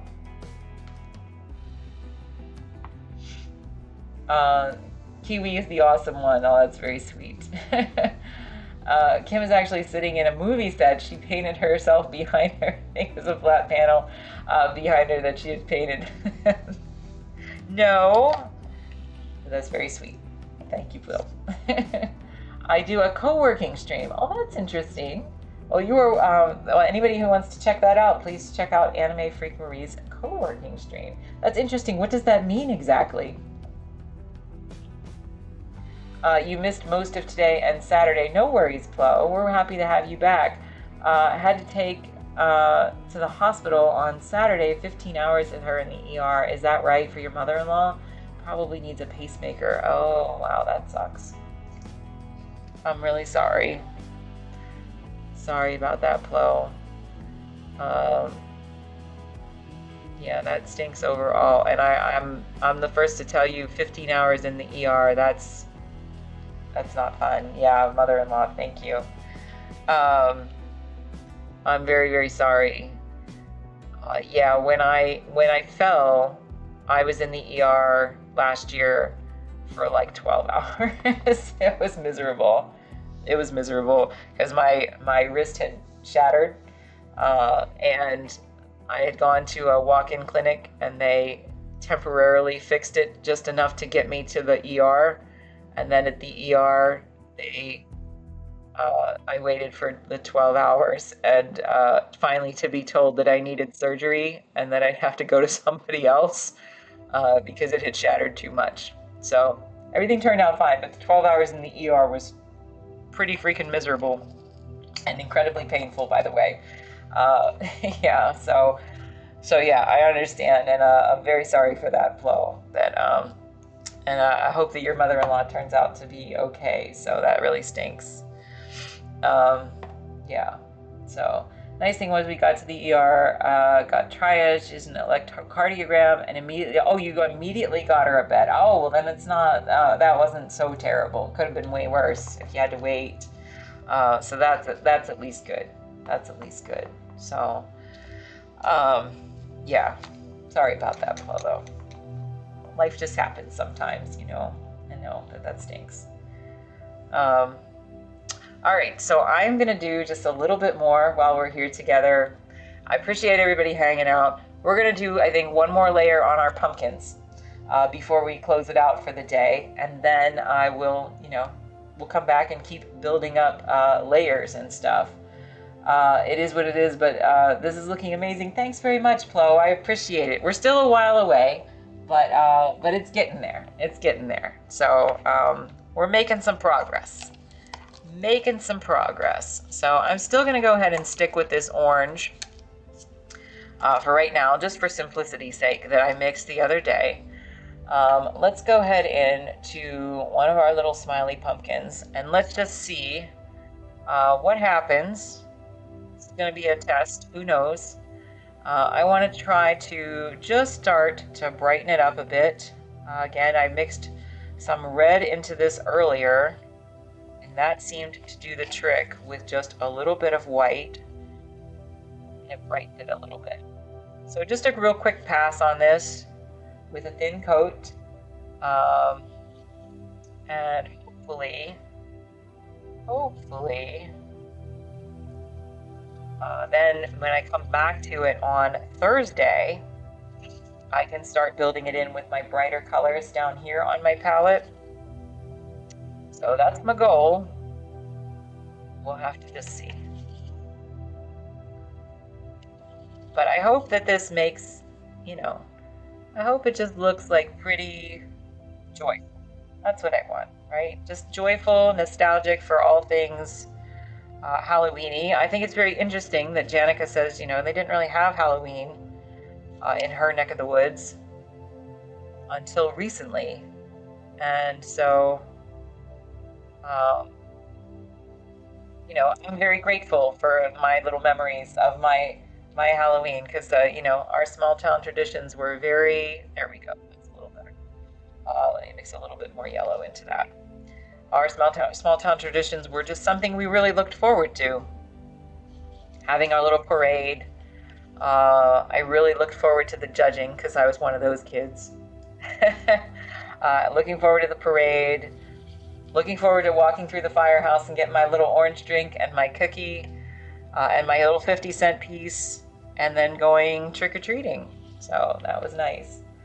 I did manage to go out today and picked up 3 paints. Michael's had a buy 2 get 1 free deal, so I grabbed more titanium white, Payne's gray, and a purple since I have a hard time mixing purples. I understand that, Flo.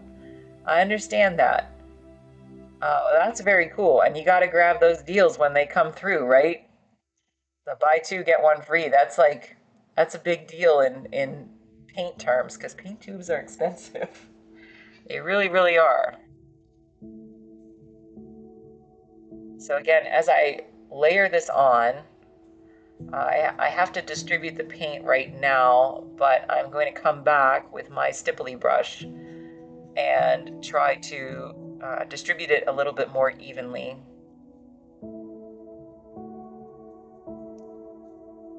Just so it starts to build up a bit more dimension and gets rid of those nasty little brush marks that I hate. So I'm just going to go over the whole thing. I'm going to taper out the edge a little bit.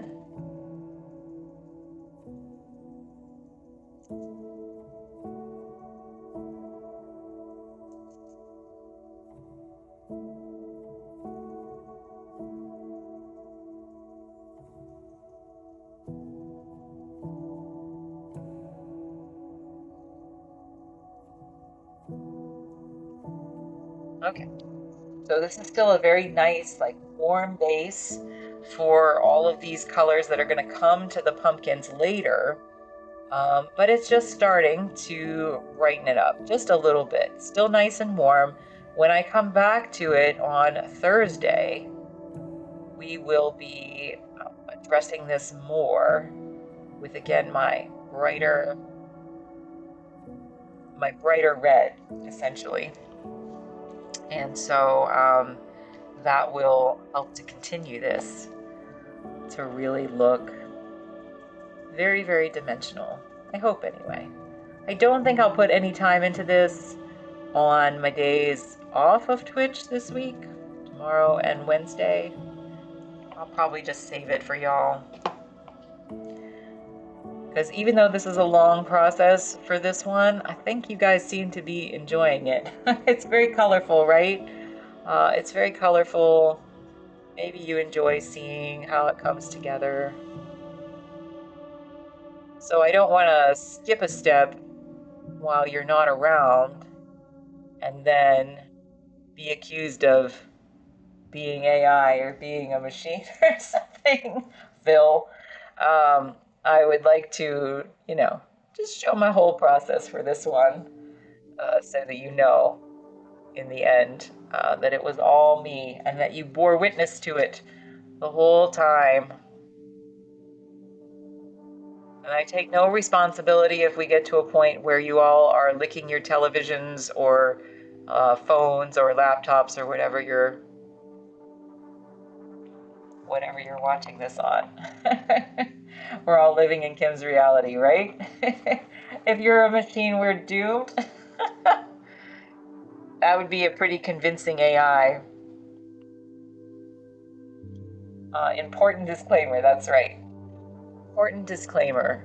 I don't want anybody... I can't take responsibility if you lick your phone screen. Eventually.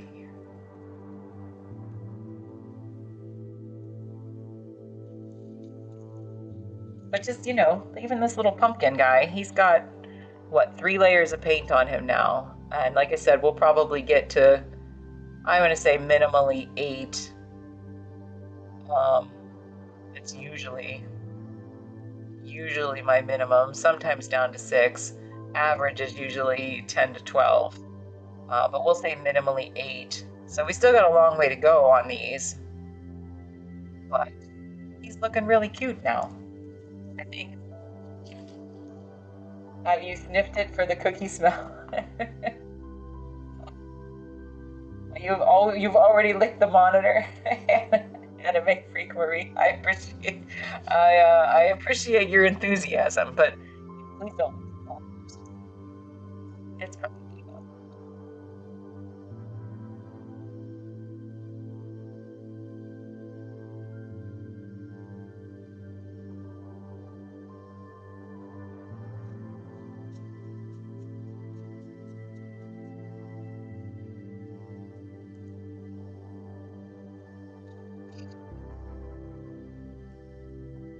Alright, so we're just going to take our little stipply brush. It smelled like electricity.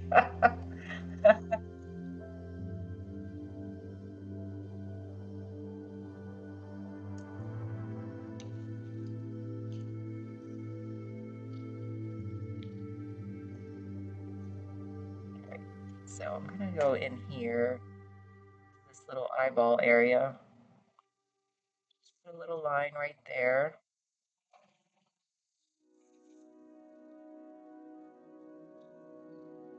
Clean that up just a little bit.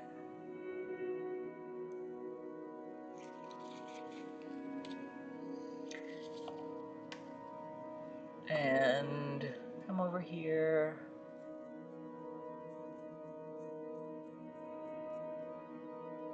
So I do have to put in some much heavier shadows, right? Because we have this nice form for all of these sections.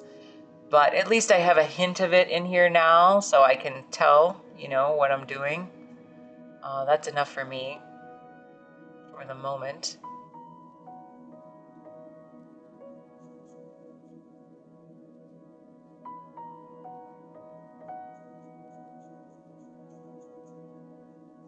But like I said, you know, I could have eliminated some of these places where it's like, you know, little decorating errors that I made, especially because this is a little blown up. They're a little more accentuated than the real life cookies. But you know, I think it looks better. I think it looks better to keep them in. So we're gonna keep them in.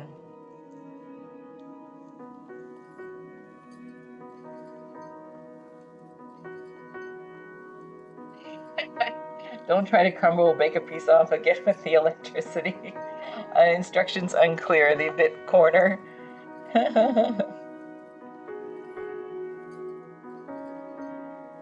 You guys are really cute.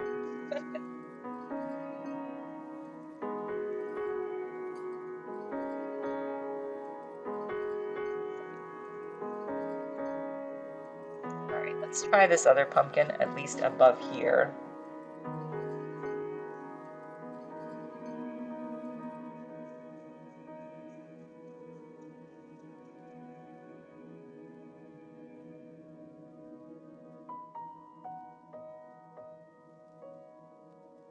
I have to say, I am a little bit tempted to continue this, just a little bit. But I will try to resist. We'll see.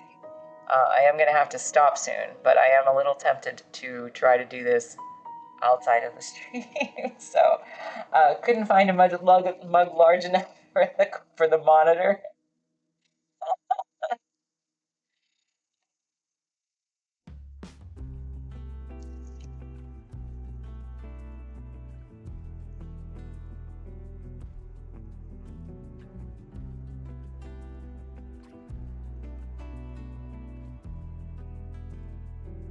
All right, so it's a nice warm base.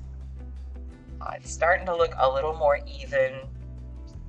Like I said, when we start to glaze those other colors in on top of it, both the heavier shadows, which we'll do kind of simultaneously with the brighter parts, but it will really start to. It will really, if you're not dunking it in your dunking the monitor in your coffee right now, hopefully I'm not going to say that you will be, but you'll be tempted to after I do the next session. That's my hope, is that it starts to get you to that point. So we'll see.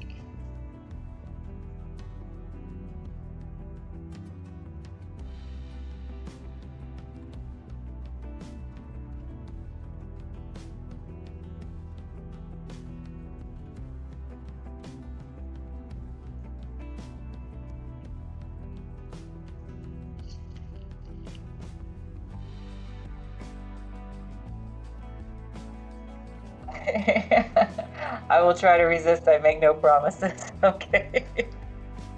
Safety first. Safety first. If you're not dunking your monitor in your coffee with virtual cookies, what are you doing with your life? It's a good question, Phil. One of those questions we pose to the universe on a near daily basis, right? Not a life worth living, I'm sure. That's cute.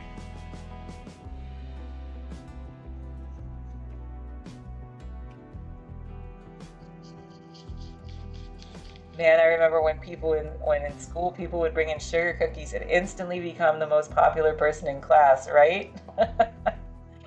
That is true. That is true, Kiwi.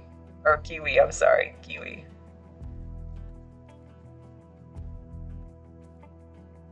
Cookies equals popularity.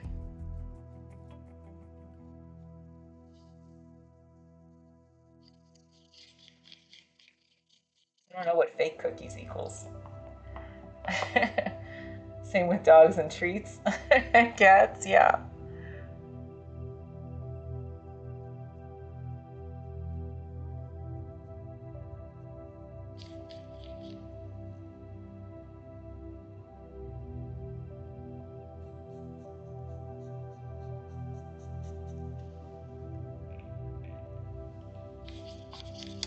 All right, so we're just gonna finish out this little guy because it has been a little longer than I was thinking I was gonna go, but I like painting it, right? So I was enjoying myself. It's still bright and sunny out. I can still get outside for a little bit and then make dinner. So I'm just gonna finish this little guy, his little layer, and then we'll call it a day, and we'll come back on Thursday and we'll try to do it again.